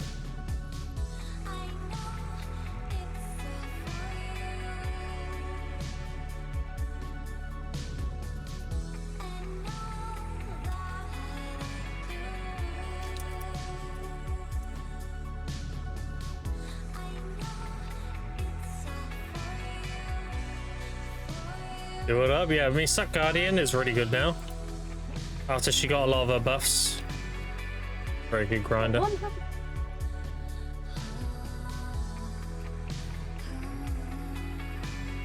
He's obviously sweatier than Awakening though.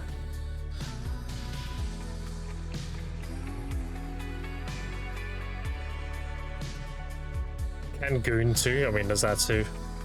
Have you seen Guardian in the new outfit? I'm gonna let everyone goon for a second here. What's it called? This one, right? Wait, hold on. Holy! What are we doing? Yeah, that's one of the main reasons why I play Guardian. That's one of the reasons. I wonder if it's got unique animation. Oh, it does look. Ooh. Wow. Actually admiring all the parts that actually have armor on them.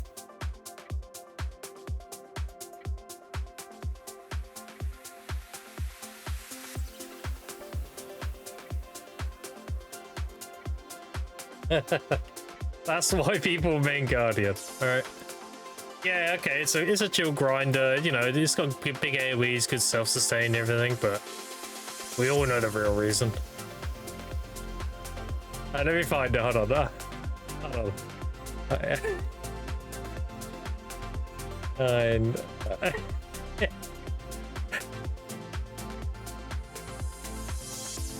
yeah.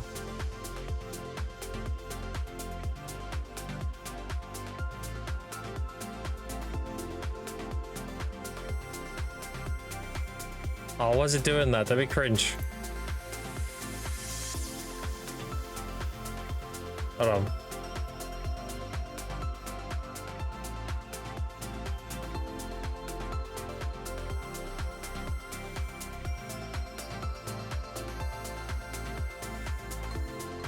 Yeah.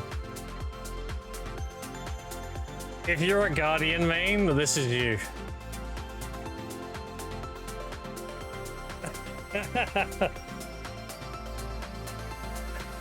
That's me talking to Guardian mates. I know what kind of man you are.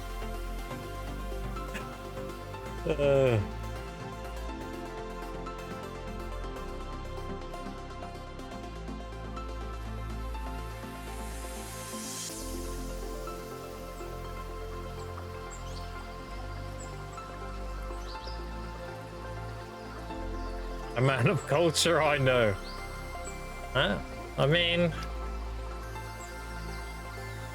put it this way. Would you main Guardian with post-nut clarity? Would you still play it? Because then is it about the class or is it about the assets?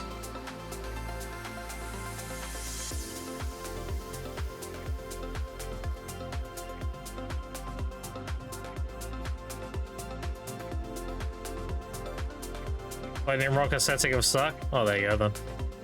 So, Roll from Vugard, you recommended the evasion stats and the boss gear rewards. You never choose evasion. Evasion is a dead meme. Evasion only works when you're super endgame geared.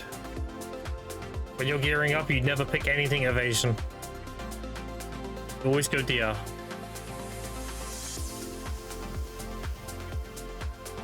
Trying to guide into a post-nut clarity, then hop back on my main. Yeah, there you go.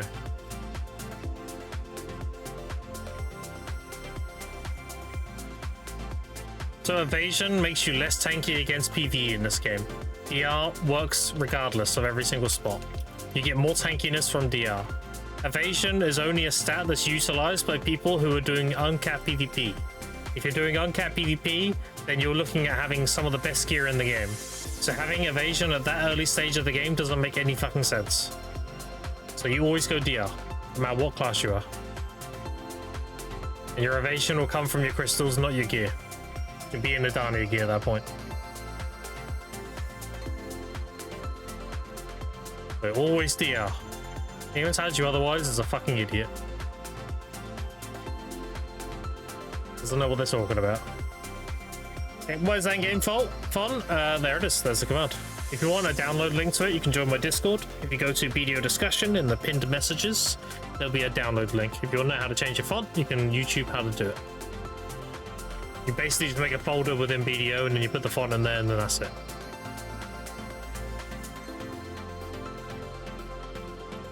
It overwrites the base font of the game, essentially. And it's very like above board, as you can't get in trouble for or anything. Yeah, he's very okay with it. They don't care.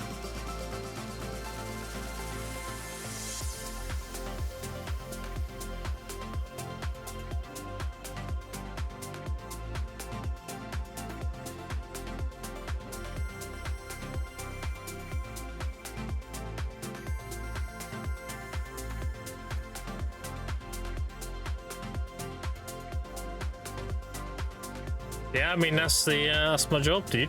Try and help people, right? I don't want you making mistakes in your gear progression. That'd be cringe.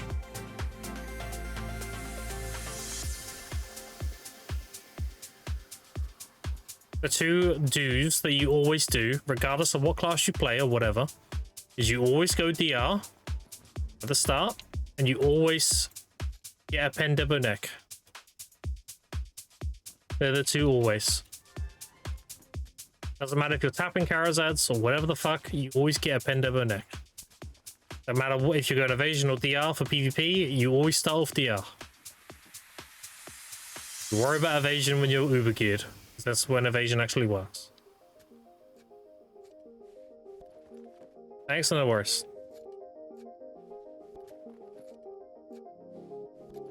And as for your weapons, your weapon priority depends on your class and what spec you play. So for Ascension classes, your main hand focused, except Archer. Archer is Awakening focused.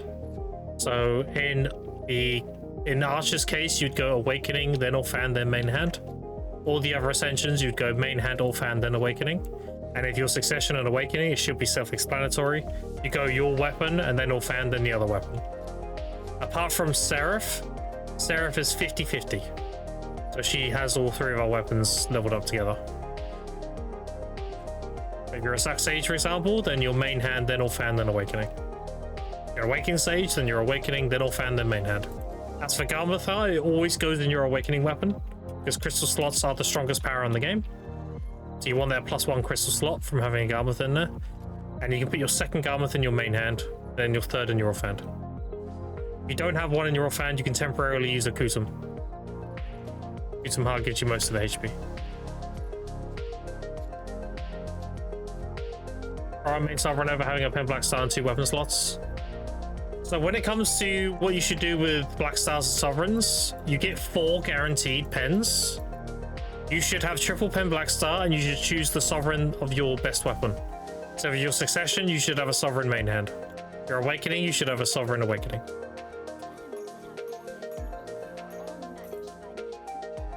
And it's a noob trap that a lot of people fall for. Let me show you. If you're unsure if you should get the offhand, then don't get the offhand. Because a Pen Black Star has 171 monster AP on it. A base Sovereign offhand has 71. The benefit of the Sovereign is the sheet AP. If you cannot get a Sovereign, so like Tet or Pen, and you don't have above 300 AP, and a Pen Black Star's better. You need to have a certain threshold of AP, and you need to enhance the Sovereign to a certain level to make it better than the Black Star.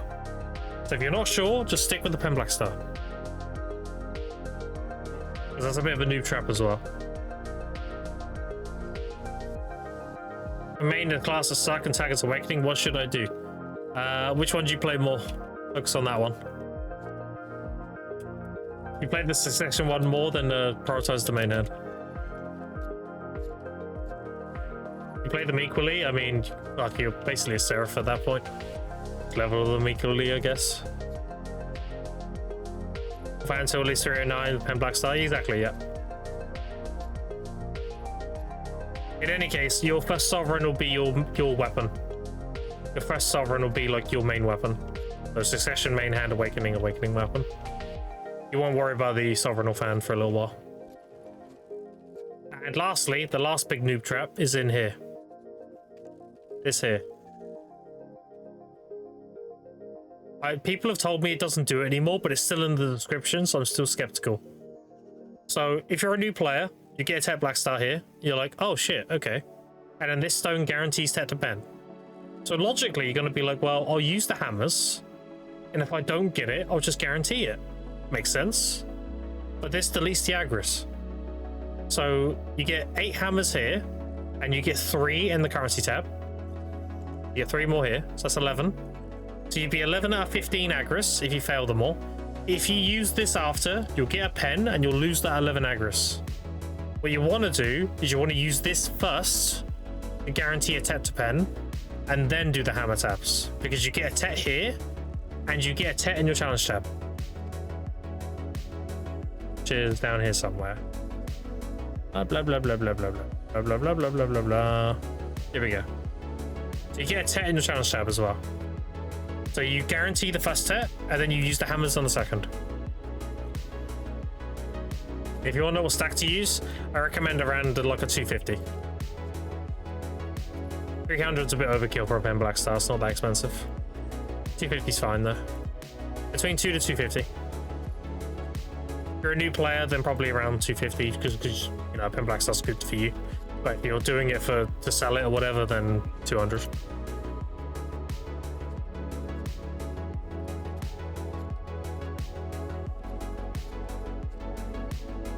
I'll see, I remember that. Yeah, there's a few noob traps in this game. The evasion armors, the Dawnstone, or the Black Star Stone, what the fuck it's called. There's the whole Jatina thing. Just don't bother with Jatina at all. Jatina's outdated. It shouldn't even be in the game. With this thing, do not fuck with this. It's a waste of time. They need to change this to a pen devo and make it like 80 build to make one, and then it'll be relevant again. Making a pen crescent ring that you're going to replace very quickly is just a waste of time. The money you spent on that, you could have just made a fucking tet or a pen Karazat. Use that instead.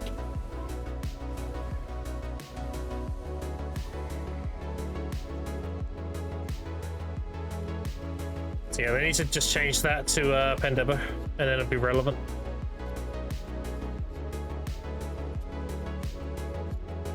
Like, I know if now's a bit expensive for me. Yeah, like, honestly, if you're tapping Karazats, if you go in the Karazat route of tapping, then you want to get your neck and belt to pen, and your rings to tet, and your earrings to try. And then you have two options. You can keep tapping your Karazats. You always buy a pen debo neck. You never tap a Karazat neck above pen. It is Giga Troll. Pen is the cutoff, no more. You do that just so you have Jordine requirements. You can do Jordine every week. And you can use the gear to grind like better spots. But you have two options at that point. One, you can tap your Karazats, you tap your belt, your rings, and your earrings up to deck. Or you can save up for pen debos and you can exchange them for Nov. But again, regardless if you buy pen debos or you tap Karazats, you always buy a pen debo neck. Because pen debo necks are like 120, 130 bill. I'll show you why it's worse. You never tap. I like to show the numbers when I'm explaining things so you can understand. Alright, Karazat. Base to Nov. Alright, so the average cost to make a Nov Karazat neck is 174 billion. Why would you spend 174 billion when you can buy it for 120? And if you make the argument, yeah, but that's, you know, base to Nov, what about pen to Nov? Okay, 162. Even if you made a pen to do Jordine and you thought I'll get it to Nov, it's going to cost you 30 bill more versus buying one. And that's the average, which means you can get fucked. If you get fucked, let's say you pity Nov. Now you're looking at 300 bill. Pity Oct, 251. Pity Sept, 215. Pity Hex, 193. There's no situation where you ever tap this thing. It's trolling. Just buy a pen debo.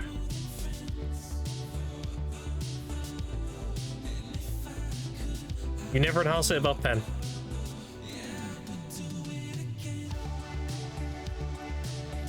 Isn't Tet Debo Kara a waste of money if you go for pen debo route? It is. They do become paperweights. However, they're an investment. You have to think of them as an investment.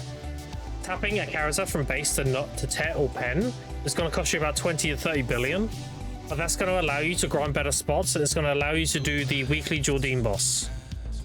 It's going to allow you to get one armor stone a week from Jordine. So yes, it's going to cost you a little bit of money, and they are going to eventually be like redundant, but they're an investment.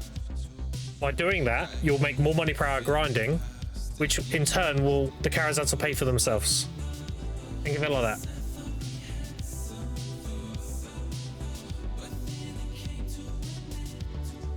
You'll do harder spots, you'll make more money, and then the increased silver value you're making per hour will eventually outscale the cost you put into the devos, the Karazats. ultimately, they're just like rentals that you've invested in, then you got your money back. And you're also getting 1 Adana stone per week. And you can use that gear to save up for the Pendebos.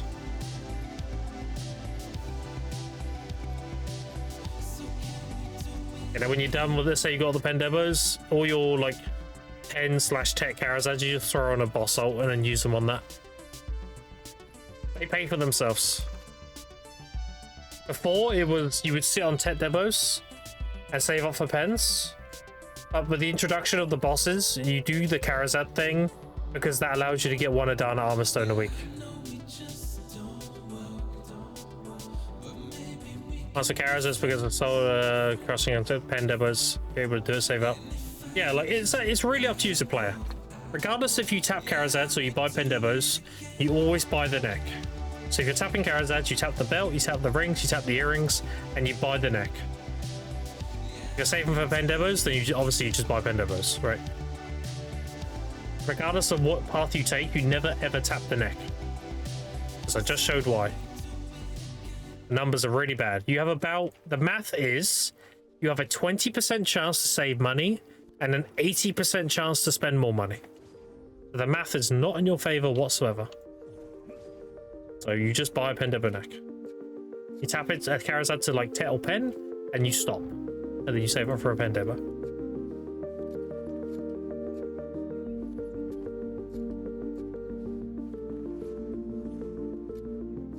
As for Fallen God armors, I would buy Duo and then save up for Tet, or you can buy Duo and tap it to Tet. Up to you. They're both as good as each other. Really what you want to do. More than average is actually higher than what the site says. Like, there's more of a reason to not to tap Pendebo, Pen Karazad neck up, right? No.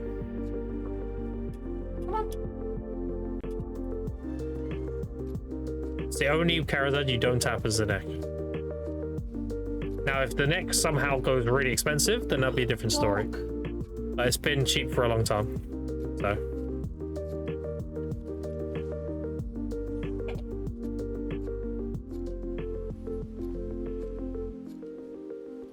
Well, who's awake?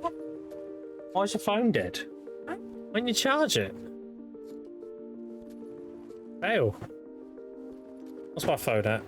100. Look at that. I'll unplug it now. Otherwise it'll kill the battery.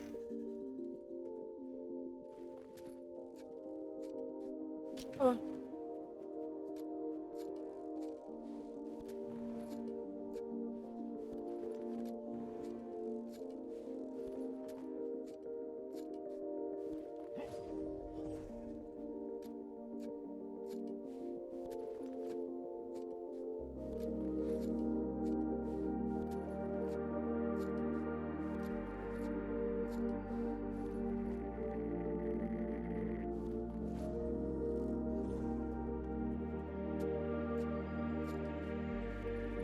Do it. What? Don't do it. Well, the dog has been a din. Doing. Stop. It's time for PA to reduce the pity to Fallen God armors. It is. They need to make Tet 20. Pity of 20 is good.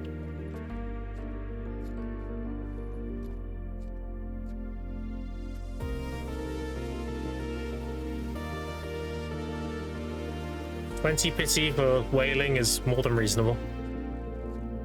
Assuming you're tapping in like a 6% chance or a 5%. Very reasonable. This is another thing as well, chat. When you pity Karazads, you shouldn't feel bad. Well, I'll take that back. When you pity deck, you shouldn't feel bad. The deck pity is very reasonable. Unlike sovereigns and all that, where you're paying like 3 times the value of the average and stuff, Karazad's, the deck Karazad's actually pretty reasonable. That's a high now compared to last year. Yeah. Yeah, you're not wrong. I think last I looked, the helmet was like $230, I think. Pretty expensive. Have a look. Yeah, $230. There's 2 more listed now, but yeah, it was $230. This piece is like $210, I think. Yeah, 215.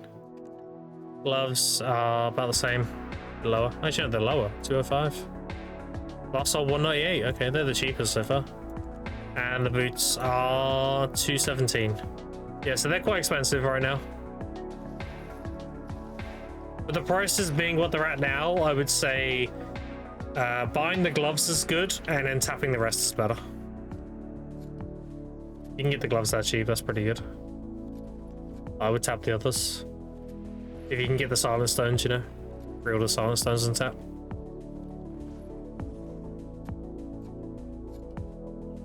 I say tap Triform God without a stack and it went first time. What the fuck? Alright, well. Don't do it again. Well, mine were 160 bill last year. Yeah, they're definitely a lot more expensive now.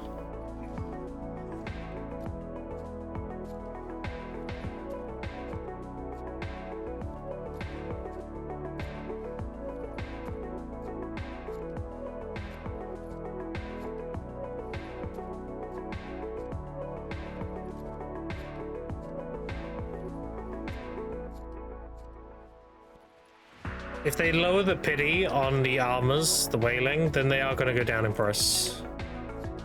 I don't think they'll tank hard, but they'll definitely go down. I think they'll go down to about like 200 again. 190 or something. Ask Karen's ads for the dopamine, by the way, then they're going billions just to get burnt out. Yeah, again, it's up to you as a player. If it's a new player, I recommend they tap Karazets.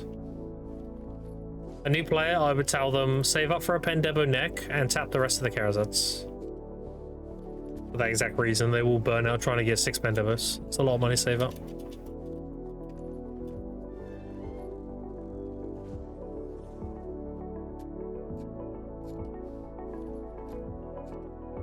Actually gonna lower the pity for Form God, it shouldn't be a ball. They should have done it last year, dude. They should have done it during Calpheon Ball. I should have made that shit like a 20 pity last year. It's F1 God the ball. I don't know. I think if anything, they'll lower the pity and they'll allow you to do more than one armor through season. So you can get tri armors through season and then tap them to tap with the lowered pity. I would like them to allow you to get a full set of tri armors through season. That's a one-time thing.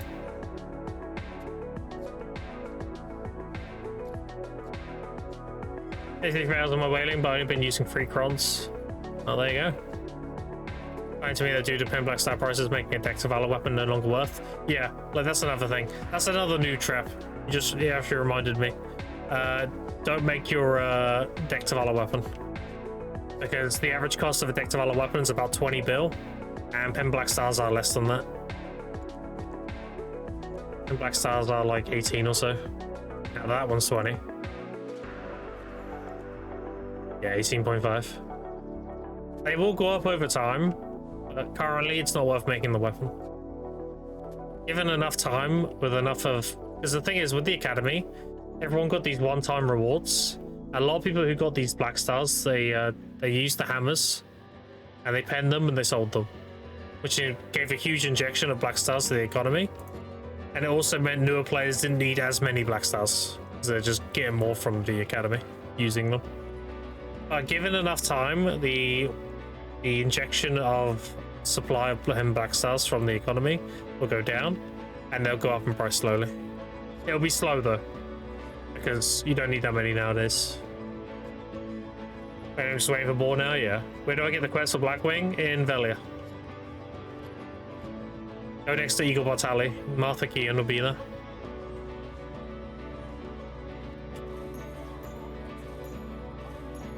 Guild of Might nowadays, I'm in growth temporarily until I'm geared enough to play with Digi again. But then I'll be in Digi again.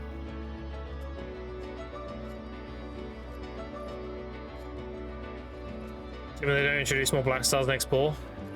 I don't see why they would. I think the Black Star situation is more than fine now. If anything, the armors are the issue now. I think Sovereigns are fine as they are and Black Stars are. They need to focus more on the armors. Because even if you can account for all the black stars, they give you 25 embers as well.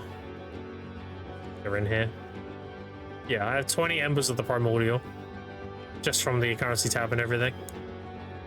So like even after giving you the choice of 3 pen black stars and 2 tets and a guaranteed stone to pen one and 11 hammers to pen the other, you can also make a primordial and do that as well. If you did 4 months season right by giving out the Olvi Academy now, you're able to do it again. Would you still stay in season or do the Olvi Academy? So the Olvi Academy came while I was in season. Nothing would change.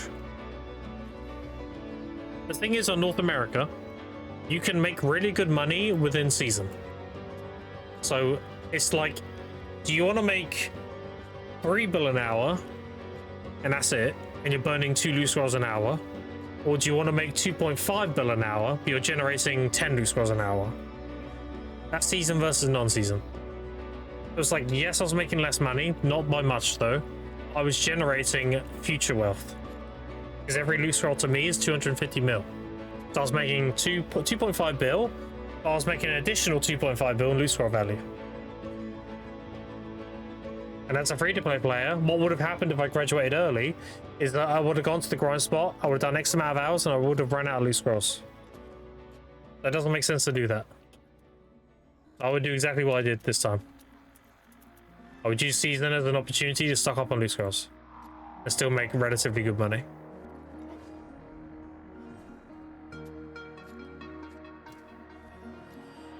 Get some gear this board to work on like 5 AP or some books. I want them to go crazy, dude. I have an unpopular opinion. I don't think people are gonna like what I'm gonna say here. I would like to give them like, here's my deck Charizard, and they give me a tri accessory and it goes to deck.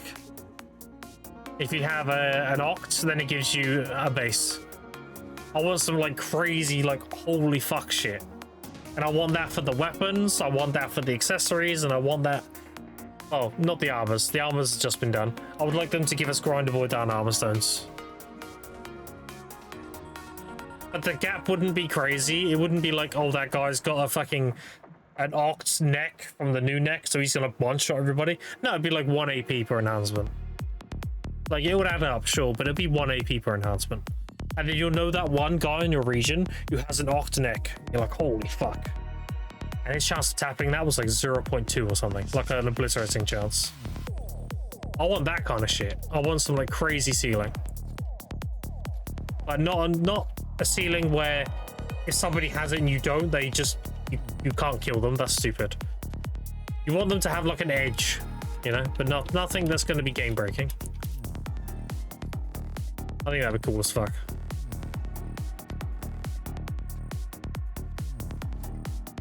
Other than grinding season, you do gathering in 2? Yeah. So my money, I made 2 trillion silver in 120 days on season. 2/3 of that came from life skilling. 1/3 was grinding. I was gathering and doing alchemy, and I made 2/3 of that. Don't know how. I mean, just look at my storage. Harmonies, charms, a lot of detections, like, you know, like gathering mats. I mean, I got 348k grass, 151,000 fruit of nature right now, and I liquidated these not too long ago. You just make a lot of money. I've got 8,800 sharps. On me, I've got 14,000 concentrateds. Just consistency, right? Should I go to Ors or DSR? Which one do you prefer? The money's similar. Whatever one of those two you prefer to do, that's the one you should go to.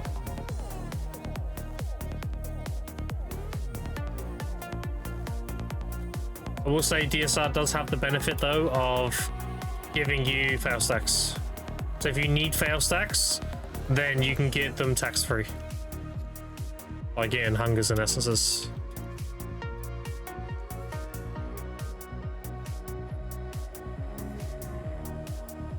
Anytime we get a new accessory next ball, you need deck carrot to exchange for them. More than likely, that's a safe option. The accessories are the most outdated thing we have now, with the alchemy stone change and everything. So yeah, more than likely it's going to be new accessories that replace Charizards. I'm hoping what I want from the ball. I want new accessories. I want Adania Part 2 to have piece of Adanas in their grind spots. They can be like limbo chance. They don't have to be like crazy high chance to drop. You get one every few hours. I would also like to see a new pick cave, but that's done in Adania. I think the pick cave was a nice addition. It was a nice little like dopamine thing. Everyone ran to do it and everything. I would like to see a pick cave that's done in Adania Part 2, but it's done like Mirror Wax Labyrinth. I think that'd be cinema. So you go into your own instance and you have other people grinding in their instances, and then you all come together to kill a boss. So like the more you're working together, like the more efficient you are, you get more bosses because other people are also being efficient. So like the quicker you get done with your thing, you get paired up with people who are already done as well, and then you get the boss together and you do like a group boss, and then it kicks you out, and then you get that little timer before you can go in again. I think that'd be sick. And then you make that group boss have a pretty good chance to give you a piece of Adana. So that's like the big incentive.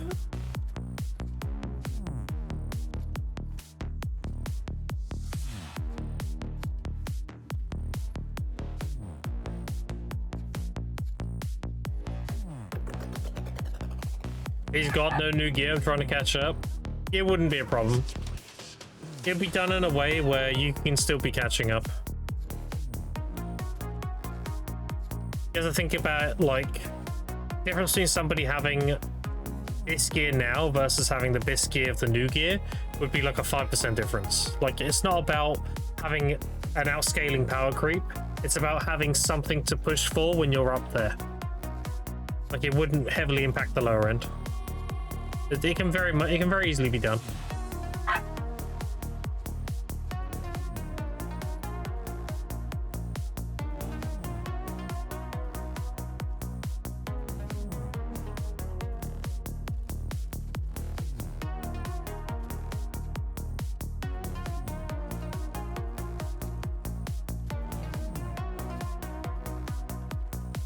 Maybe a new gear slot. I mean, there is a nice slot between the armor and the helmet.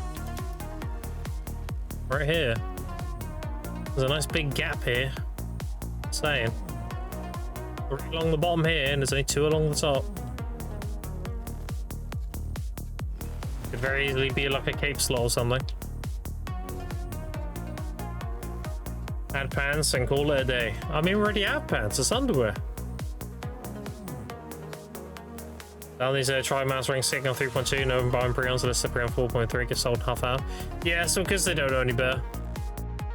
People do dumb shit out of ignorance. Like I'm sure somebody in chat will learn this now if we go through it. So, a tri-mouse accessory is the same as a pre-on. So if you're looking to get pre-on accessories, you look at a tri-mouse. 5.6. Okay, how much is a base pre-on? 6.1. So buy a Trimanos. Buy this, go to Dalashan and exchange it for a base Prion.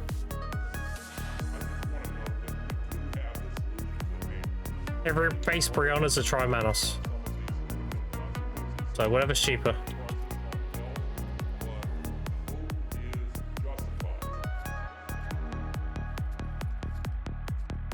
Do that game everyone else out of the pay if they can. Seasons be full decking Palm Nagas, tokens, and Elvia. Yeah, of course. Elvia Serendia is like the go-to grind spot when you come out of season. And then you can use that to make money to go Elvia Hexa. Uh-huh. Wanna go this? Hey, bye, Skibbity. You call me a skibbity. You always call me a 6'7". You're a 6'7", get out of it. Is your mic on? Yeah. Ah, they just heard that. Bye, Skibbity. Yeah, bye, skibbity. Rihanna? Yeah, whatever her name is. Rihanna. That NPC, whoever the life skill good person is. Yeah, you can exchange Trimanos for base Prions at no cost.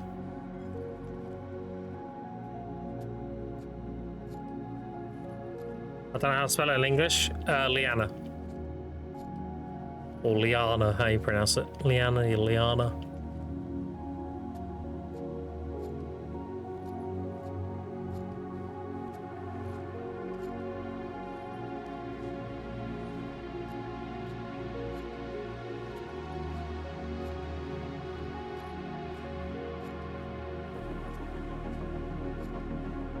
Alright, have you got any more questions for me, chat?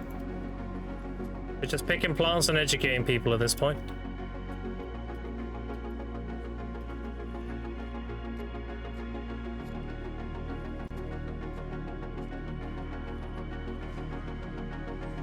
And the sage, apparently in-game and out-game.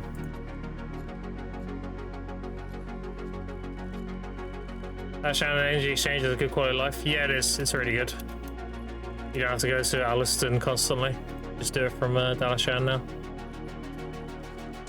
Had several questions? No, don't apologize. That's the whole point. When I'm picking flowers is the best time to ask me anything. How do you do this? How do you do that? Why do you do that? Go ahead. Start from Musa to Sage. I actually went back to Sage. I know a lot of my newer viewers don't know this, but I was a Suck Sage main for 4 years. I went back to my old main, and it's because I prefer it. I gave Musa a good try. I gave him like 5 months, but you know, ultimately, I Suck Sage is my favorite class. Period. There. How'd you manage to work Empire initially? I'm starting running through it, a main quest. I want to prepare for it. So I do a unique approach to my worker empire. I don't like getting an abundance of materials that take forever to sell, because I like to factor in a thing called opportunity cost, which is like, sure, you could do this thing, but it took this amount of time. You could have done something else during that time. So my worker empire focuses on sacks. So if I go sack, yeah, these. My worker empire focuses on these. The farmer sacks and archaeologist sacks are my go-to. And the reason why that is because a sack, if you open it, this gives you 1 fruit of nature. So they're 1-to-1 fruit of nature, and the archaeologist sacks are 1-to-1 trace of nature. So my workers are set up to do a lot of the farm nodes, which give the farmer sacks. So that's these nodes, they're potatoes. And I have all the archaeologist nodes as well. Get the traces. The reason why I do that, I know people like to have like platinum and potatoes and corn and blah, blah, blah. But you have to understand, if you go that route with your worker empire, unless you are using those materials, you're going to be doing this. Marketplace, put this in there, and then sell. Right click the thing, sell it. Okay, it's sold, get another. No. You spend so much fucking time over potatoes when you could just be playing the game. So with the sacks, every few days, I round up all the sacks, I open them all, I list the fruit. Takes me a minute, if that. So my opportunity cost of doing that is negligible. Doesn't exist. I'm not fucking around putting in 1,000 potatoes and listing them and all this other shit. Do that, and then I go back to gathering or grinding. My worker empire has been optimized to give me the most amount of silver with the least amount of time.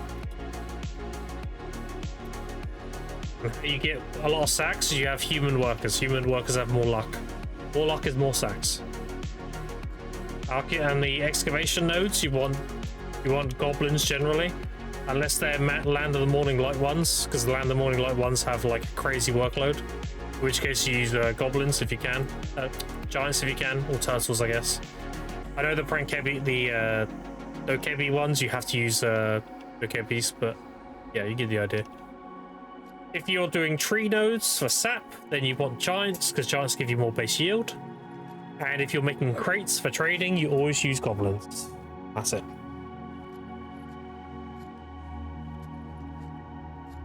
You have to be in that region to put that worker there? No. You can do workers from wherever you are. You want to lower the amount of travel distance. So for example, if I have a worker node in Heidel, even though Heidel and Velia are linked, I don't want to send a Velia worker to this node here, because his travel time would be fucking crazy.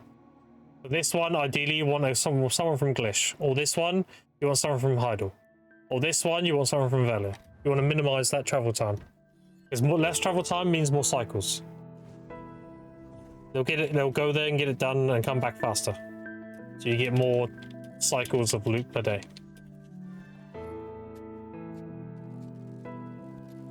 Buy me my traces. I'm not selling them. No, you. No. I do not sell my traces. Are you crazy? I supply the harmonies. I don't sell my traces. That's crazy work. Did you make a guide about what you did in your free-to-play run? I mean, I can. It'd be a summary of anything. But that's why I uploaded all the stream VODs, because you can see firsthand what I did. Like, it's all there. But yeah, I know you want to look at more of a concise, just like small video explaining everything. Sure, that makes sense. I see sack ball. Do I need to empty my sack in the storage keeper? I do need to empty my sack in the storage keeper. Yeah, take my seed. She loves my seed so much she pays me for it. It's crazy.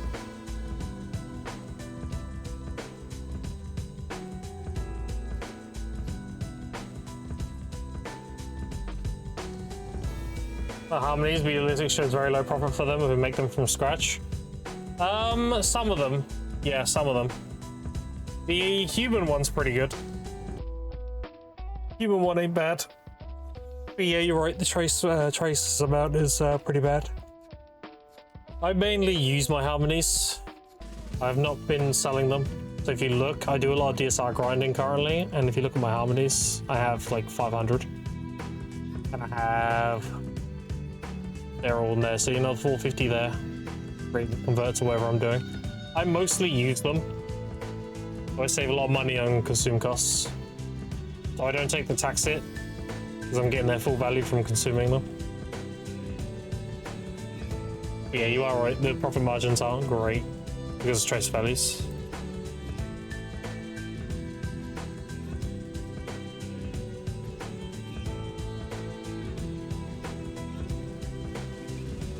Yeah, I like to keep a lot of base harmonies and then have a decent amount of demi-human. If I go do a Dania for whatever reason, then I can turn some of them into Adanians, right? Dania harmonies. I like to leave them as base harmonies and just convert them as I need them.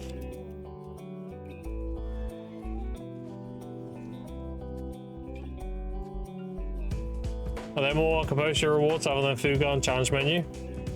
There's ones for leveling up. Well, if that's what you meant by challenge. You got these ones. You also have this. If you go into the code accounts, you can get Dreamy Crystal of Balance. These are used to enhance the composures. And you also get some of these from, I think, a challenge reward as well. And what you do with those, you turn the tri composures into tests and pens. The one you don't really want to pen is the earring, because the earring doesn't give you a great amount of stats. Where is my composure earring? Are my ults wearing it? Maybe. Yeah, so the composure earring is 13 AP, 4 DR, and 12 accuracy, and at it's 13, 12, 3. So you only gain 1 DR. So it's kind of cringe. However, composure rings, this is 15, and then pen 17, so you gain more AP. AP is what matters, right? So you want to pen your neck, your belt, and your rings, and your earrings can say tail, whatever. Holy giga chat. What up, Insta? How you doing? We're just answering questions today, pretty much. Appreciate the shout out. Give the man a follow. You think that Dustwing is permanent mount? No. The only permanent flying mount that should exist is the masterclass ones. I think they'll add a drop. So, for example, Laura and Seth. Yeah. For example, where is my? There it is. So, I think what they'll do is they'll expand upon Mounts of Eternal Winter Part 2, which will lean into Mark Thanon and the Barbarians, and what I think they will do is they'll add grind spots that have a chance to give you an egg, and then that egg will be a 14-day mount. I think that's what they'll do about it, and it'll be like sellable. I don't think they'll ever give us like perma flying mounts outside of the masterclass. And they might give us like temporary ones we can buy. Gathering a lot more guild bosses, F grind. Nice. Sounds good. I've just been picking plows. That's all I've done today. Just pick plows and talking to chat. Yeah, I think they will have like sellable, like limited ones that can drop in these current spots and stuff. And gear score effect, I remember someone linking Ginny's new play Discord. I haven't checked. Is cost effective 700 gear score effective? What do you mean by that?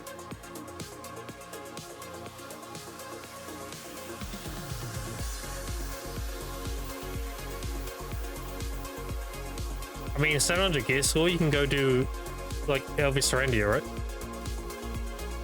Go make cups. Cups are good. And then you can work on getting requirements for Hexa. Elvia Hexa. That's the one. Or you can just stay at Serendia until you have the gear to go to Lukita. You can start doing like Highlands and Grad and everything. Give me a flying Marnie themed mount. Or like one of those, what are they called? Oh, I forgot the name. Stallions from Highlands. Fly around in one of those.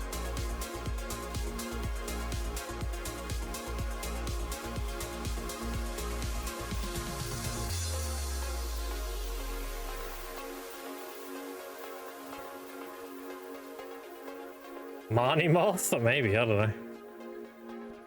Maybe. Yeah, to convert the cups, can mass similar to the treasure items, so like the Atanas element.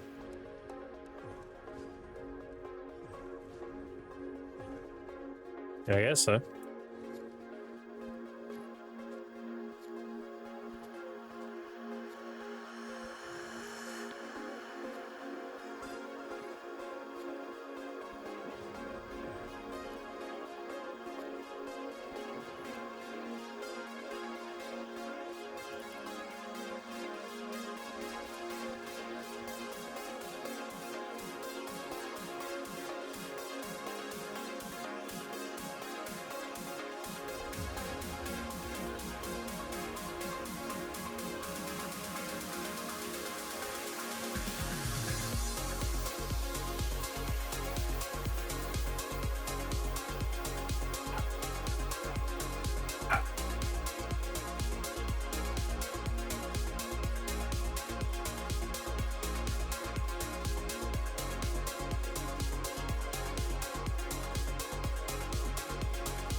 Any more questions, Chef? Free to ask.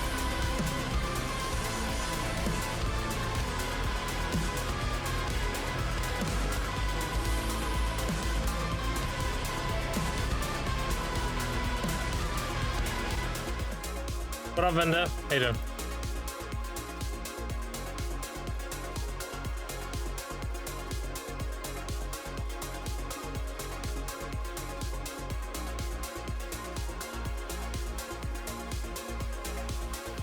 Just kept the Adana Boss's event permanent, the one that spawns a boss and get 50 crons on kill.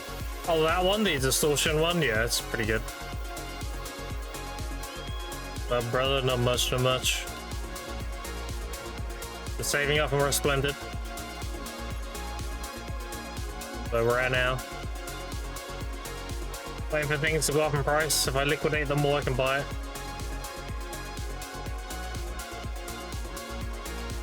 Stockpiling until then.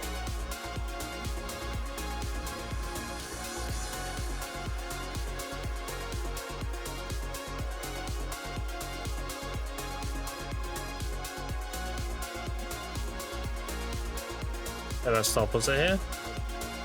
There, wasn't it? I'm just picking flowers and making money. Actually close to getting enough Capras to make another C10. Need like 500.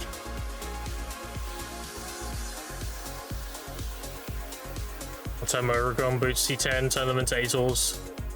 Raw tap and pry, and then use the Desperate Crystals I have from the currency tab to duo them. And then sell them for 29.5 bill. And I did the math, I get 3.7 million per Caphras doing that.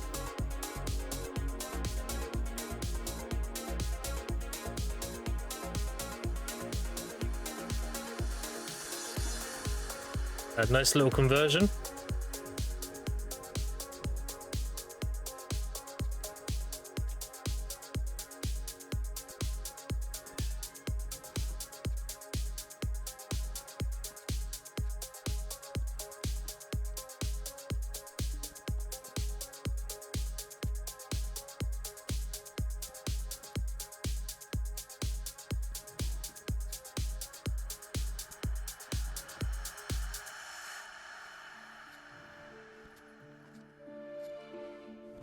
At the point of the game I'm at the moment, need Ox weapons to get the Zephyros, but I need 3 Ox weapons and some Seraph.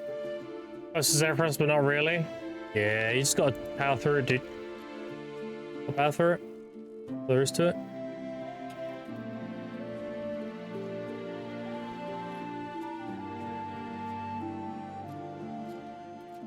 So I'm distracted, I'm watching Bayrock tap things. Watching him fail his alchemy stone. Oh, dude, look at that splendid. Look at that fucking. Look at that shining, though. Holy. Oh. Same? Yeah, I don't blame you. We love gambling. Oh, out again.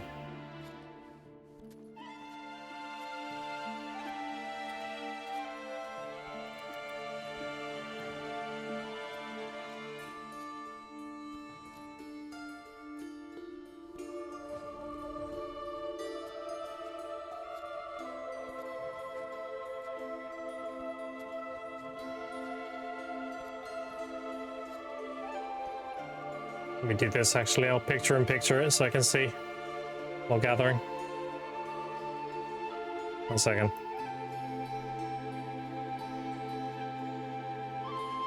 Alright, so I can watch. Oh, he got it! Oh!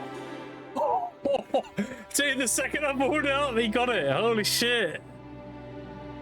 Damn! Congrats. Fucking Bayrock, yeah? Holy shit, dude. Good stuff, good stuff.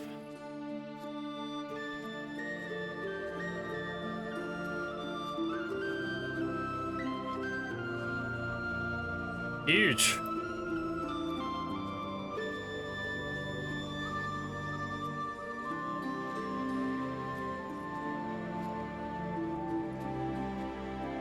Bayrock has done it again, yeah? I got him pulled up here, watching him while I gather. Damn. Let's hope our taps go that way.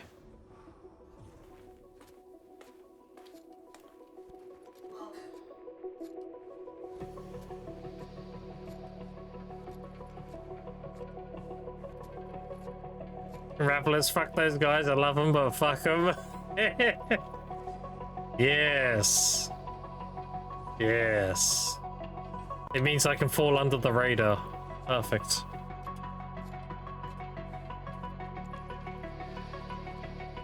It's like when you type in chat, like the chat's moving so fast, nobody will know I'm gay. It's kind of like that, you know? Bayrock and Rappo is so carried, nobody will know what I got. It's fine.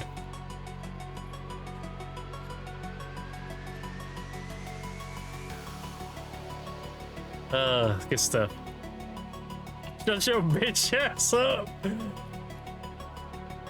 It's alright. We'll get our shining taps and be like, yeah, Bayrock and Rappo are so carried, dude. Can't believe it. And we'll delete the VOD. Anyone else, I bought it because I got such bad RNG. I ended up buying it. Yeah.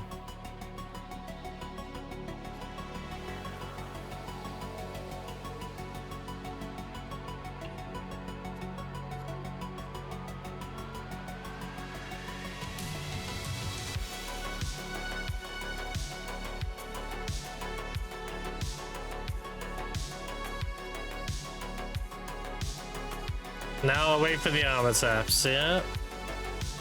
Yeah.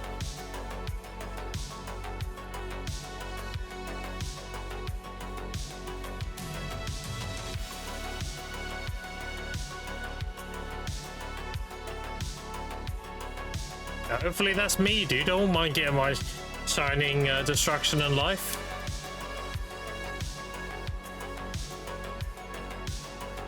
That'd be great.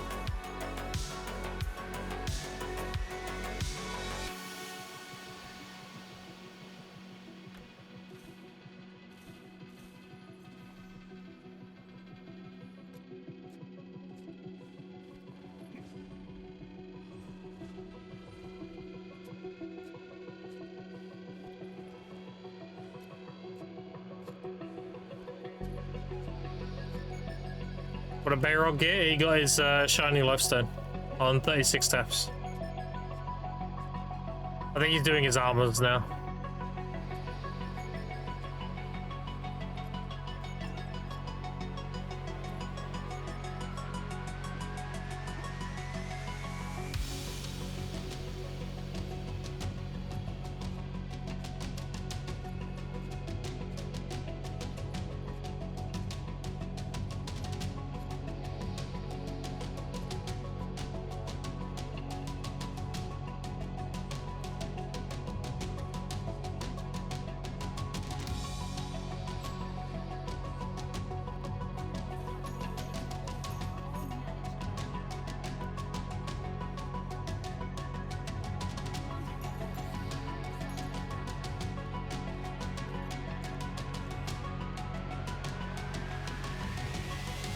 Alright, does he get his armor?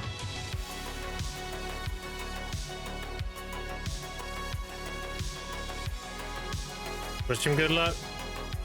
Good luck. Okay. Read from this. Okay.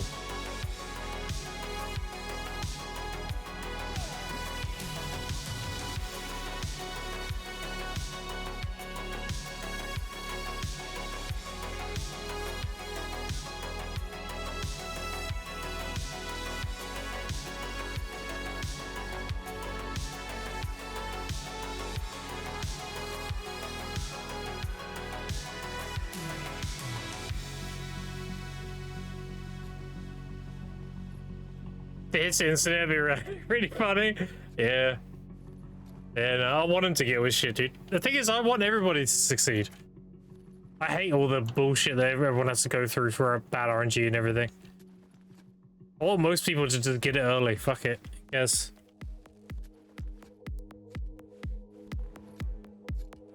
Especially the time gate shit. Time gate's just toxic.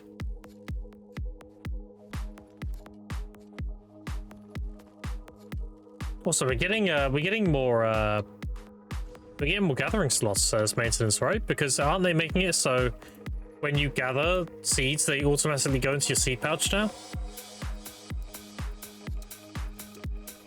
Technically, you gained 50 gathering slots from non-stackable seeds.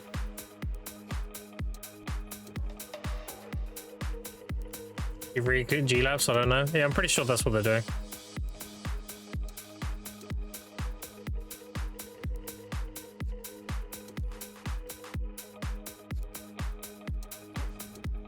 I mean, he got his shiny on 36. Maybe he gets the armor.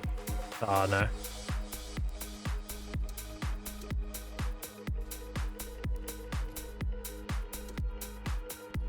Buff hoeing, true.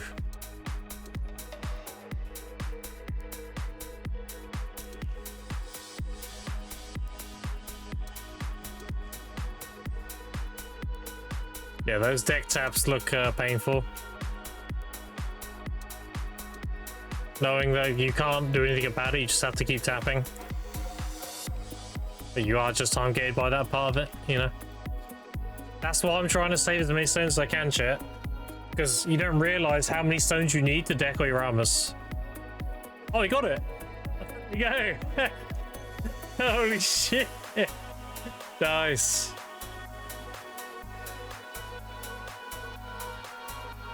Oh, damn.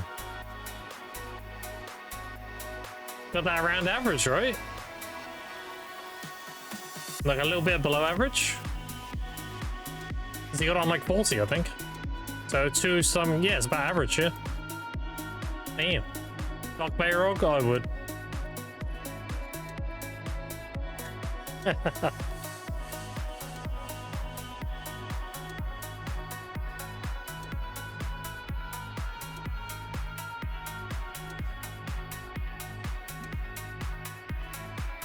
I can finally uninstall now. That's crazy. Bayrog's nice people, dude. Like, I'm happy he's getting carried. We're getting this shit.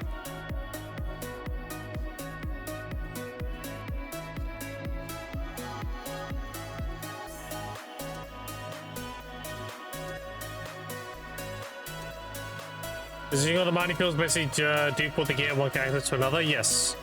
You have a tax character, it dupes all your gear from your main tier tag. Just think, dude, this is last tech armor.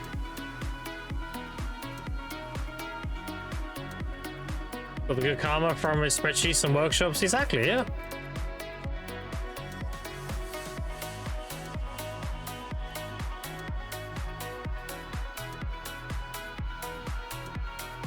Wait, what is this? Are they duo? Wait, did he never... Wait, I thought that was a nov. Wait, has he got 3 decks in a duo? That's kinda... That's kinda fucking toxic. 3 decks in a duo? Yeah. That's something. That's something.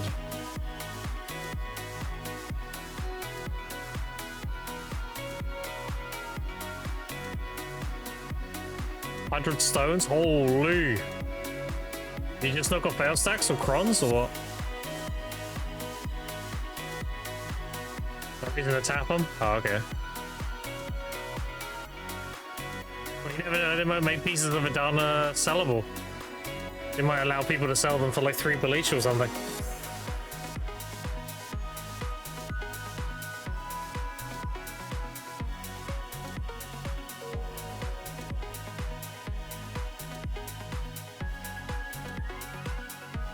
As I try psycho behavior, might as well go ham full deck. If you're at the point where Bayrog's at, where you have as much silver as you do, and as much money, like fail stacks and everything you have, then yeah, 300 stacks are nothing to you.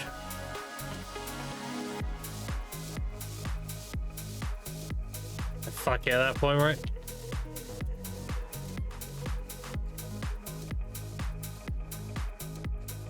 Alright, you gotta try.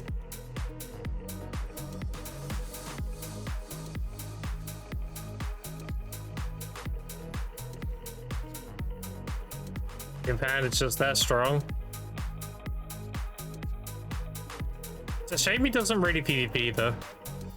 I know he does Blue Battlefield and RP and AOS everything, but all that gear, dude.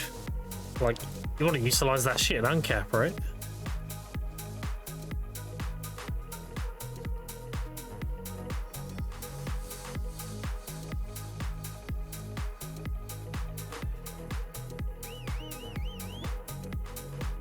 How's the service at Ball? Yeah. Well, we noticed Bayrog is nearly done with the gears, so we're shutting down the IP.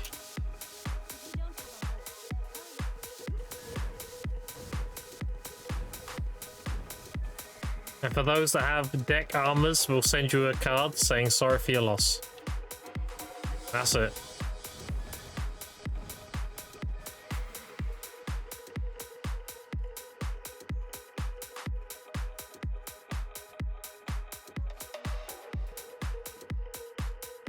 Oh, we got Tet, nice. I pity Tet, but you know, smile. Dude, I pity Tet and I pity Pen on my gloves. My gloves have been fucking toxic. Oh, it's a nice reminder to do obliterating though. Or deck squad taps once, I presume. Yeah. I'm only using stones on the gloves. I'm saving the rest for deck taps. If I get my gloves to Nov, then it would just be like stones for decks. Pretty much that's it.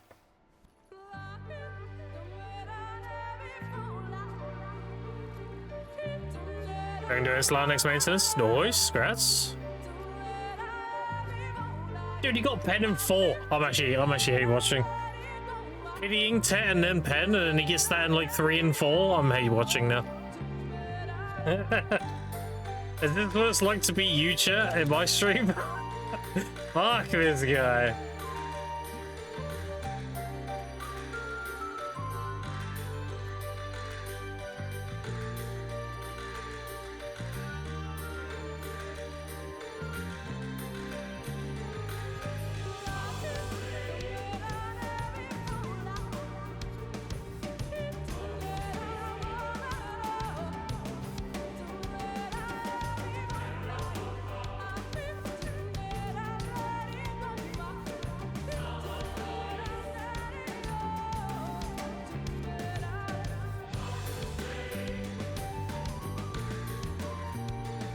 The deck under 5 tats, please, it'd be really funny. It would be. Do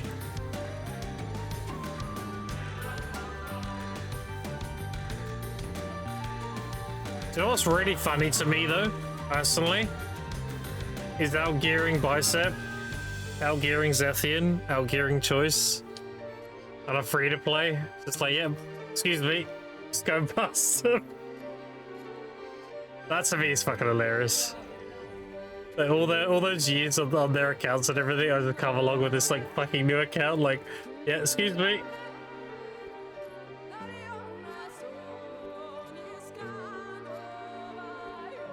It's very possible. I just need silver, right? End of the day. I'm not capped at all, unlike everybody else. I'm just gonna keep pumping. Just get silver on my account. I think that would be classed as annoying.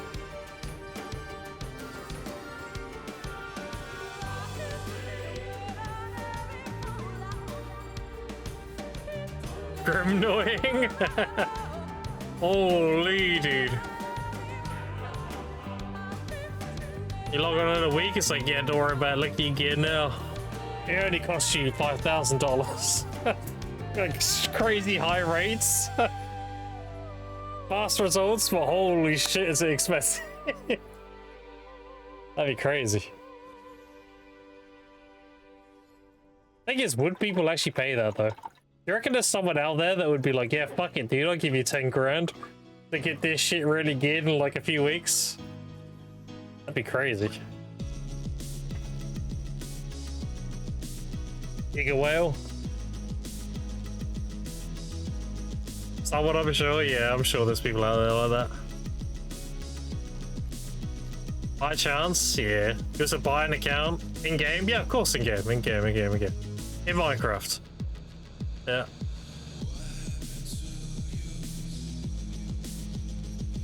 Whew.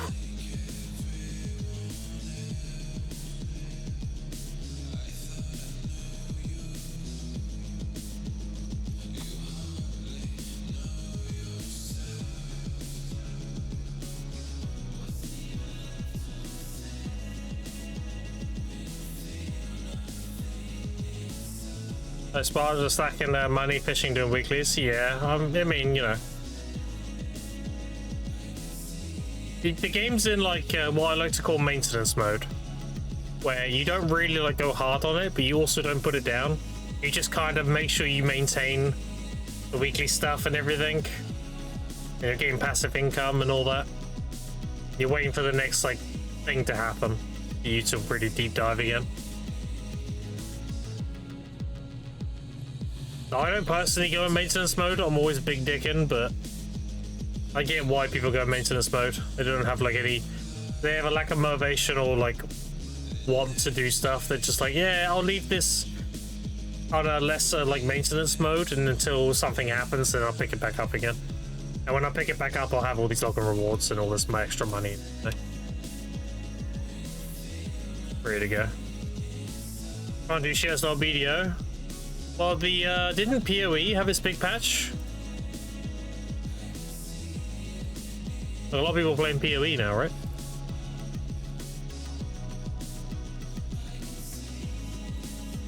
As you can get both destruction, protection, and alchemy stones on Val.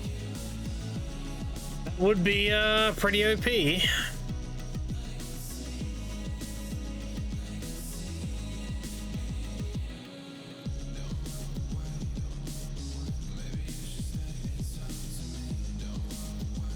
I swear if this man gets these gloves all the way to like Oct or something, I'm gonna be pissed. That's how much I've struggled on those gloves. Before they were the whaling gloves gave me loads of taps, and then the Ghana gloves fucks me as well. The gloves hate me. The boots love me and the gloves hate me.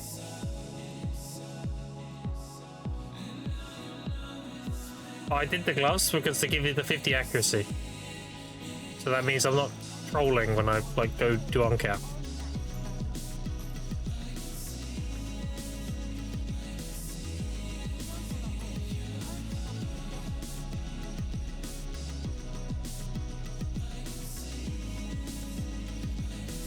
Alright, he's failed 7 times. If he fails 3 more, then he can give it. Then it's fine. Because then it's average.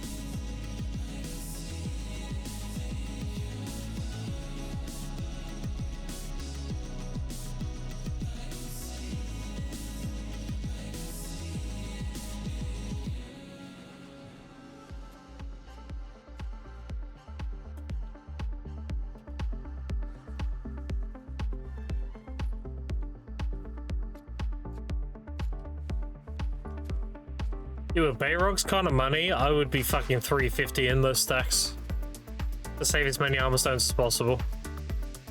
Like, what is silver at the end of the day? Just get more silver. The stones are limited per week.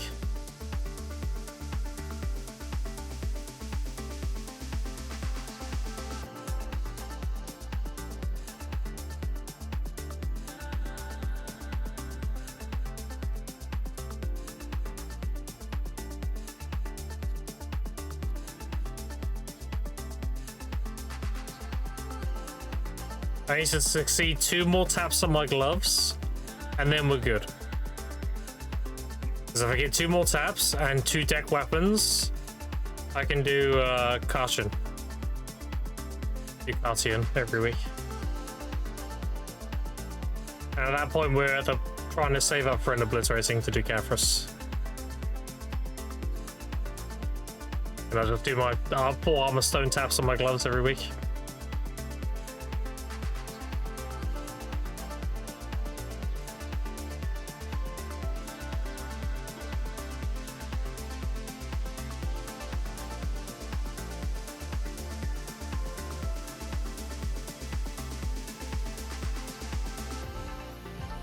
Still gathering? Yeah.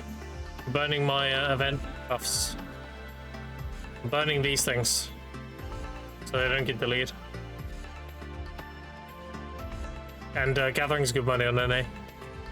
I'm not trolling doing either.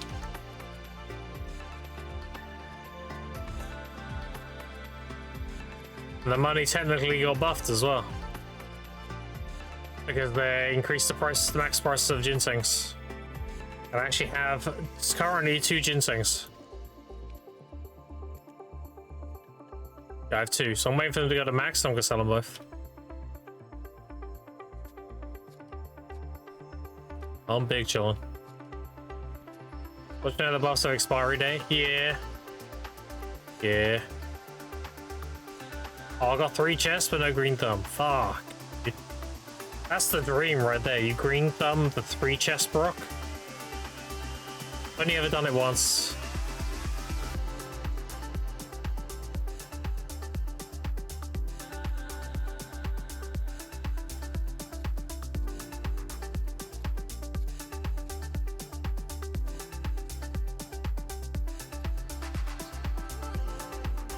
Alright, he's getting fucked on the gloves now. I want him to get it now. Why has he got a crazy delay? What is that? He's like an hard second and it stops, and then like a second later it fails. What's that about?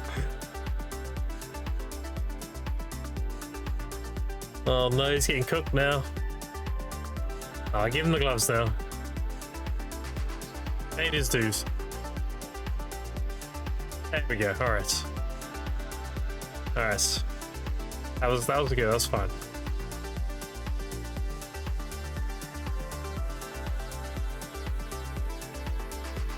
Now for the what?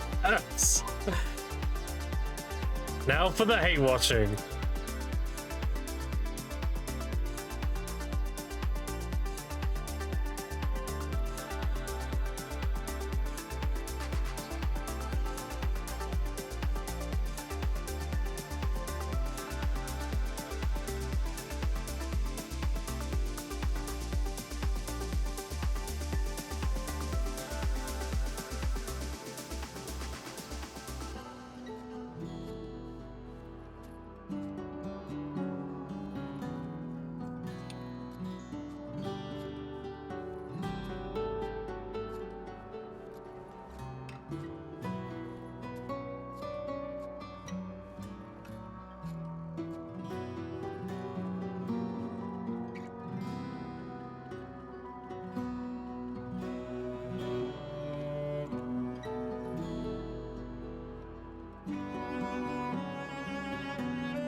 That'll be really funny.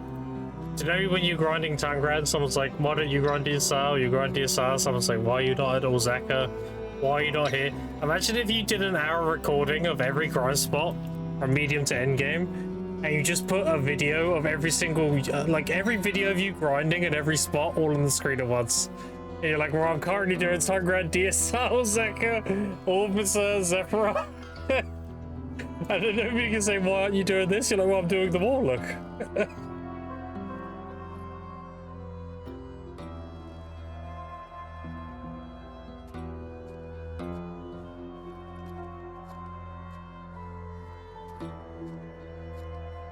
little late for the combo, but maintenance mode is OP. It is, yeah. Grab your weekly stuff, do your daily stuff, big chillin'. Oh, pig! Oh wait, I don't have anybody at Pig. Fuck. I'm at Galmouth and Event Boss. Never mind. Oh well.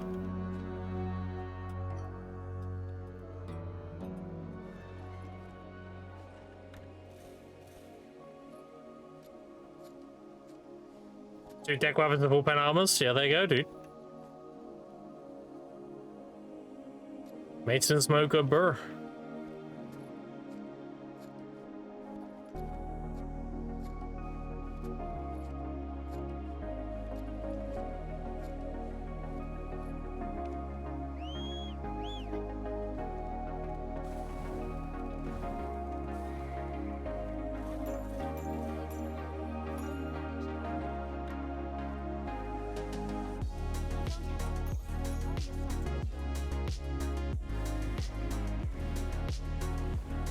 Was like, I point out, I said I want to invest in resources. I mean, yeah, it's up to you, right?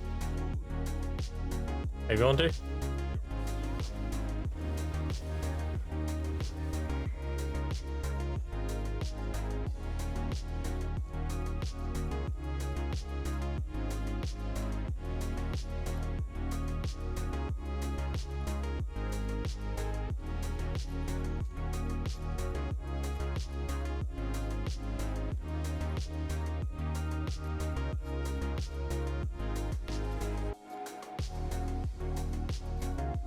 I've been able to catch on stream in a while. What happened to the Musa? I just went back to my old main. which was Sex Age. Nothing wrong with the Awake Moose, I just prefer the Sex Age. I roll back to it.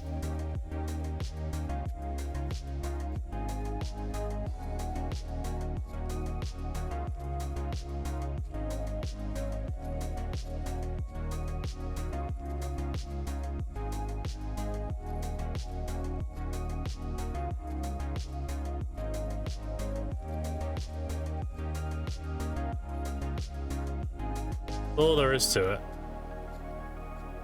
You like Awake Moose, you should still play and everything.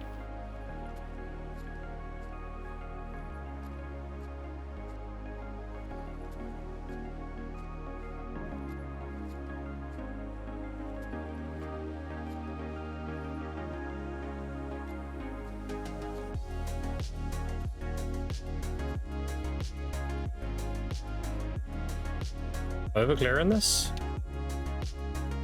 Oh, that's because I started at the wrong spot, that's why. Started at the beginning when I was halfway through. These aren't recharged yet.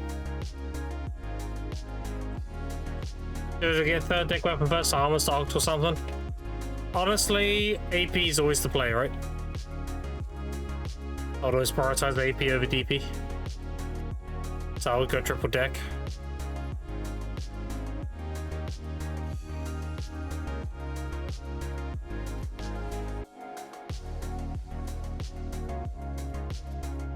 Oh, you got another one. What's he on now? Sep?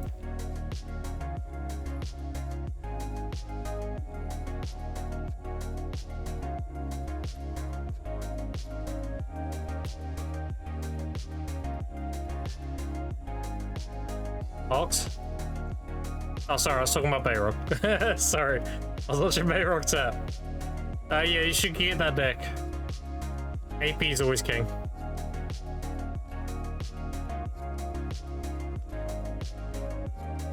DP matters up until you get Captain's requirements, and then unless you're doing uncapped PvP, it doesn't really matter. Always AP.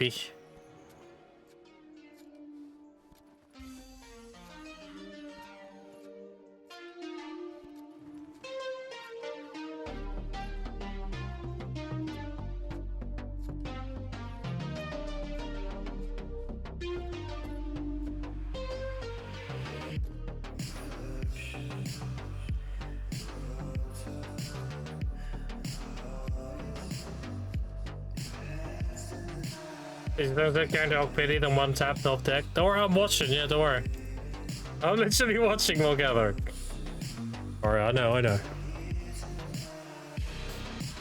He's looking at a 6% chance right now.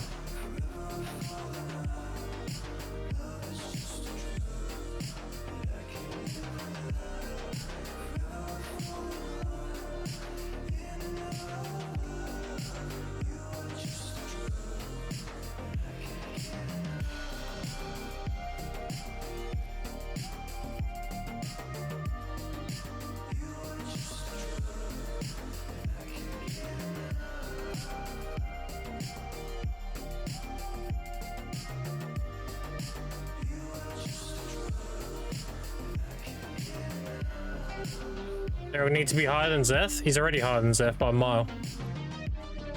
Zethian's been giga cucks on armors.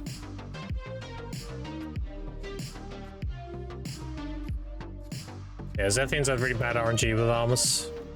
It's pity quite a lot of them.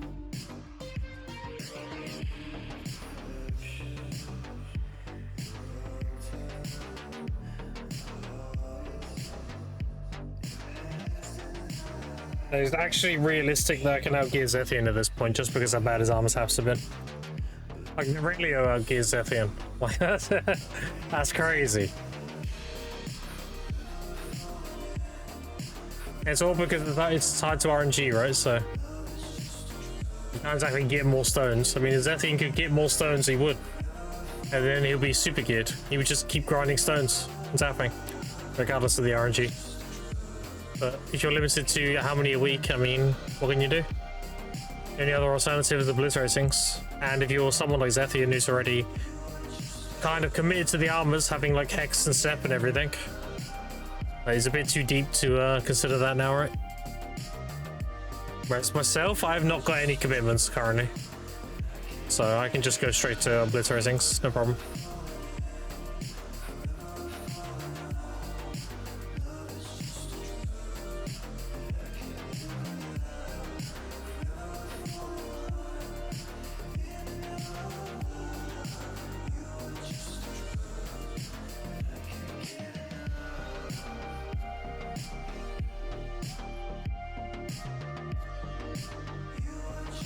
Everyone loves the time gate. Yeah, totally, dude.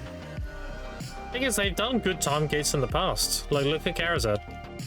Dawnstones was a good time gate.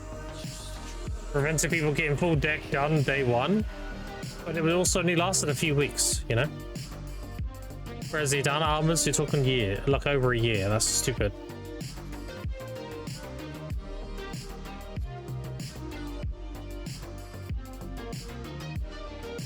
Like, minor time gates are fine. Major ones are just dumb.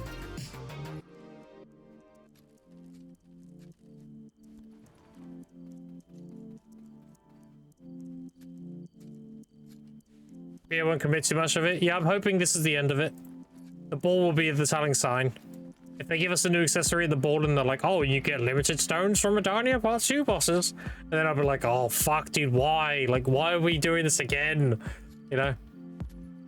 Then I'll be pretty doomer about it. Oh, not doom, I'll be pissed. If they make... Okay, so if they do that, but they allow you to grind the stones as well, I won't be upset. Then it's fine. I just hate the whole it's weekly only and that's it. I hate that so much. As long as it's an alternative, like a grindable alternative, I'm fine.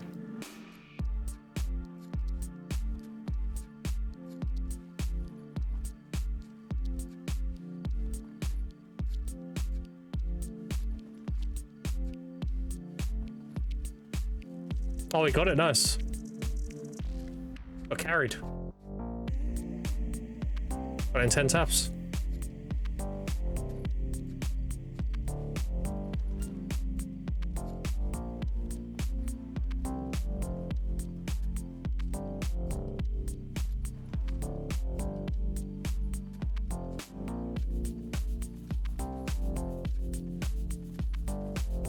Listen to how they gave 5 free stones this event.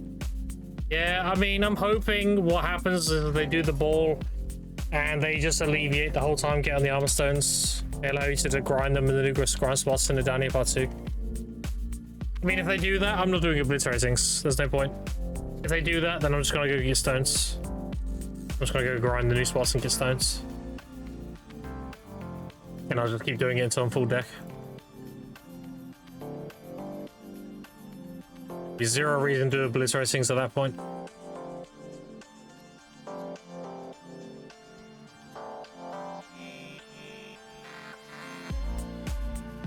I'm in a very win-win condition with how I've set up my gear, because I have heavily prioritized AP. I've got like one piece that is enhanced up for DP. So if they give us grindable stones, then I mean I just convert my armors into Adanas and get them pen, or get them deck rather. If they don't, then I'm in a position where I can get obliteratings to buy or tap, and then I don't feel like I've wasted anything, right? So whatever they do, it's good. I'm in a position where it's good for me. Like, I can't get fucked on the decision they make. Pretty much. Now, I would prefer they give us grindable armor stones. If nothing else, for my peers. Because I don't mind going obliteratings, that's fine. But I also want grindable armor stones for people like, you know, Zethian and everybody, right? Give them something to actually do.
Imagine he gets decked today, that'd be crazy.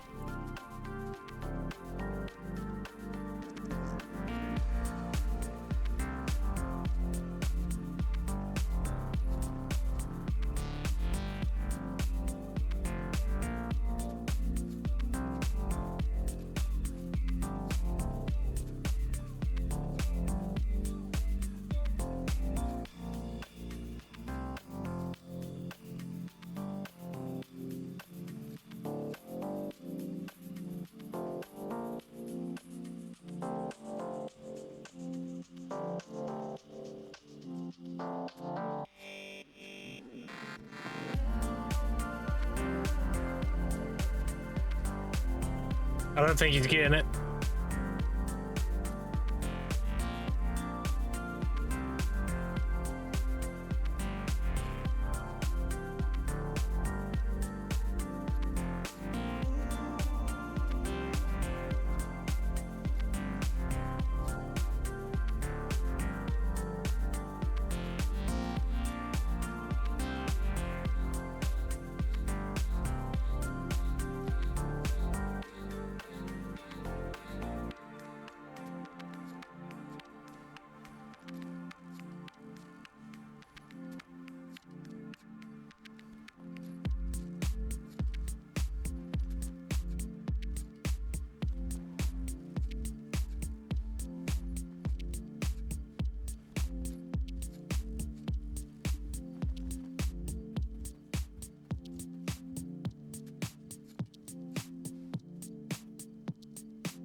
Yeah, I think he's gonna get cooked on Nov.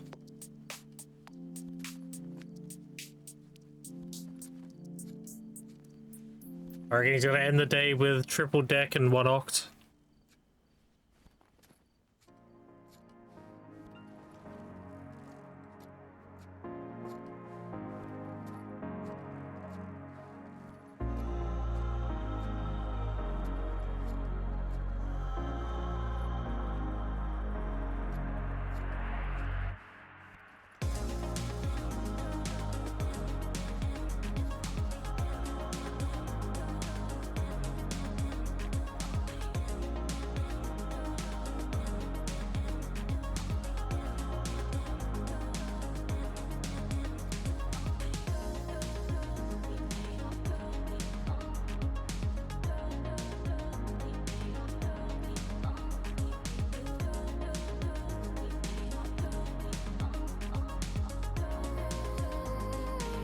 Very good day indeed, and insane. Yeah, boy, God, yeah, absolutely.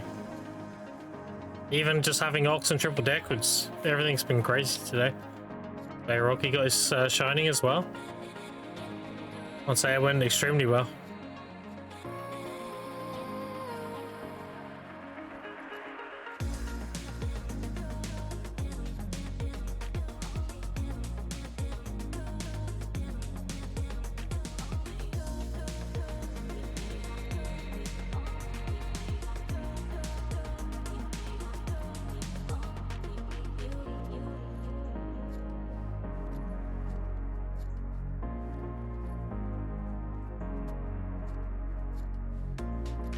I find it hard to believe there's nobody with full deck armors on the EU, because we got one on an A.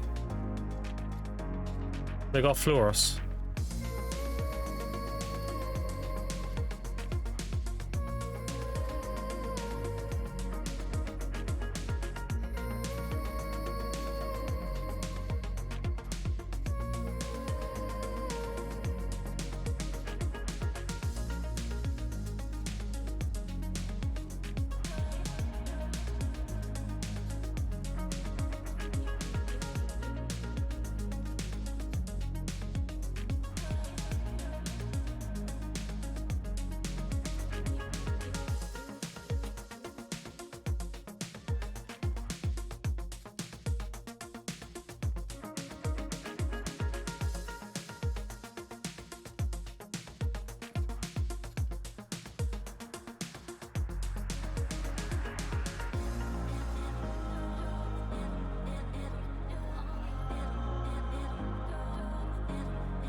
Yes, so many of these are distortions from gathering compared to grinding.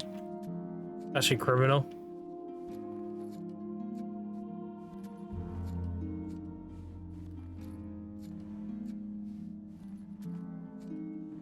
I'm on 42,000 now.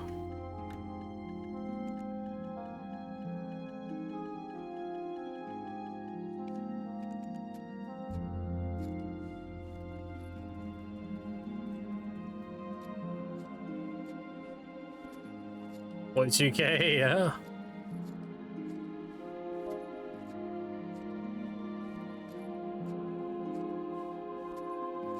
I mean, during the poll events we had, I had 100K of each.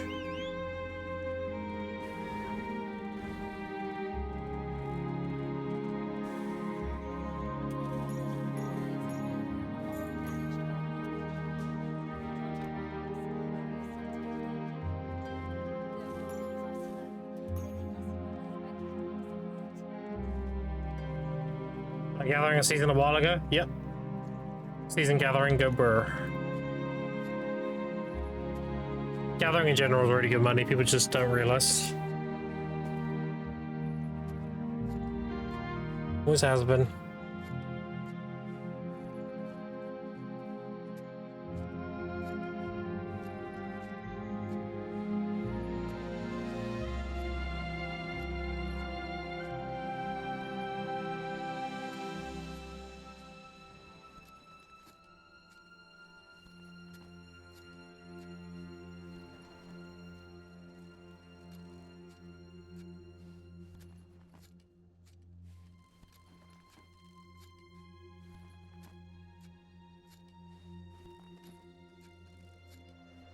I was gonna say, we're contesting assault crap and season, start holding it down to your perfumes. There you go.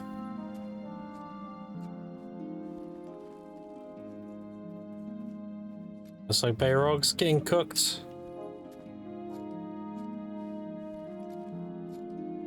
What was the second to the last icon? This one? Or this one? I'm guessing this one? That is a elixir of rough labor. Gives 5% gathering item drop rate.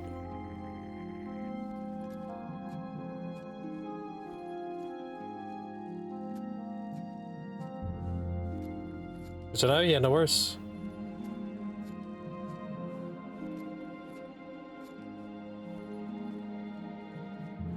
I did say he's probably gonna be full deck and one opt. Unless he gets on the last tap here. Oh, there you go. Caught it. I just had a gut feeling he's gonna get cooked on that. That's where we go. Spend time opposite cries at season character. No, you'll get deleted. They've reworked it. Unless you go to the old spot. I mean, you can, but nah. If you're going opposite, there's no reason to go opposite cry as season character. You might also just do this when you have the gear to do the reworked one.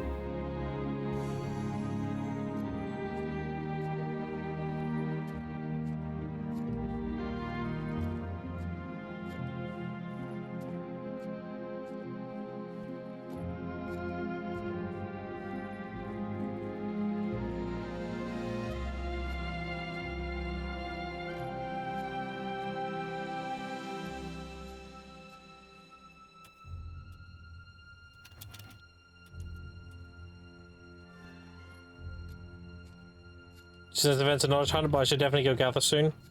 I mean, there's nothing going on with gathering right now. Gatherings aren't going anywhere. The only real good gathering buff we have right now is this from the world boss that spawns. So burning those is really good, but other than that, I mean, everything's the same as it always is. No rush.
All the deck taps at least I can sleep now, yeah.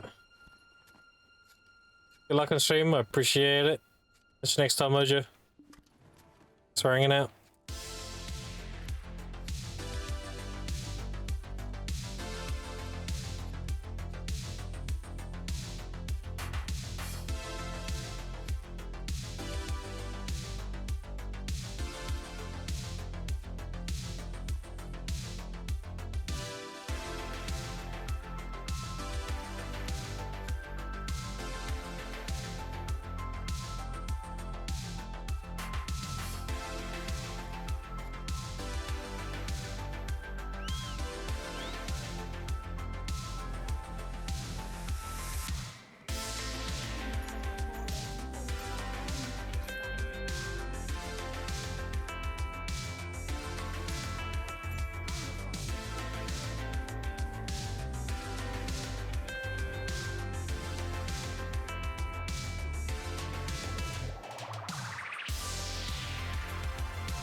Oh, they all got bought. What the fuck? I was gonna buy one. What the fuck? You bought all these. There was like 60 of them, but they're all gone. Oh, do you know what might have happened? The price bar drops. They might actually be higher. They just can't be seen as listed. I think that's what happened. I think the price dropped, and all the ones that were sitting there are no longer there. So we gotta wait for the price to go back up. Me? Yeah. Totally. Treasure item yet? Can you even use it without pay to win 10? Yeah, you can. You can equip it on there. Price dropped? Okay.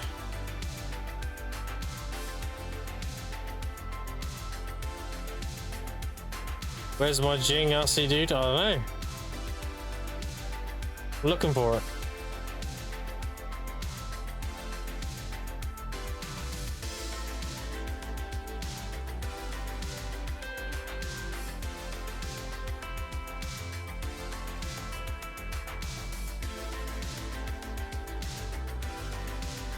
Digging for you, we're digging through the bush.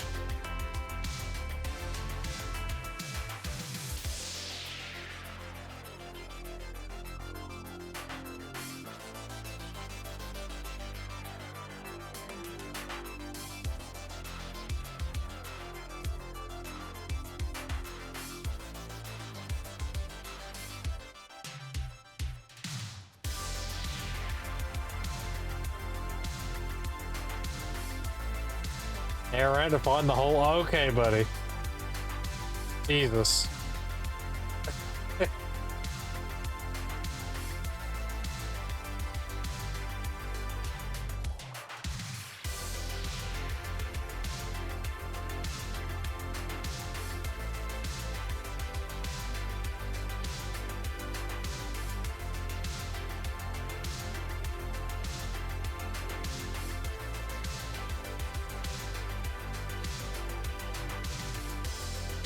That's why Thug is gathering bushes, apparently.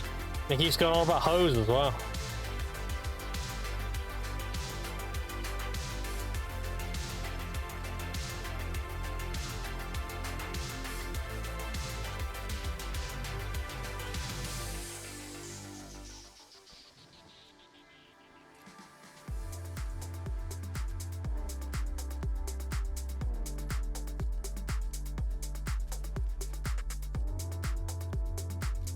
I gather your bush? God damn.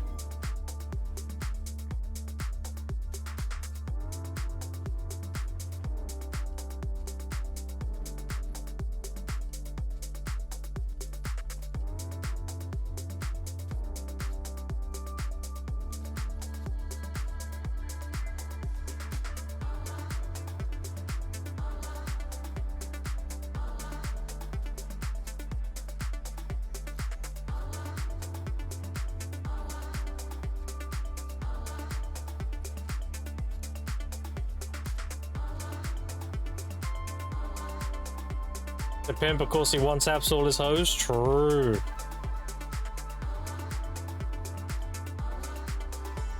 Yeah, I only two-tap my hoe.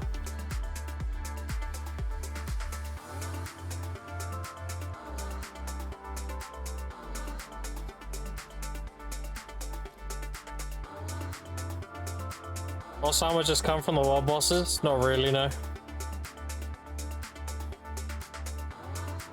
Most boss armors come from events and stuff.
Alright chat, I wanna go make a drink quick, I'm really thirsty.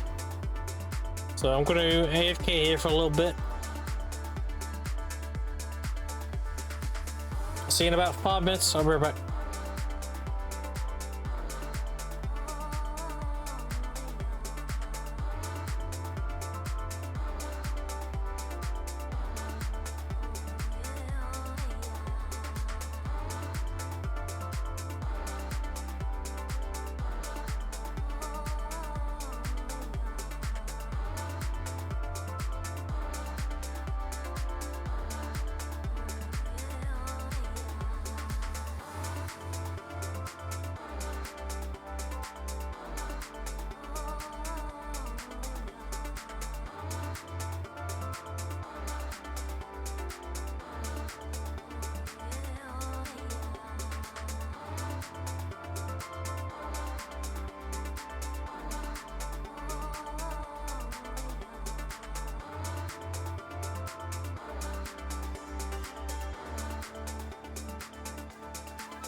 Alright, I'm back. And my dinner's here. By here, I mean, it's ready.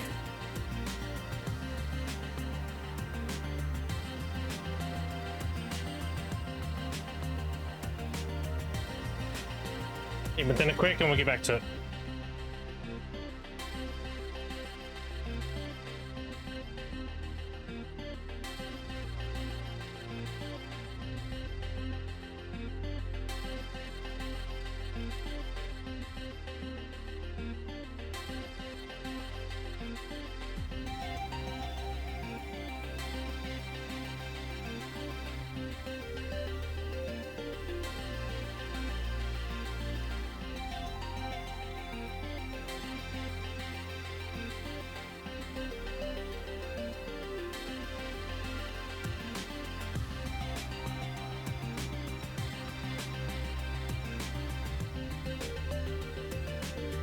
Nothing fancy, just sausage roll and chips. A sausage roll and chips. Nothing fancy.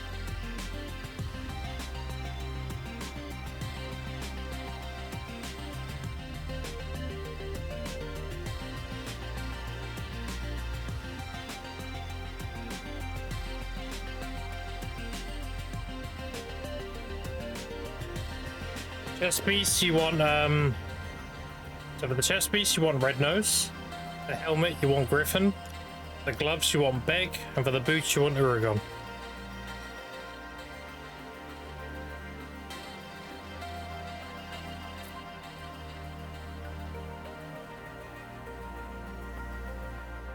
After that you got origin armors, which is Fallen God, Nebraska, Aetors, and Dance.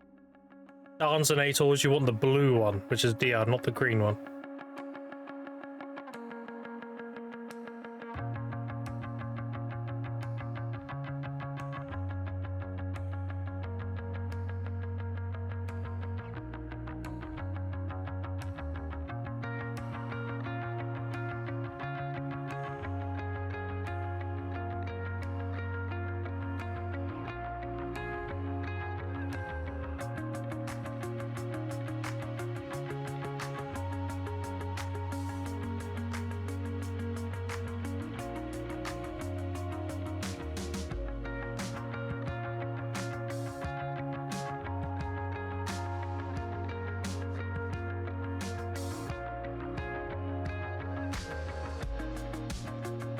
My name's Greg.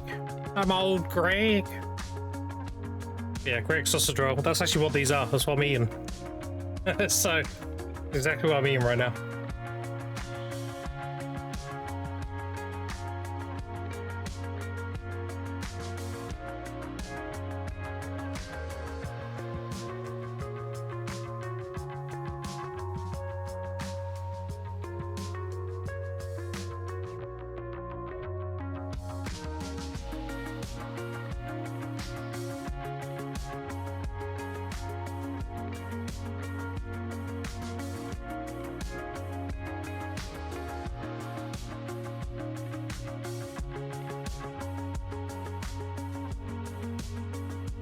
Tried to make a pun, but you did a Mighty Boosh reference. Oh, Greg. Wanna see Gold Greg's mangina?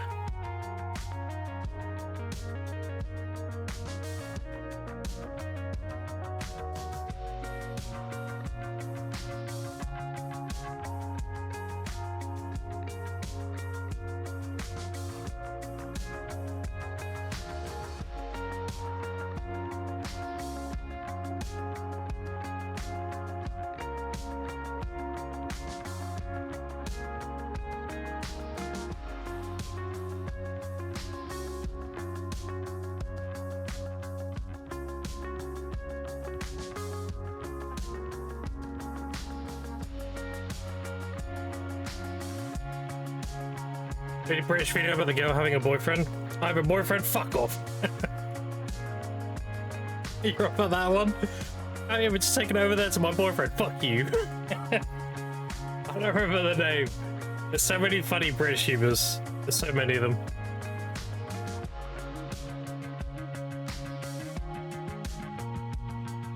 I'm sure if you Google it, it'll come up.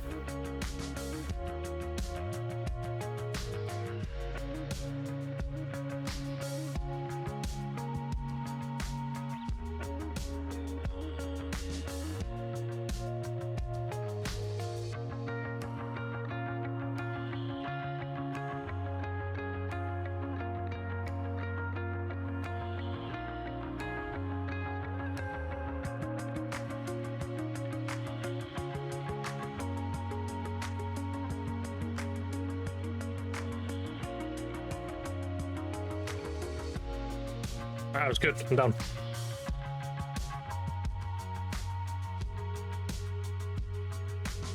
Back to it, shall we?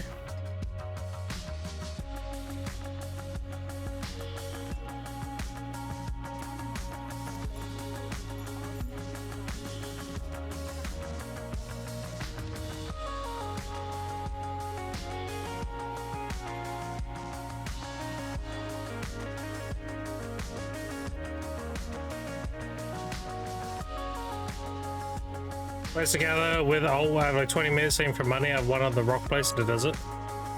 Pilgrims is good. Snowfield Cedar Sap, just west of Elton, is good. Erithia's Belt, right here. So there's Elton, and there's Erithia's Belt. We'll do south of it, just to all these trees. Again, Pilgrims is good. The one in the desert is what you're referring to is Pilgrim's Haven.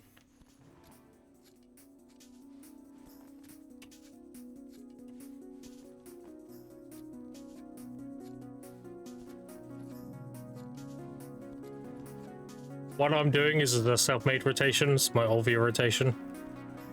It's also really good. It's a really fast burn. If you're at Pilgrims, I mean, just do Pilgrims, dude.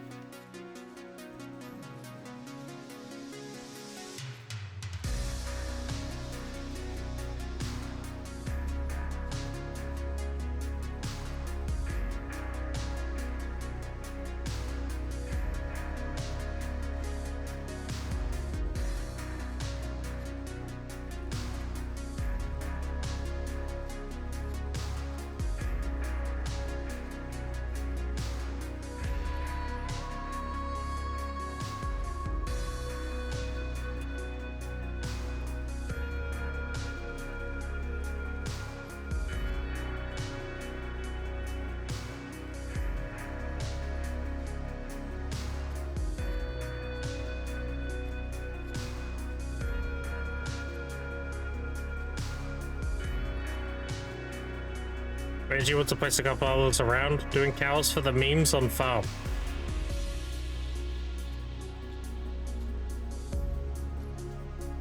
Wait, isn't that the whole point of running out of energy?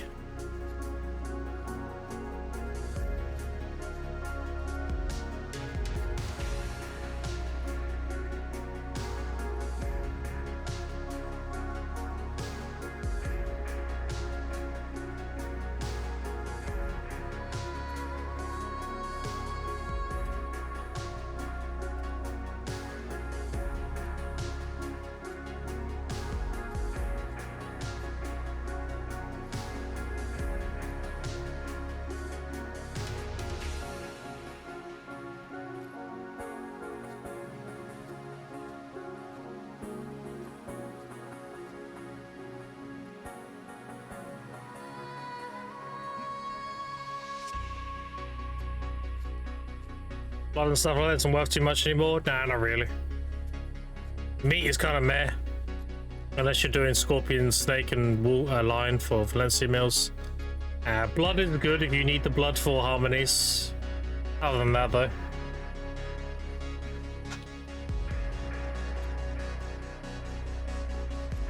I struggle with soloing a milk collecting mission without energy pots.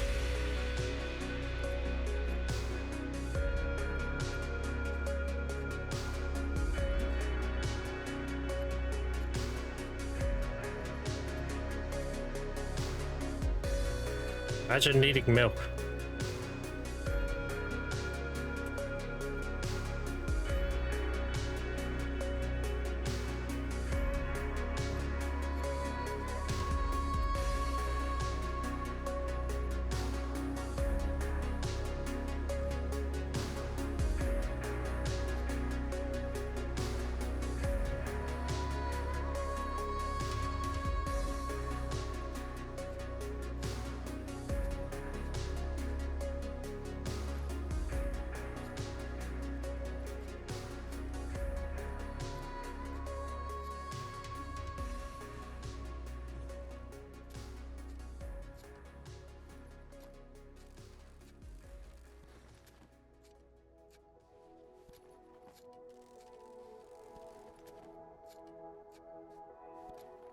No, what dads never come back. Exactly.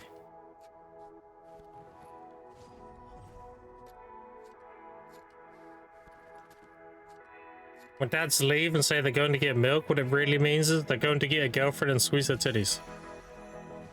You a dreamer? Yeah. Haven't seen too many of you around lately. It's been tough lately for dreamers. They say dreaming's dead. No one does it anymore.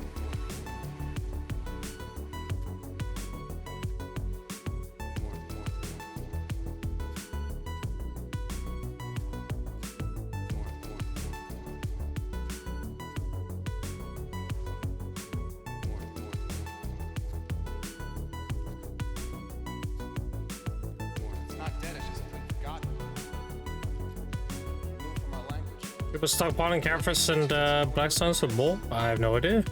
So whatever you do, don't be bored. This is absolutely the most exciting time you could possibly hope for your life. Maybe. Things are just starting. Commercial classic. Coming in here thinking you can interact with chat. Get the fuck out of here. Get a 3-minute ad. Damn it. It strikes again.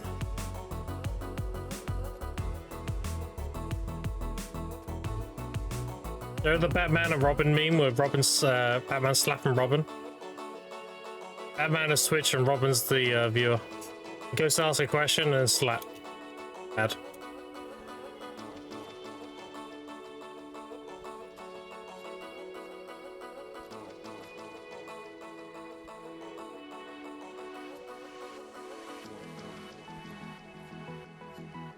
Press the recover, I guess. Yeah, I'd imagine so too. That's what I'm doing.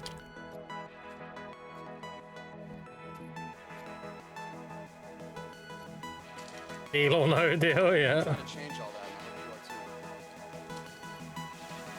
I dream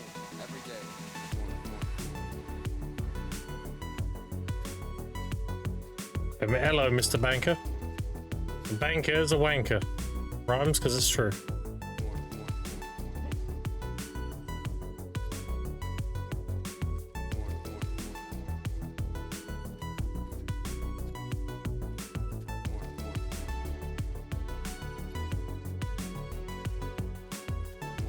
Josh, I used to love watching Bug. Golden Balls. Golden Balls, you'd have them that go to the end and then one of them would steal all the money.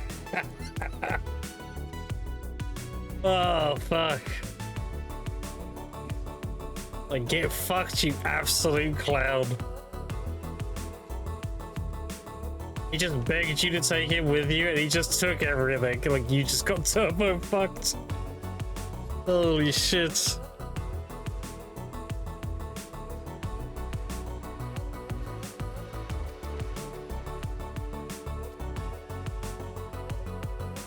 And then when they both steal, that's the best.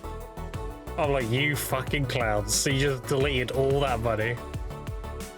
You greedy fucks, you didn't get anything. I love it.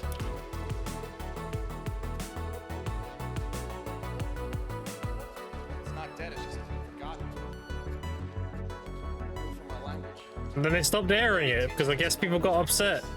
They're like, I can't believe that Dave stole from Jennifer. Jennifer needed that money to blah blah blah blah. It's like, it's the TV show, dude. You gotta think of it like you're lucky to even get selected for it, you know? You didn't win anything. Oh well, at least you got an experience out of it. You could have just not got picked.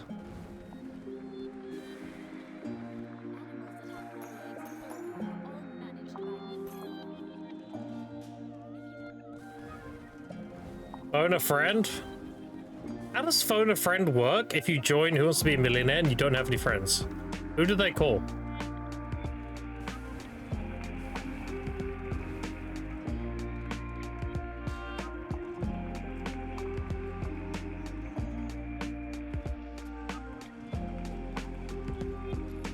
ChatGPT? That's cheating! You would know the answer every time!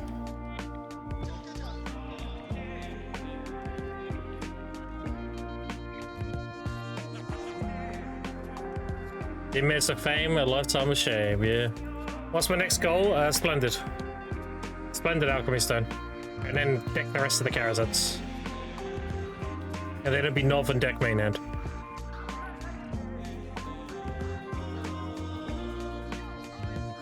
I'm working on the Splendid now, so I'm on the cast speed.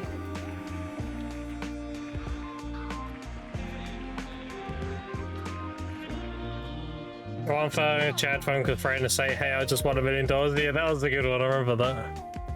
Accidents of crafting metal solvents of alchemy.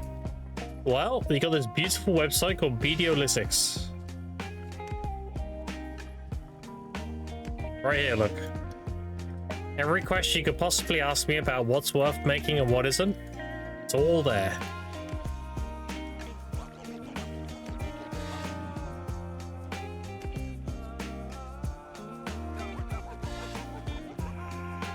What is that? Time we won $1 million? Yeah.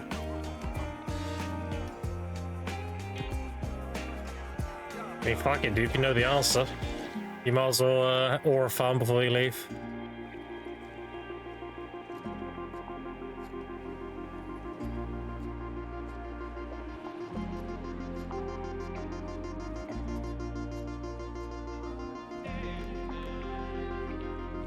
I'm down to 2. Actually, am I down to 2? Yeah, I'm down to... No, I'm down to 3. Nice. I got 12 more hours.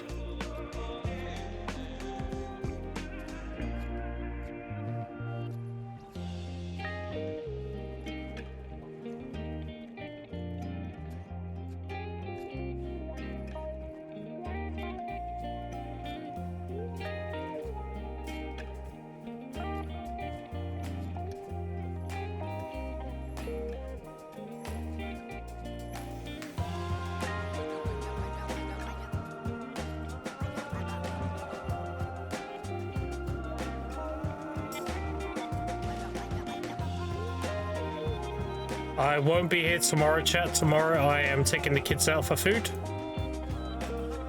We got a voucher for the carvery. Kids eat for £1, and we've also got 25% off. So I'm gonna go have a roast. Or you can eat roast tomorrow. With those vouchers, it'll come to about £25 or so. It's really cheap we can eat.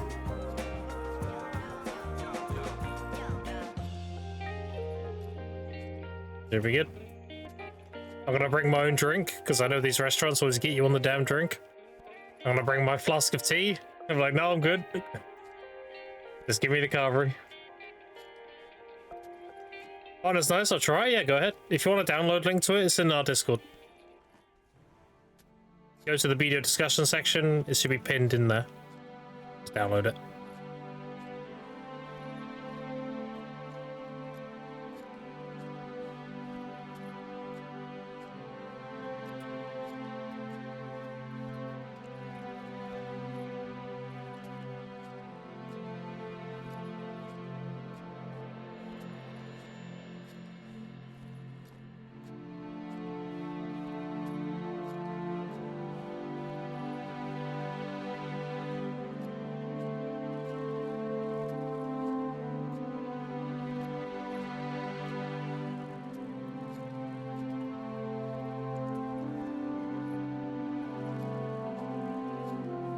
CUI to copy it, Grim, is clean?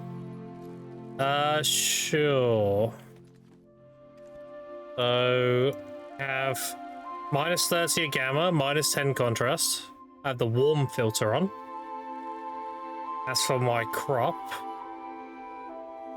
that's in display. I'm high remastered. FXAA. The crop mode on. And I have it cropped fully width and at the T on height. That's it, 100% UI scale. Yeah. That's it, really. I played around with it a lot because I wanted the game to look as good as possible while also performing really well, and this is basically my result. It's the game looked very crisp and clean.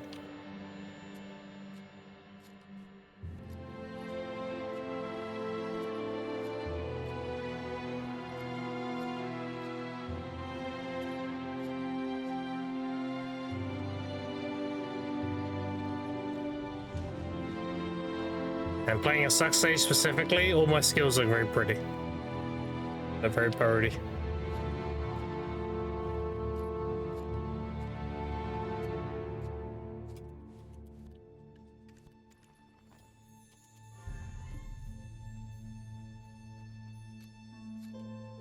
You finished Musa? Yeah.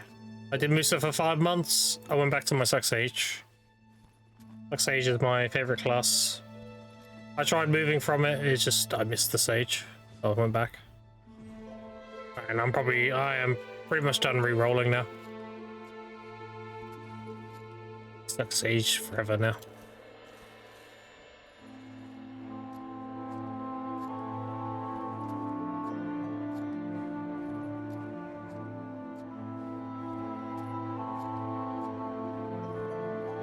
He's also an absolute unit as well.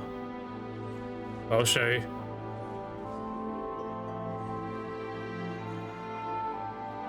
These are normal people. There's my Sage, look. Just how it goes. What happens when you're part of the ancients, right? If you don't have a horse, hurry yourself to get a donkey.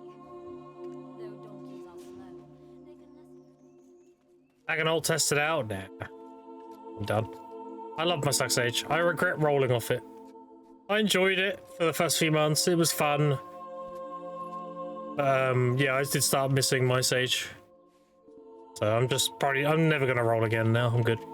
Love my Sage.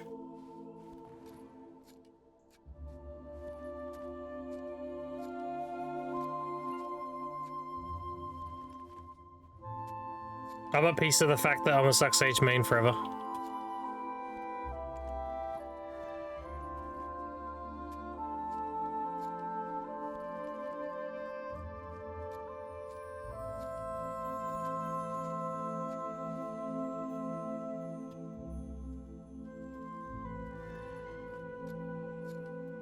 Pretty much.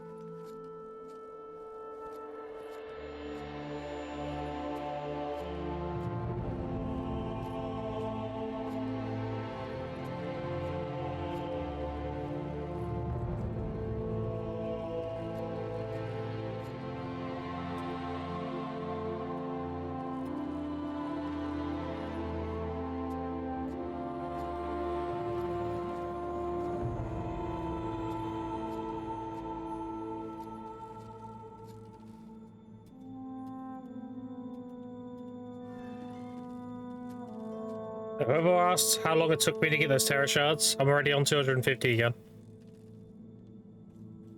It doesn't take long at all. Just depends on how lucky you get on the green thumbs, really. The green thumb, like that, I've got 20 there. And sometimes you can green thumb 30.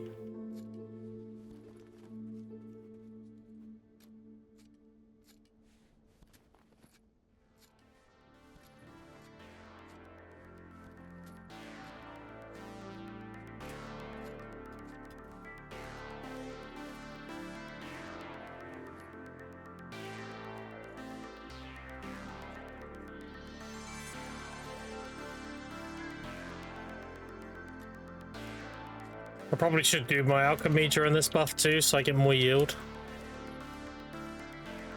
I do my detections and everything.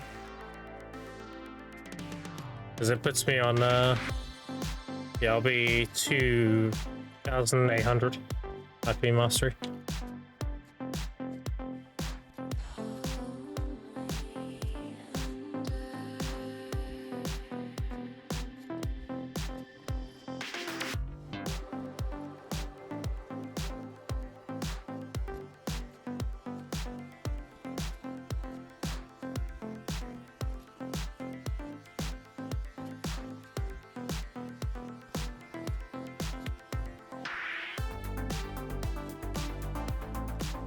Also, we're back on brand.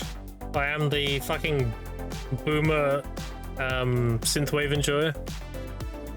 What better way to represent that than be Suck Sage, right? 1,500 cron boxes, the bosses this weekend. Nice. Good stuff.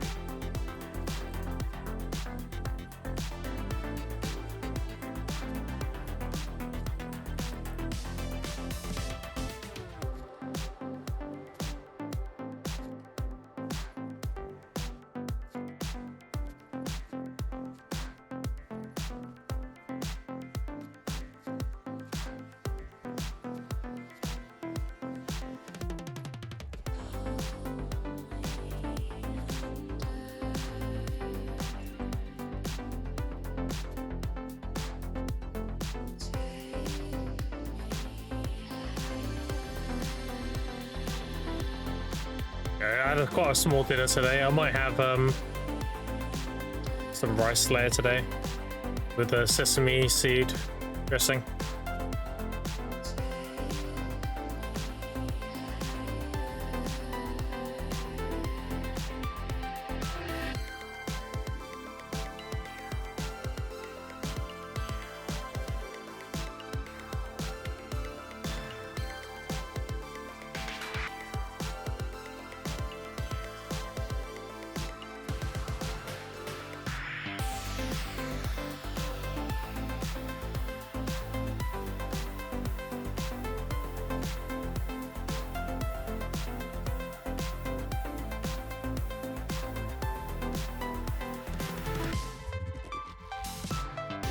I appreciate the takeaway money again, Bio. My carvery tomorrow with the kids and everything will be on you. I appreciate that.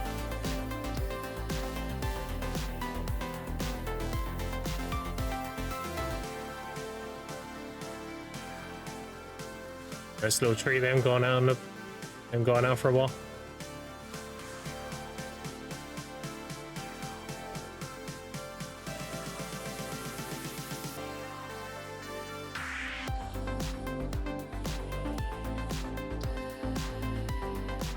Overweight. Oh no. Overweight. Full of inventory. Unload my seat on the ground.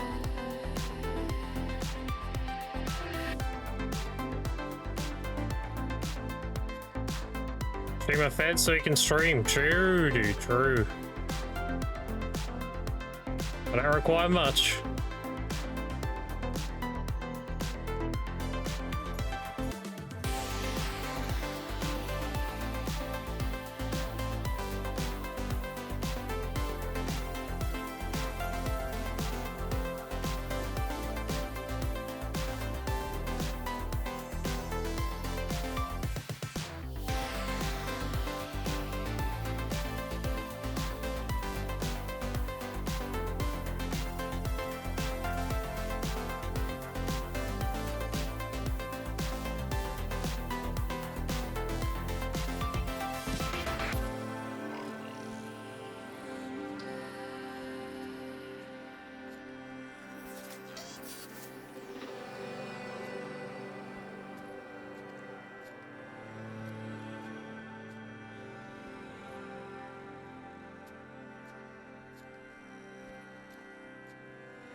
Oh, what, dude? I can imagine when the PA does the partner code event again, where when you spend polls, like we get a little kickback on it. I can imagine Bio's gonna cap that like instantly. This is a cap of like how much of a kickback we get per person. I think I sort of cap that shit straight away. Be funny.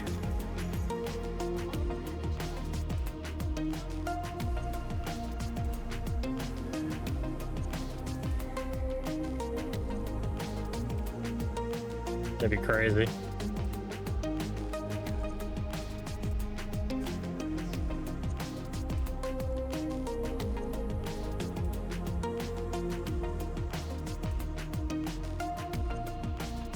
Easy money, dude. What are these looking like now? 4.4? Okay, pretty healthy. What about these? They haven't sold yet. Get in there though. Look. 5,000, 7,000, 9,000. We've got about 9,000 left to go. And we're back on 7k. 7 mil. And this one we start liquidating. And these are on 7.9, so they'll probably take another day or two to cap out. And we should be good. I've got 9 bountifuls to burn and 12 regular feasts. And I've got 105 5 days, 70 600s, and 74 blessed. So much XP to burn. Anyway, that's gonna do it for me today, chat. I'm gonna be doing a lot of alchemy, so I don't really want to just sit here and be like AFK pretty much, processing all this shit. But I appreciate you hanging out with me today. Appreciate subs, resubs, follows, especially your time. I'll be raiding you into another video streamer, so if you're here for drops, don't worry, I got you. But so many people are waiting for 7 mil plus. Yeah, I know. It's fine, I don't mind. I appreciate you hanging out with me today. I will send you to another video streamer, so if you need drops, you'll get them, don't worry. I'm gonna send you somebody who's been not live very long, so you can definitely get your drops. You know me. Have a look. Oh, Jimmy's only been on for 46 minutes. Perfect. Which means he's gonna be degenning for like 10 hours plus. It's perfect. Alright, chat. I'm gonna go do alchemy, go hang out with the kids for a bit, and then probably pick some more flowers, and then tomorrow, I won't be on tomorrow. Tomorrow I'm going out. So there's not gonna be a window for me to stream really. But I'll be back on Tuesday. Tuesday we'll go hard again. We'll do a lot of DSR grinding and everything. And yeah, appreciate you hanging out with me today. If you've got any questions and everything, you can join the Discord. Exclamation point Discord for that. Or you can click below the stream. And yeah, so hi to Jimmy for me. I will see you all Tuesday. Thanks for hanging out. Later, nerds.